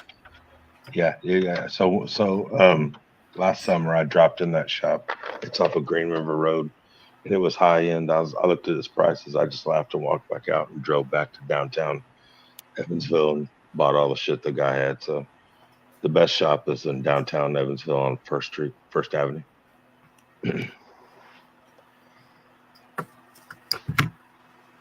But if But I'm it ever in happens to be, if I'm ever in Evansville, I know what pizza place to hit.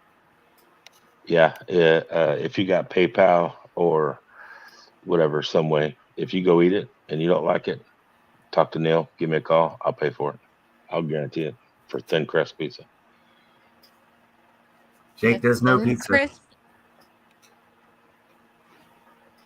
Did you call it a thin crisp? Thin crust. Or hand Tossed. tossed, same thing. Hand tossed.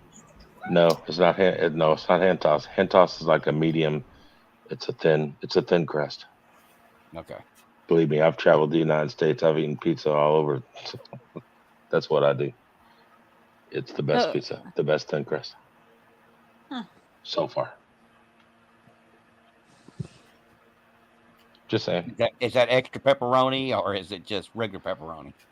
Just regular pepperoni. Looks like a regular old pizza. Jake But I've does been eating. travel for his pizza. Yeah, and the pizza tour will continue in July in Florida. So I was about to say, Andy and Chris also know about pizza because of Jake. I may be in Indiana to watch Cadillac Clark.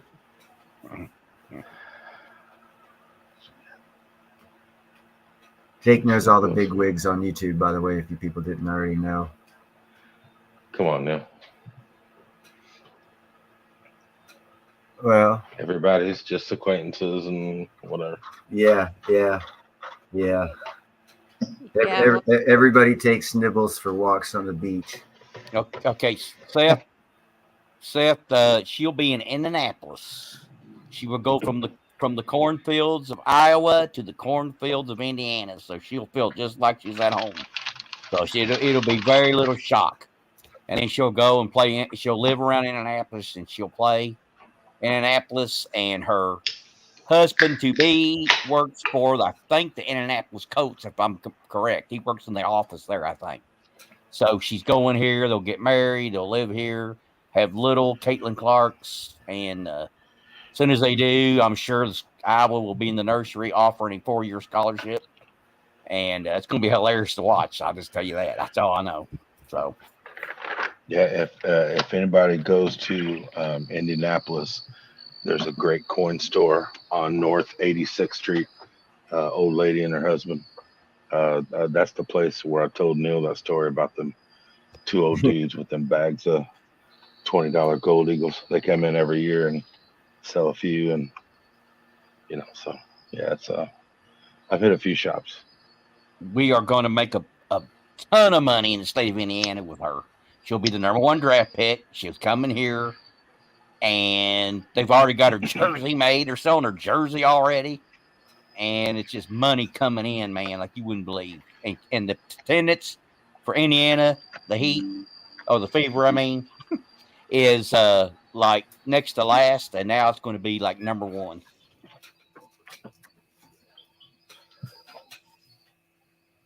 She'll probably get a key to the state or something from the governor for over. I don't know. But.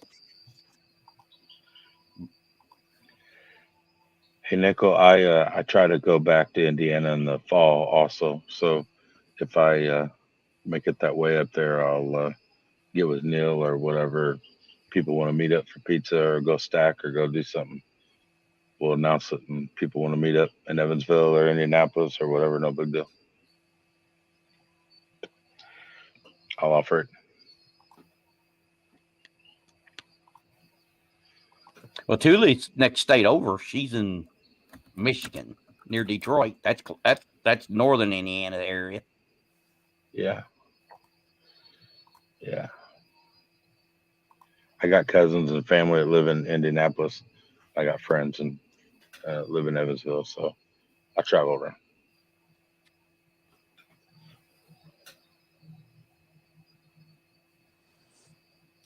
You're funny, Nickel. I'm glad I am. It's better funny than not, I guess. What's I up, don't think Jake knows me all that well.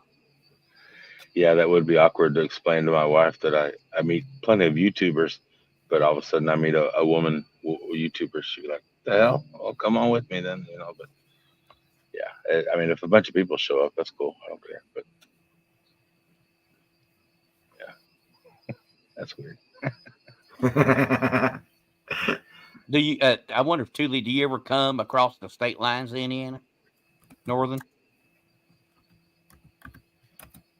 She ain't gonna say. If I I can tell you, I wouldn't tell you where I'm traveling. Go down to Mishawaka. There's only one way out. It's down. Yeah. So I mean, well, unless I go to Canada or through the UP, I don't know. I think our sales tax cheaper than y'all sales tax. We're 1.6%. Higher. Damn. What are you? We are 7.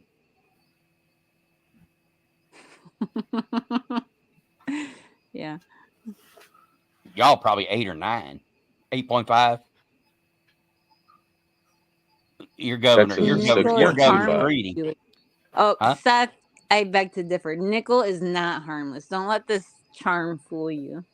Yeah, I am harmless. I am an innocent soul. He is not. But see, that's what I said. If I was governor of Indiana, our sales tax would be like 4%. And you go, why? But wait a minute. You know, how you going to pay for stuff? I said, because everybody from Michigan, Illinois, Ohio, Kentucky, they're all going to come here and buy stuff. That's why. Of course, I wouldn't be invited to any governor parties of the other states, but we would make some money on that. What did OC say? She needs to be our spokesperson for osmium. What's that? Where'd that come from? That's what I was wondering. I wasn't going to say anything. Did I miss a segue? Broke. He used to work at Taco Bell, and he made. Sounds good. I actually never. I did not like Taco Bell growing up. Oh, We had a thing called Taco Tico, and they had taco burgers. They were good, and they had and I got the bean burritos and the bean tacos, and man, I missed that place. It was really close. And now there's one, but I've never tried the food out of it, and it's in New Albany, but I don't know if it's tastes the same or not. I don't know, but This is E1337 collection. How's it going, brother? Caitlin. Hey, how's it going? Hey. Good to see you. Hey guys, I'm gonna take off. And go to bed. I'll catch y'all tomorrow morning. I'll talk to you later, brother. Pizza Yeah, dream. Everyone, appreciate it. Dream of a big See ya. pepperoni pizza, man. I'll have one for breakfast. I'll send Neil a pic. Take it easy, guys. Thanks. Later on, brother. And I gotta tell Gerald, or who is it? Whoever, Caitlin. It's C. It's not a K. It's Caitlin Clark, and the Clark. It's CC. Some people call her CC. So that's what her name is. But $1.50 in the house. Look at that. Buying them half silver dollars. How's it going, by the way, Gary Huffman? I got him. What's up? I shot somebody out of the air.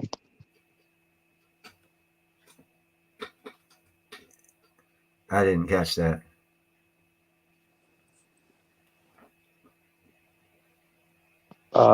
Playing game. Oh, okay. You collect medals? Yep. What do you have most of? Silver. Oh, right on.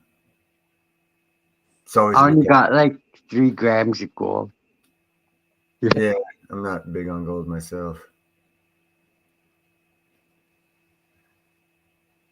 Bye, Jake. Good night, Jake. Wait, do you eat cold pizza or breakfast? Is it cold pizza? I have to ask. He already left, I think probably. he's gone. Yeah. My brother does. We got a place called Pizza King, and he does. That's what he can eat. He can eat sausage pizza for breakfast, cold. Isn't there a show on ESPN called Cold Pizza or something? No clue. It's been a minute. I don't have cable. I don't have cable. I don't have satellite dish either. I don't have cable or satellite. All I have is internet. I think cold pizza is okay if you're in a pinch, but it's always better warm Mm-hmm. or fresh out of the oven.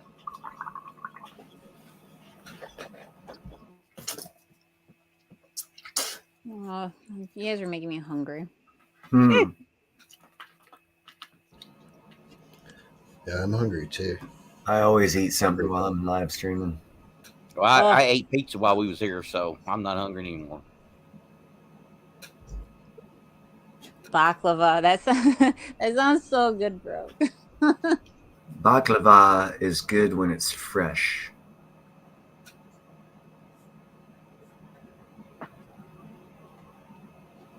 It's nice. I find it's really expensive. I never paid for it. I knocked one. What was that? I killed somebody, but we died. He's playing a game. Yeah. Honey crisp. Wait, Gerald, when you say a honey crisp, are you referring to the apple?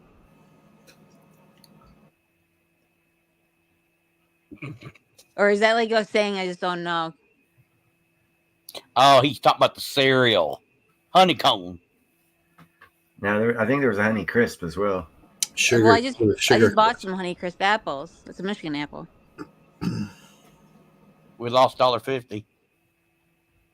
I think he's getting too serious in his game, and we were a distraction.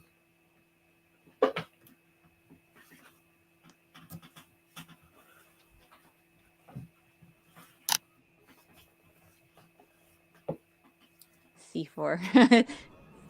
There's a smile. I think a lot of people are going to get something to eat right now.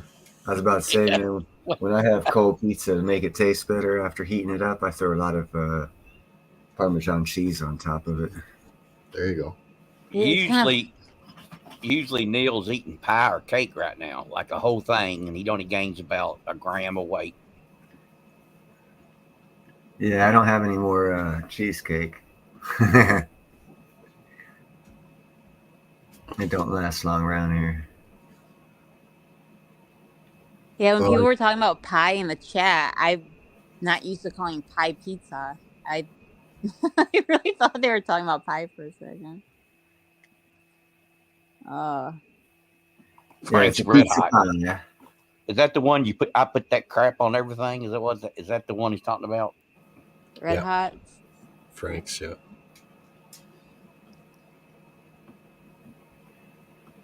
Baklava ice cream? Never heard of it.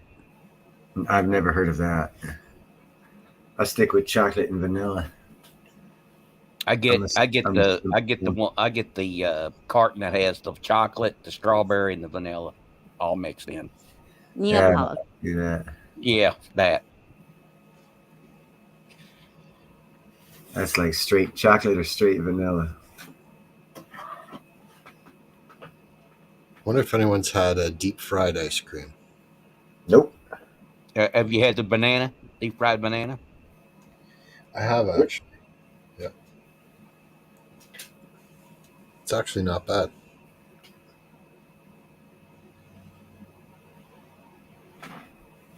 I think you'll turn into a gremlin, but at 6 o'clock in the morning, Homestead, you'll be okay. You'll turn back before everyone else wakes up, so it's all good. Go ahead and get that key lime pie. Gremlins? Is that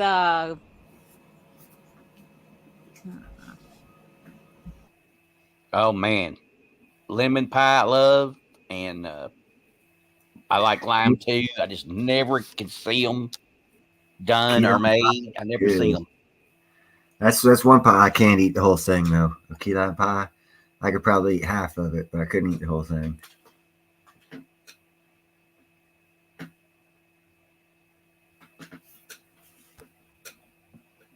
I've never had deep fried anything. Well, not like I've heard of Twinkies and Oreos and all this stuff. I've never tried any of I'd that. like to try the Twinkie. I've heard of that.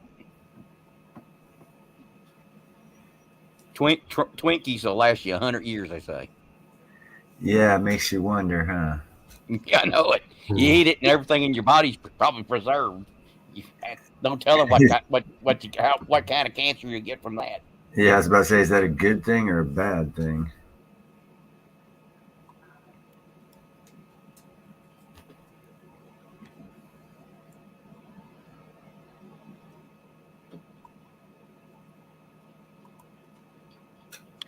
Chicken and dumplings is good. Do you go to restaurants very often, Neil, or would you say you cook for yourself most of the time? I mostly cook for myself, but I do go to this place called Nation's Giant a lot. It's like an IHOP for, well, it's basically just another version of like an IHOP. It's just a little smaller. Do y'all have? Let's see. JM will not have a White Castle, and Neil will not have a White Castle. Oh, but I have had them. Yeah, they're good. Yeah. Michigan probably has White Castles. Down in the south, Like they had a what's it called? Crystals. There was a fast food joint called Crystals. They had a Crystals burger. It was exactly like the White Castle. As a matter of fact, I knew of White Castle. I was calling Crystals burgers before I figured out that there was actually a White Castle burger.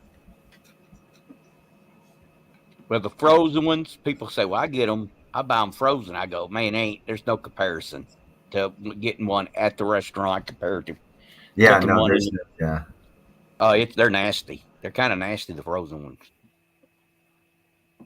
I never get them cooked right.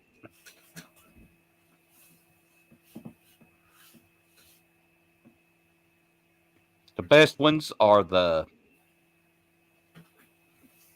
the hot pepper ones. They're the best ones, actually, and they're not that hot, but it's good. Except it gives me heartburn real bad.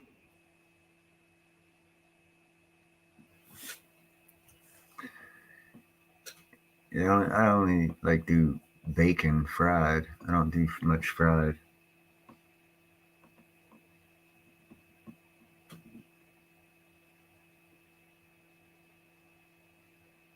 Ding dongs. You know, they were good. The ho-hos, ding dong, cupcakes, all those were good, and they changed the recipe. Remember, they used to get them in the foil?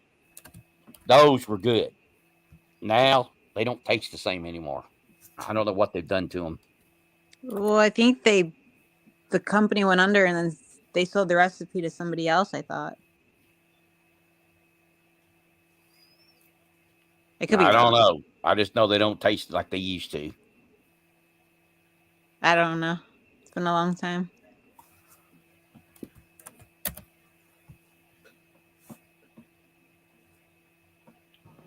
Well, one thing I'll say is right now my favorite fast food restaurant is Wendy's. If you got to go to fast food, that's what I would pick. Yeah, of all of them, I would resort down to that one. That if I couldn't find, like, I'd look for a Chick-fil-A first, but if I couldn't find Chick-fil-A, then I'd go to the Wendy's. Do you guys have Chuck's Roadhouse? No. No Chuck's Roadhouse. When you go to Wendy's, you get a single, a double, or a triple. I usually get a double and fries with no salt. And then I forget, it was someone in one of the other chats said if you're doing that, rather than getting the fries, get a loaded baked potato. And I tried it, and it was actually awesome. I like their salads. Yeah, I think Hostess did go out of business. OC Stacker is in the house. AOC. This is the true OG. He's like 660, I heard. Oh, I could tell Seth a story about Arby's. He wouldn't want to eat Arby's no more, but I better not because everybody here will start getting sick. Dude, Arby's, we don't have any. We had one out here. I like their roast beef sandwiches, man. The sauce they had for their roast beef sandwiches, I'd get the largest roast beef sandwich that place would make and eat it. The cheese, it's the processed cheese sauce. Is that what it was? I thought it was the sauce on top of the cheese sauce.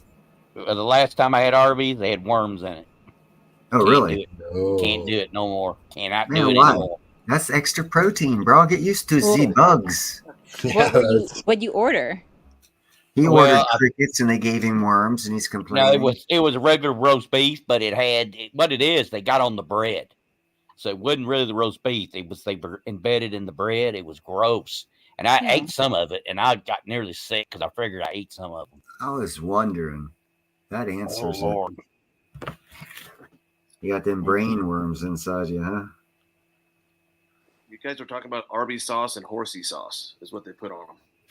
Arby's sauce is awesome. It is good. So good evening, everybody. Good evening. Greetings. How you doing? Had a coin show all day. Had a good day. Excellent. So I was able to score from some sterling tonight or today. A customer walked in with a tub full of sterling, and the guy that bought it let me pick through it and pick out the forks, knives, and spoons that all matched. Right on. So I just did very similar today via the internet through Chef Stacker. He showed his stash that he just bought of sterling that he's going to melt down. And I asked him, hold me aside 2 forks, knives, and spoons, 2 of each, and send them to me. I'll pay you. Because I once, I don't have a family, but I'd like to have at least 2 of each. I met him at the show today. He left about 20 minutes before that guy showed up because I know he would have been drooling over it like I was. I'm sure he would have. He's been doing real good in smelting that down. And that's where I say, if you do have sterling silver, with the amount of people that are getting into the smelting of it down to get the silver out of it, that sterling silver it's going to be like constitutional or what they call junk silver. It's only going to get more valuable as people melt more of it down. Well, that's what I told my wife. I said, hey, why don't we just have a set for the house and we'll just use it for the day to day? And I said, if worst case scenario, if it boils down to it, we'll have, at worst case scenario, use it. But I mean, the Can I make one suggestion on for sterling silver jewelry? I've found some people will polish it. They put the polish on it because they want it to look all nice and shiny and everything. And I'm going to recommend you don't do that because you don't want to be eating off of polish, right? You're so funny. Yeah. For the I was food. going to ask how to clean this up before we started using it. That's why I jumped on. I wanted to ask Nickel what he thought would be something good. Should I dip it? Should I just leave it alone? Should I just soap it in water it, put it away? Baking soda.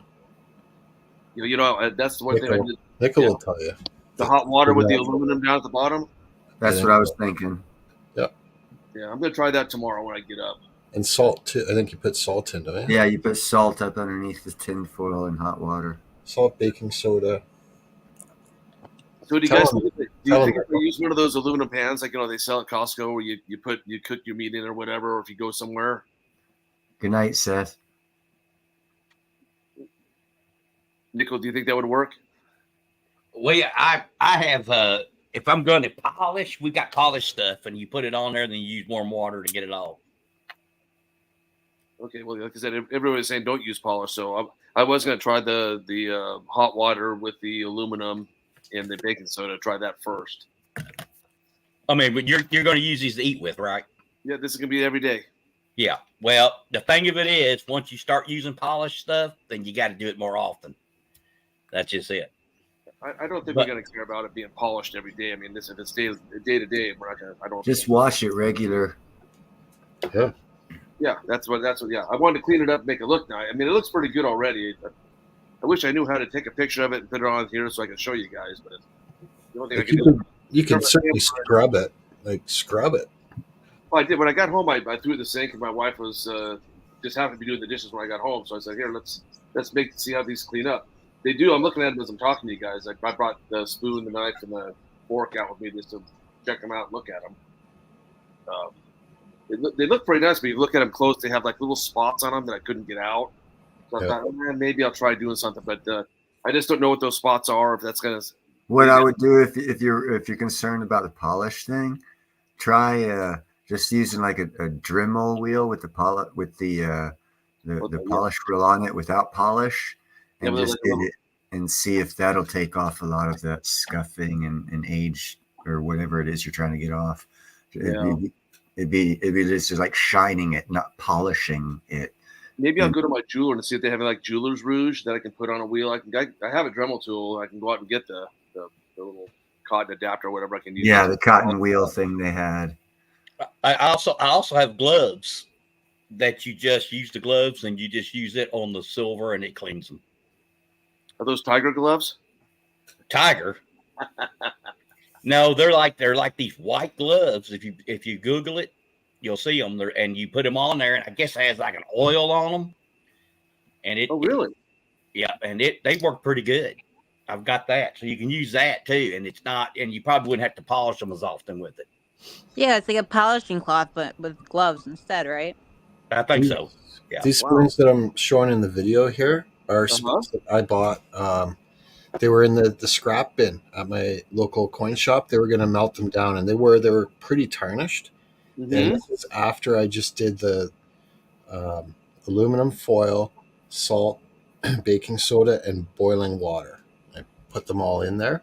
Yeah. And they turned out pretty darn nice. That does look nice. Maybe I'll try to get Chef or maybe Surfer. I'll try to get one of those guys to do a video on it. I don't create content, so I thought, well, maybe if he wants to take a look at it. Yeah. See what they think. But one thing I did notice right away, I grabbed one of our day-to-day forks that we use here. Then I grabbed our fork that I just bought. Huge weight difference. These are much heavier. Those were some nice looking spoons. Yeah, those are pretty. I would suggest Baker heirloom seeds for whatever type seed you want to buy from them. Right now, I'll go up on what's it called, this shop there, Amazon. Let's see if I can find those gloves tomorrow. They're all EBRIDWEAR silver polishing gloves. You kind of broke up there, Nicole. You want to say that one more time? EBRIDWEAR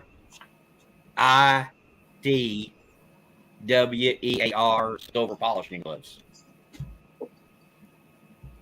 Got it.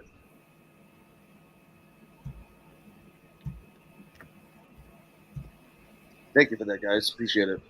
Yeah, not a problem. So, Nico, what I was saying earlier was have Caitlin become the spokesperson for our osmium. Yeah. Well, I'll tell you. The advantage she has is that she's a woman. Therefore, she can sell diapers, she can sell polishing, she can sell everything, shoes, jewelry. See, the men can't do that. You take Jordan. What does he sell? Cigars, Nike shoes, shirts, jerseys. She can do all that, plus all this other stuff. She's going to be a mega, probably billionaire, probably for it's over. Who is this you're talking about? Caitlin Clark. Oh. The young lady that set the women's basketball record for most points scored. Oh, okay, most assists, most points. She's got records for the NCAA tournament. Now, she didn't get the single game record because she only had 30 today, and she had to get, I think, 41. So she didn't get that, but she did get. She has all kinds of records. I mean, just a ton of records. Nice. She's probably the best passer in the game. I don't think there's any many passers the ball as good as she does. Yeah, she was fun to watch. It ain't over. She's going to go to the WNBA, and she's probably going to take off there, I would think. You think I don't know if she'll take level threes. I don't think they'll let her have level threes at first, but and the other women are going to be jealous of her first, but then when she bringing the people in and putting butts in the seats and selling shirts and jerseys and cards and everything, then they're going to love her because everybody's going to make more money. So.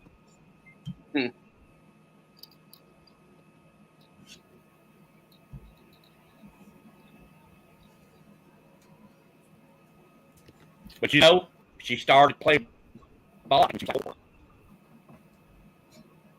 and she played with the boys. The dad made her play with the boys. That's why she's so competitive and good.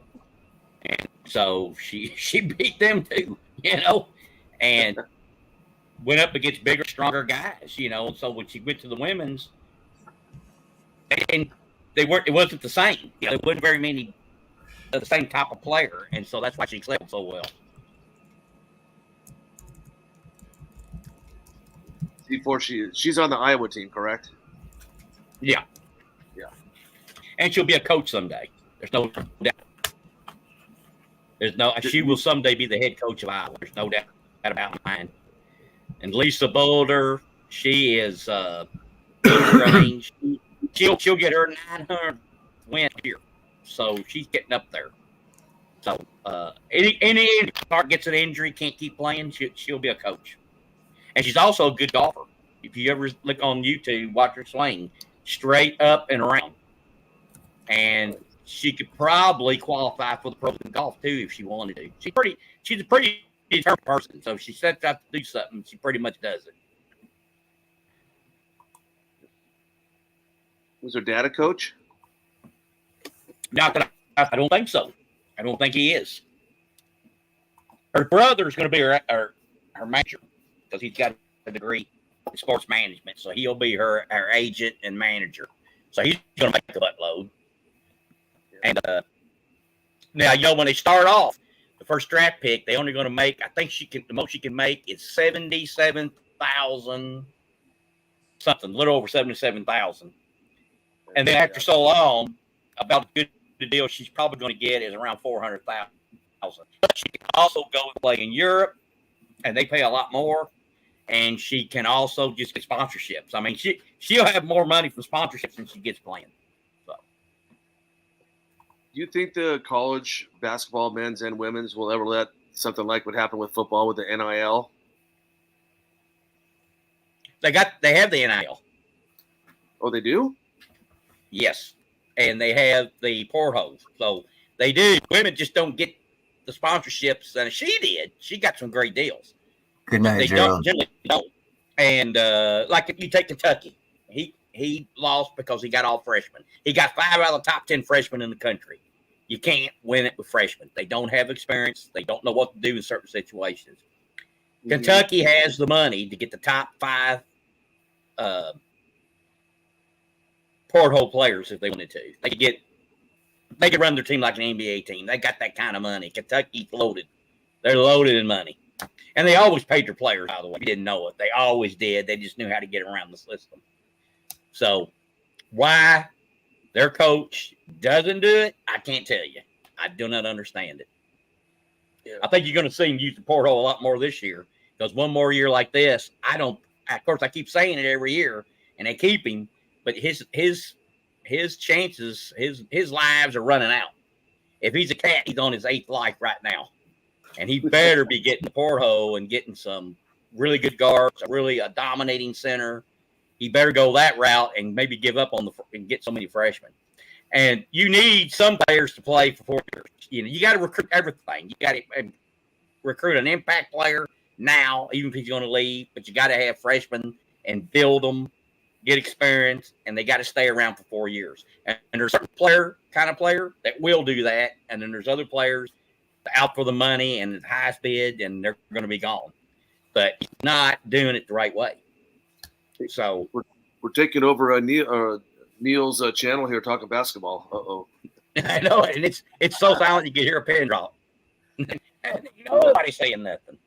So well, I wanted to chat with you on your channel, but you never have the chat on, so you can't do that. So I was going to talk to you about the Alabama game, but let's do that on your channel, not on Neil's.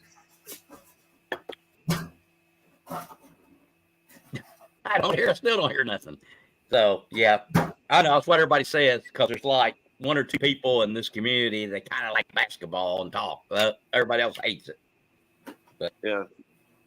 I mean, I don't follow it like I used to, but I keep up with it because obviously, I follow Alabama, everything sports. So, well, now Alabama, they should be good next year. I haven't seen anybody enter the portal, so I think they're going to get back there and prove they can win. So, and I don't know, but they need Sears. If Sears stays, they probably got a chance because he's a pretty good ball player.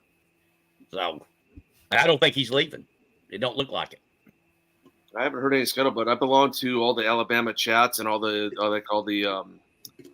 those like Alabama 109. There's a bunch of people that talk about nothing but sports on it. I follow that and listen to it once in a while. But after usually big games like this one, I usually listen to see what's going on. And I haven't heard any scuttlebutt of anybody leaving at all. No, I don't think they're going to. But now the football coach they got, I can't tell you. I don't know if that's going to work out or not. I mean, he came from Washington, right? Well, I had a pretty good. So I belong to an Alabama chapter. We raised money for scholarships out here, and we had a big watch party yesterday at our local tavern. We had like almost 300 people there at the Buffalo Wild Wings. We took over the whole restaurant, and we were chatting about that. And one of the guys that went to Alabama is he lives, eat, and breathes the football, man. It's all he talks about ever. And he doesn't seem to think that just because he's a Pac-12 champion, it's not a caliber for the SEC. So he thinks we'll go 3 or 4 and the rest. So I don't know. SEC's definitely the best football league, definitely. Yeah, so yeah. I think Saban quit. I'll tell you why I think he quit. He didn't like the NIL. He did not like Porho, and I think that's why he quit. I know that for a fact. I said that as soon as the NIL came out, and I watched his first press conference about that, and he was not happy about it because he said it the way I said it. All that did was let the tail wag the dog. Well, they tried to change it. They tried to say if you transfer out, you have to stay 2 years, and judges have said no, you can't. So they've opened the Pandora's box up. They can't get it closed. They can't put what they took out back in, and it's going to be an absolute mess. And you're going to have 4 schools in basketball and football, and they're going to be one of the winners every year. It'll be 1 of 4 or 5. And because they're going to have the money and they're going to end up buying everybody. So, and they got parity. That's what's bad about it. They got parity in football, and that's what they worked on all these years, get parity in football and parity in basketball. And now they've thrown it away by doing this. It didn't make a bit of sense to me. So, I don't like it either. For me, I'm kind of glad that the basketball team last year, everybody did go quit and bail. So this guy took nothing, and look what he did. One year, and we made our first Final Four ever. So, hopefully we can only get better and improve. Okay, the rest of y'all can get in now. We're done. Yeah. They're going, man, when these two guys going to finish? Oh. Tully's talking about plants and planting her little garden. It's all right. I don't really follow sports very much anymore, but I used to, so I get it. Does anybody here have packets of seeds? Because they claim, Cranky did a video on that, and he's right. I've been trying to get some. I think that is going to be very important in the future. If you've got the seed packets, you're going to have a valuable asset. So, Surfer and I are getting together. We're going to we bought a hydroponic system where the pots there's like one pole and there's like 3 or 4 buckets around the pole, and they all each feed each other. So we're going to do a video on that and try to grow our own lettuce and all that kind of stuff. So we'll see how that pans out. It just came in like 2 days ago. If you study up the microalgae network under the soil between the plants and find out what plants are symbiotic through the root system, and you add azospirillum and micros to the root system of the plants you plant and plant other symbiotic plants around them. In here, Northern California, last year I got tomatoes to grow and bloom all the way in through December. I was getting fresh tomatoes off my plant in Northern California. That's nice. That's awesome. No, nothing but water. No chemicals whatsoever. Yeah, that's what we're going to do. We bought the hydroponic system that has like the 55-gallon water that you put your own nutrients in it, so that water only feeds your vegetables. So we'll see what happens. Right on. There's lots of good ways to grow where you can guarantee your food source is what you want it to be as far as vegetables go. Yeah, chemical free. What's Yes. JM's growing season in Canada? I bet they can't grow all that much that long. Yeah, they can. It starts right around now. It's Okay. it's springtime now, so lots of like the tulips and things like that are starting to come up. Yep. We're above freezing pretty much all day, all night now, and it'll go right till it depends, but September for sure. Usually October, even November sometimes. But we're schnookered for December, January, February, March.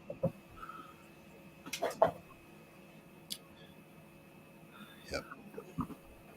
You ought to check out as far as hydroponics goes. See if you can incorporate aquaponics, fish system in with it to use the fish to help with the nutrients and grow fish and plants. So basically, have fish living inside the water we're going to use. You have or you could flush the fish water or fish tank water through the root system of your hydroponic system of the pipings that you're going to use. Yeah, I don't have tanks. That's what okay. That's what ITM woman uses. It's a way to just multi. Yeah, the use fish's poop. It's basically. nitrate. Yeah, gets sucked up by the root systems of the plants as you flush it through the tubes that the plant's roots are growing in. So it's basically What instead is- of dumping the fish water out, you just recycle it into your plant. Yeah, basically. Nutrients. Yeah. Okay. What is her name? Zhang. Lynette, Yeah, she does. Yeah, she's got her own system. She's got on land. She's got it. She showed it on her video, and she has it all elaborately set up. And yeah, that's what she does. Is that a recent video? It probably was 7 months ago. Is this when she was still with ITM? She was, but this is separate. She has 2 channels. She has Yes. her. Yeah, And yeah. so So this it's on is her. the survival channel. Yeah, so it's on her personal channel. Then I'll read. I'll find it.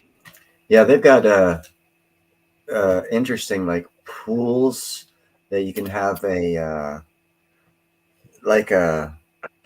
1 acre swamp area created and use it as a filter for a natural water pool that you don't use chlorine or fluorine in. Mm-hmm. And you use the plants from the swampy type area, and you can have things grow there as well, food type stuff. Who did we just lose? We lost Tully. Yep, she left. She got a phone call. I hope it's not. Or she just thought we were boring as heck. Well, that's always a feasibility. I know she likes basketball. She might have pressed the wrong button too. A few people that dropped out of the panel actually mentioned that in the comments after. Well, she's on her phone, and she said she was on her phone. I just heard the phone ring, so she probably got an incoming call. And Hey Neil, last week what happened? I lost all my internet went out. Last week we were talking. We were going to jump off, and we were going to do phone numbers. I could not, dude. I couldn't get everything back up till the next day. That's quite all right. I don't let anything bother me, man. I age naturally. I don't need to speed it up or worry. I don't. I was going to say something when we were talking about cancer. There was this one interesting research paper I read. This guy did a study on Rottweilers. He tried finding 14 and 15-year-old Rottweilers, 100 of them in America that were alive that long, because it's very unusual for a Rottweiler to live that long. And he can talk to the dogs. Specifically, how you do old school medicine is you talk to the people who have a certain type of thing. Like if they live longer than others, you talk to them about their diet, their lifestyle and stuff. But you can't talk to animals like this. This guy came up with a questionnaire that you could ask the owners on the dogs, how they acted and all this other stuff. And he had like 30 questions. And he found 100 throughout America of Rottweilers that were 14 and 15 years old. And he asked these owners of the dogs questions, and he came to the determination as much scientifically as he could. He came up with the conclusion that the dogs that naturally didn't startle or weren't easily startled were the ones that never activated the cancer cells. And I say activated cancer cells because everyone's got cancer. It's whether or not it's activated or not. And I've always run under the theory that we basically kill ourselves with our own thoughts by turning on and off cancer cells, by our belief systems that we get off of listening and believing what others say. We actually create our own doom to an extent, because is that what they mean by worry yourself to death? pretty much, yeah. I believe that. Yeah, you can actually. They're discovering that you can actually turn on cancer cells by being too much of a basically a worry wart was where the study that he was going was. Put in layman's terms, that's basically it. You can be detrimental to your own health through insecurities and unsure of yourself and just, I don't know. Stress. So the body follows the mind. Yeah, basically, and no sleep. Yeah, that's that was not part of the study the guy did on the Rottweilers to determine which ones died young, why they died young, and why the old stayed old. And he found certain things, commonality of these old dogs, and part of it was they didn't startle. You know, firecrackers could go off and they wouldn't like jump and be scared. And he made from that determination that there are other things that cause cancer rather than what they say. And that's where here recently, I think last year, I heard a medical breakthrough, quote unquote breakthrough, where they finally made the scientific conclusion that cancer is a metabolic disease and not the type of disease they're studying it as now. And that's why they haven't come up with a quote unquote cure. I stay up with all kinds of funky shit and reports and stuff. That's really interesting. The Rottweiler study. Yeah, I read that like 6 or 7 years ago. I was wondering if that has something to do with confidence as well. People that are confident don't tend to worry as much.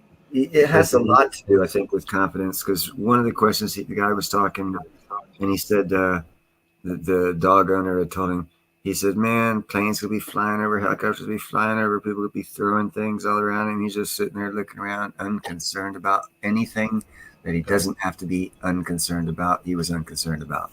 Like some dogs, in other words, he didn't worry, basically, about I do dog walking and dog sitting for a living. Mm-hmm. It's true. Like some dogs are absolutely terrified. And they're probably going to die of cancers. And others, it doesn't even faze them. Thunder, lightning, they're just like, yeah, whatever. Mm-hmm. Loud noises. Chico wanted to fight thunder. He just got alarmed and said, "Bring it on!" He wanted to fight. So he was fine with it then. Nothing scared him. He could go. Heights didn't scare him. Water didn't scare him. I didn't scare him. If I hit him with a newspaper one time, just tapped him, not on the second time, he would take that newspaper and throw it halfway across the room. So he allowed you one time because he realized he made a mistake. And, you just tap him on the nose or whatever. He wouldn't let you do it a second time. I just tell you that. What age did he live to? He lived to be right at 15. Yep. Yeah. But I fixed him. I had him fixed. Of course, they said that he would be less likely to get cancer and probably would live longer or whatever. But they also told me he might get more aggressive. And I said, more aggressive?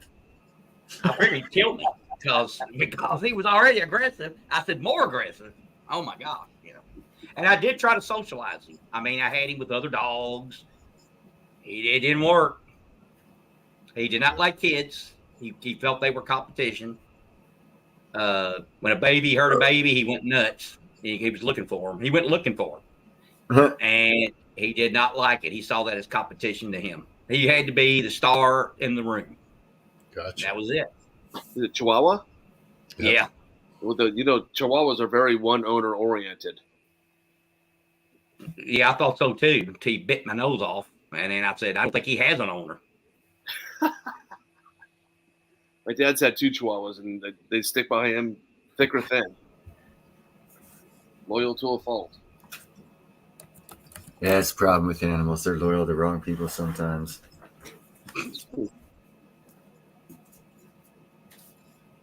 How many cats do you have, Neil? What was that? How many cats do you have again? Inside or total? Whatever. I have 7 inside cats, and there's about 13 or so outside cats that I feed that are spayed and neutered, all except for one female who just had another litter.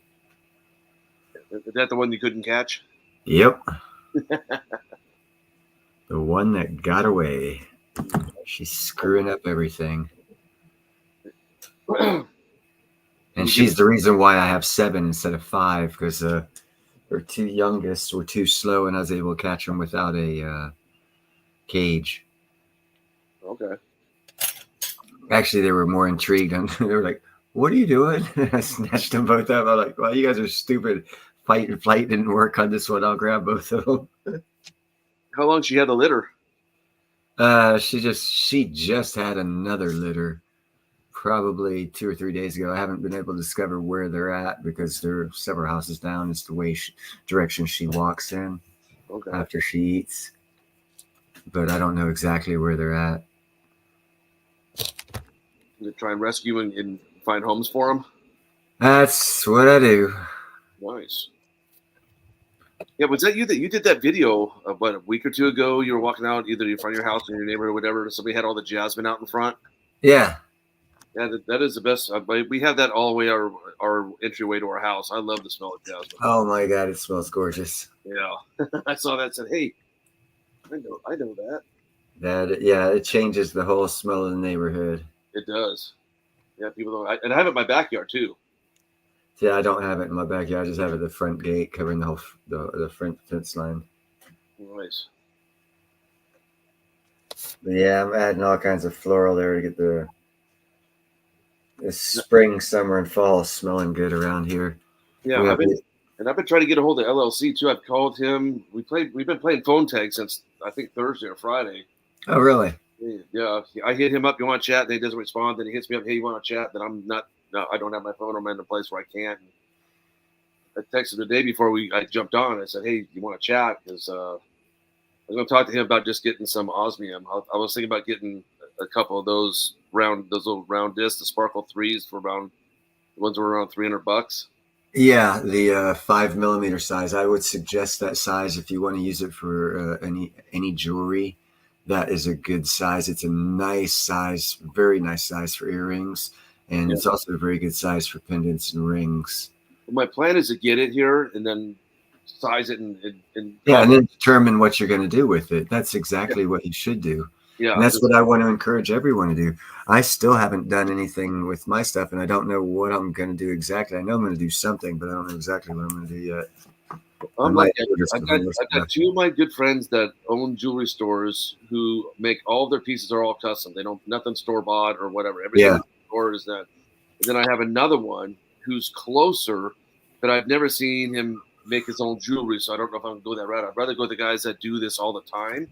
Yeah. Are very creative, and people walk up with them with diagrams and they create what the image that people want. So I think that's expensive.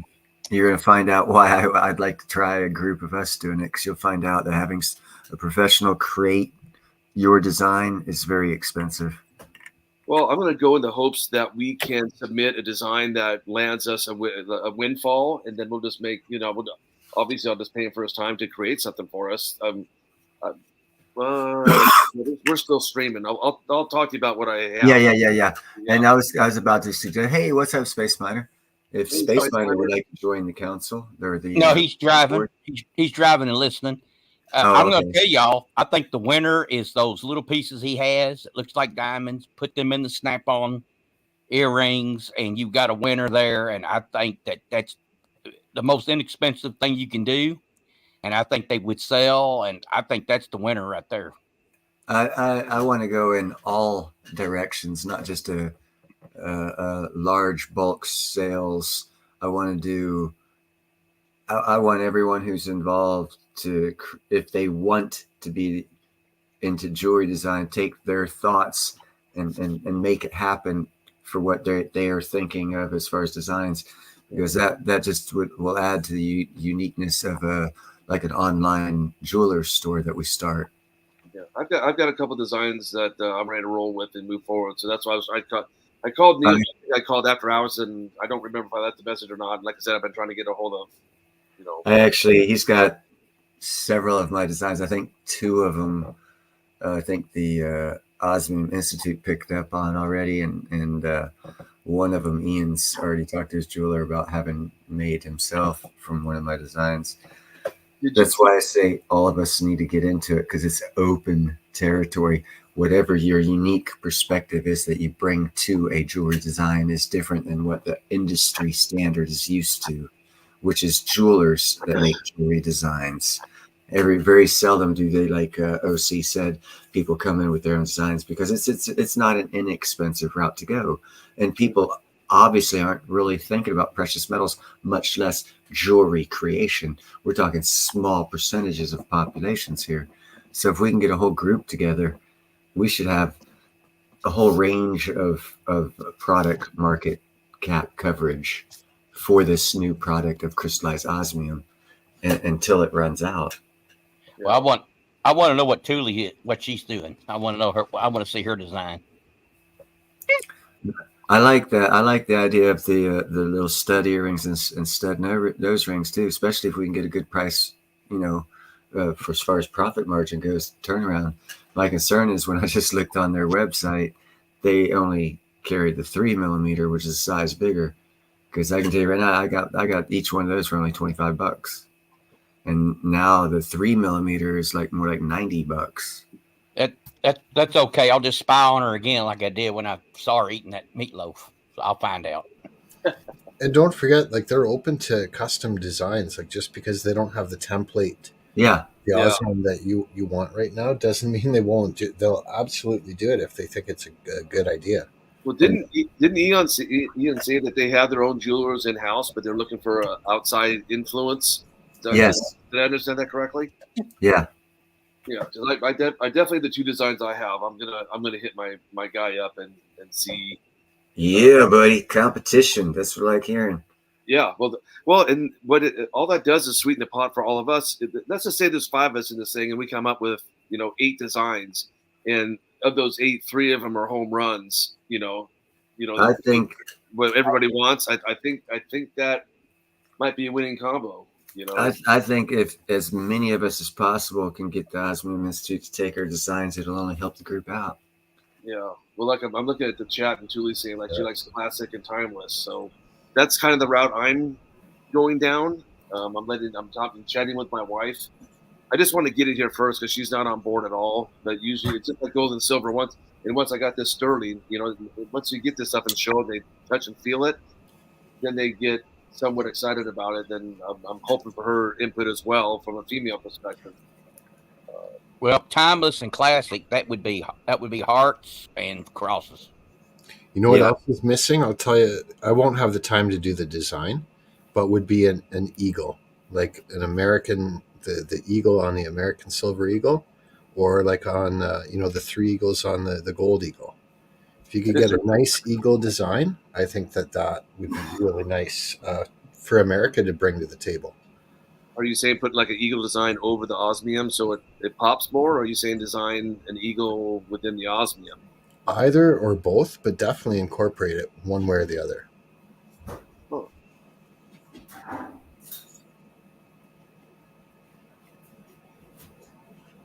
Like right now, they've got all the different shapes, and they're coming out with the animals: the dinosaur, the elephant, the dove, all that. I didn't see an eagle yet. Yeah, I don't want to chat what I have in my mind on the stream. Okay. I'll share it with you guys that we're going to try and do something with. I gotta say something first to Space Miner. I would like him to give me a call. Whoever knows Space Miner, who knows someone who knows my phone number, if it could work its way down that channel, I'd appreciate it. Yeah. Hi, Space Miner. Other than that, I'm going to go ahead and end the stream.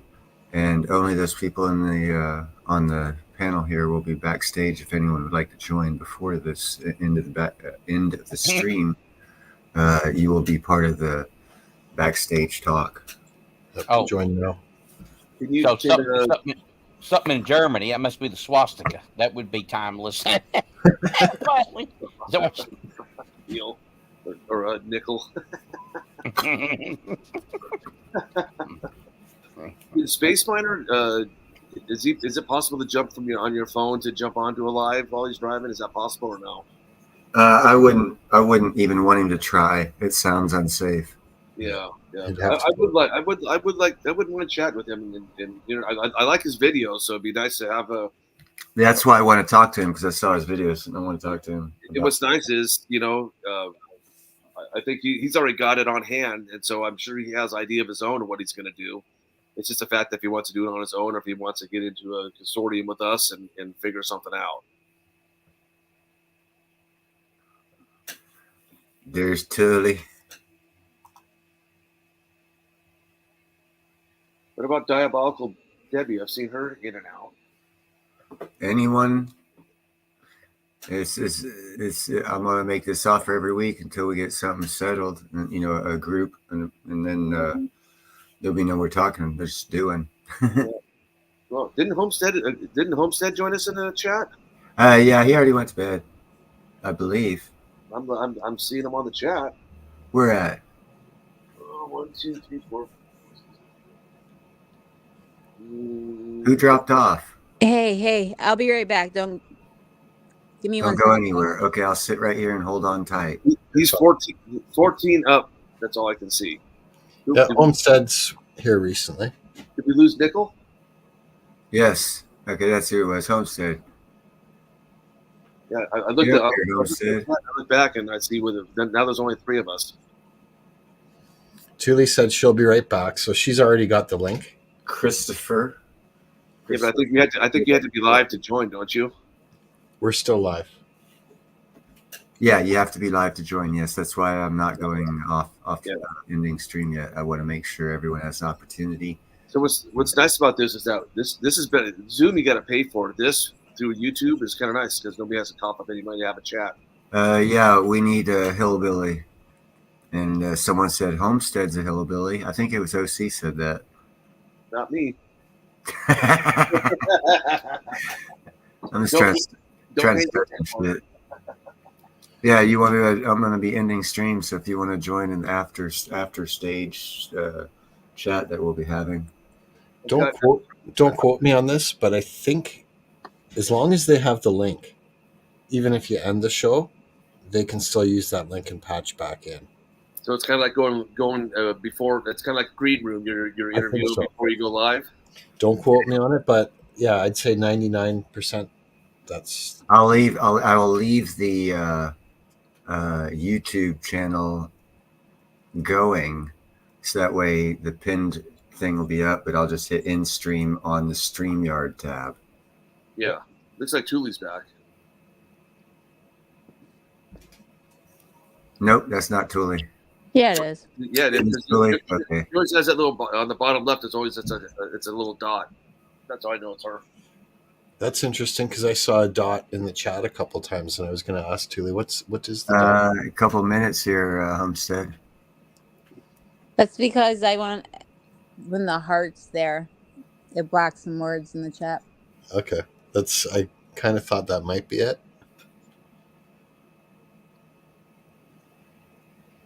Hey, Thule, I've got a question for you on your modding. Do you mind? Who's asking? OC. What's up? How do you drop channel links so fast? Because I try to mod for Surfer and a couple other people, and what I do is I go onto their channel, grab their information. So I basically jump out of what I'm modding, go get the information, and jump back in. Is there a way to set that stuff up to where you can just click on their name, and that option will come up, and it'll take you to channel and another tab, so that way you can stay in the tab while it's all loading, and you hop over and copy and jump right back. That's how I do. I usually click on their name, which jumps me over there, which I can get. Then I can right click it and get their channel name, and then I always have to jump back on, and then my thing goes from live chat to. Get back on, Nickel. Nickel lost connection and Homestead, totally. Okay. And Diabolical, if she would like to be part of the group. And Diabolical, if she would like to be part of the group. You got to mute the YouTube channel. There we go. You coming on, Nickel? Anybody? Diabolical? I'm not sure what your limit is, Neil. I kind of think it's 6 people. I think it is as well. And so I can drop down if that helps. No, it won't help. We only have 5, so there's one more, and they haven't shown up yet. And I'm fixing to end the stream. So if Nickel doesn't hop his butt up here, I'm pretty sure he doesn't want us to keep telling him to order shit so we can use it. Hey, if there's only so many folks that can be in this thing, you don't need me. You need Nickel in here and other people. You can get 6. I think you can get 6 people. No problem. Yeah, and there's not one more person even wanting to come up yet. So He's being shy. Hey man, is Thule going to be in this thing? I'm right here. Oh hell, I can't be in here. Why not? No, she's too much trouble. And what? She's too much trouble. I'm not.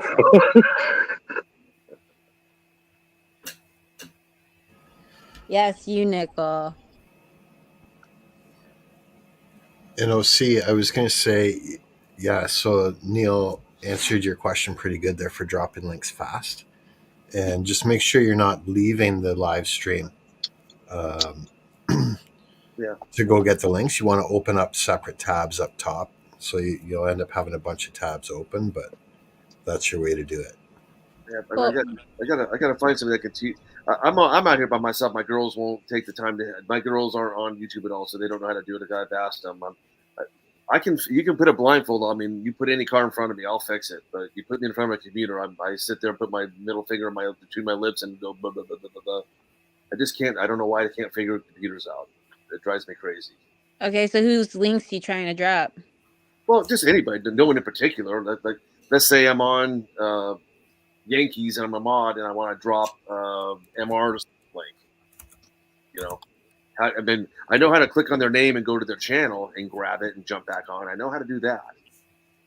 But it's the fact that you like when you say like when somebody wins, or do you just type it that fast that like, hey, MR, you just won on the wheel. Send your information to Yankee and blah blah blah. It's all like oh, if you're gonna talk about Yankee stream, then I'll say what I mean, every stream is different for me, but for Yankee, if they're not in, you have to refresh often, but if they're not actually in the stream, I won't tag their name.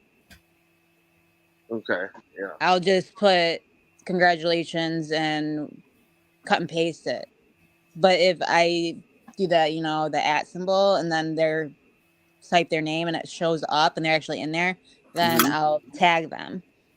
So like literally if somebody went on the wheel, then like within, I don't know, 8 or 10 people saying something, bam, you've got that. Hey, drop the link, you drop the information for what them to do when they win. Yeah, because I'm good at what I do. I know that. That's why I always say you're a great mod, because it goes so quick. I try to be that fast, and then literally 30, 40 people go before I type it in and put it in. So open up a Word document and have stuff pre-written and then copy and paste and learn the key codes on your computer so you're not using a mouse. F9, F7, all that stuff. Or Control C for copy, Control V for paste. Yeah. So, and that's gonna make it go faster. Okay. I appreciate that. Thank you very much. If you're gonna drop links like channel links, let's say in Surfer's stream, and he has certain guests, then just go get those prior to his stream even starting, and then put that in the Word document. Yeah, like you'll have either Ron's Basement or Ted Speed or something like that. So I usually just have to jump out and jump back in. Is what I usually do. Yeah, but if you get those prior to, if you already know you're going to need them, then you don't have to do all that. Yeah, well, awesome. Thank you for that. I appreciate it. Yep. I mean, there's more, but you can start with those. There you go. Yeah. I know there's a lot more for me to learn. I just because I've had it, obviously tying some people out and ban a few people from those channels too. So I've learned how to do all that. I suggest if you ban people, you tell the channel. Or if you hide people, if you hide somebody, I suggest if they're like a legit troll, I guess that's one thing. But if you're gonna just ban somebody because of what you think needs to be banned, I would tell Surfer, let's say, that so and so you banned him or hit him. So if he disagrees, he can change it. Yeah, well, that's it. But we do. We're friends. I chat with him almost every day, and I've been at his house the last 3 days helping him with the project that we're doing. Yeah, at the end of the day, though, he still his channel, his call. Oh yeah. I told him what I did. And I told him what they said. He says, "Yeah, good, right." Because he's told me what his parameters are for how he wants me to mod, anyhow. So if something goes beyond what we talk about, then I usually won't do anything. But I'll tell him this is where I saw. How do you want me to handle it next time? And his same thing. I thought warn him 3 times, time him out, and if it doesn't work and they continue to cause problems in the chat, then I block them. I usually block them for 24 hours, and then if they jump back in the next one, then we'll block them. You sweat watching Thule. What does that mean, Nickel? It means you're trouble. He was saying that he can't copy or paste, so I think he's saying that you're such a good mod, it makes him sweat. He's like, oh my god, how can you go that fast? Because he can't keep up. I think so. All right, well, I'm gonna end the live part of the stream. That'll keep the rest of us in the backstage part, but I'll leave the YouTube channel open so that way people can still join after I close this live stream. But it'll guarantee that we're only talking amongst ourselves. I know why Nickel's not joining. He's afraid. He's scared. No. He's a scaredy cat. Everyone in the chat, have a good night. You taking off? I'm staying, but I'm saying everyone in the chat. Okay, to the chat. Okay. He's saying good night to the chat. All right, guys in chat. I'm gonna end the stream. Thank you very, very much, and it'll be pinned to join the panel still, but the live chat's going to be off. I'm going to end it now. Have a good evening and a great week coming up. And stay out of the sun on Monday.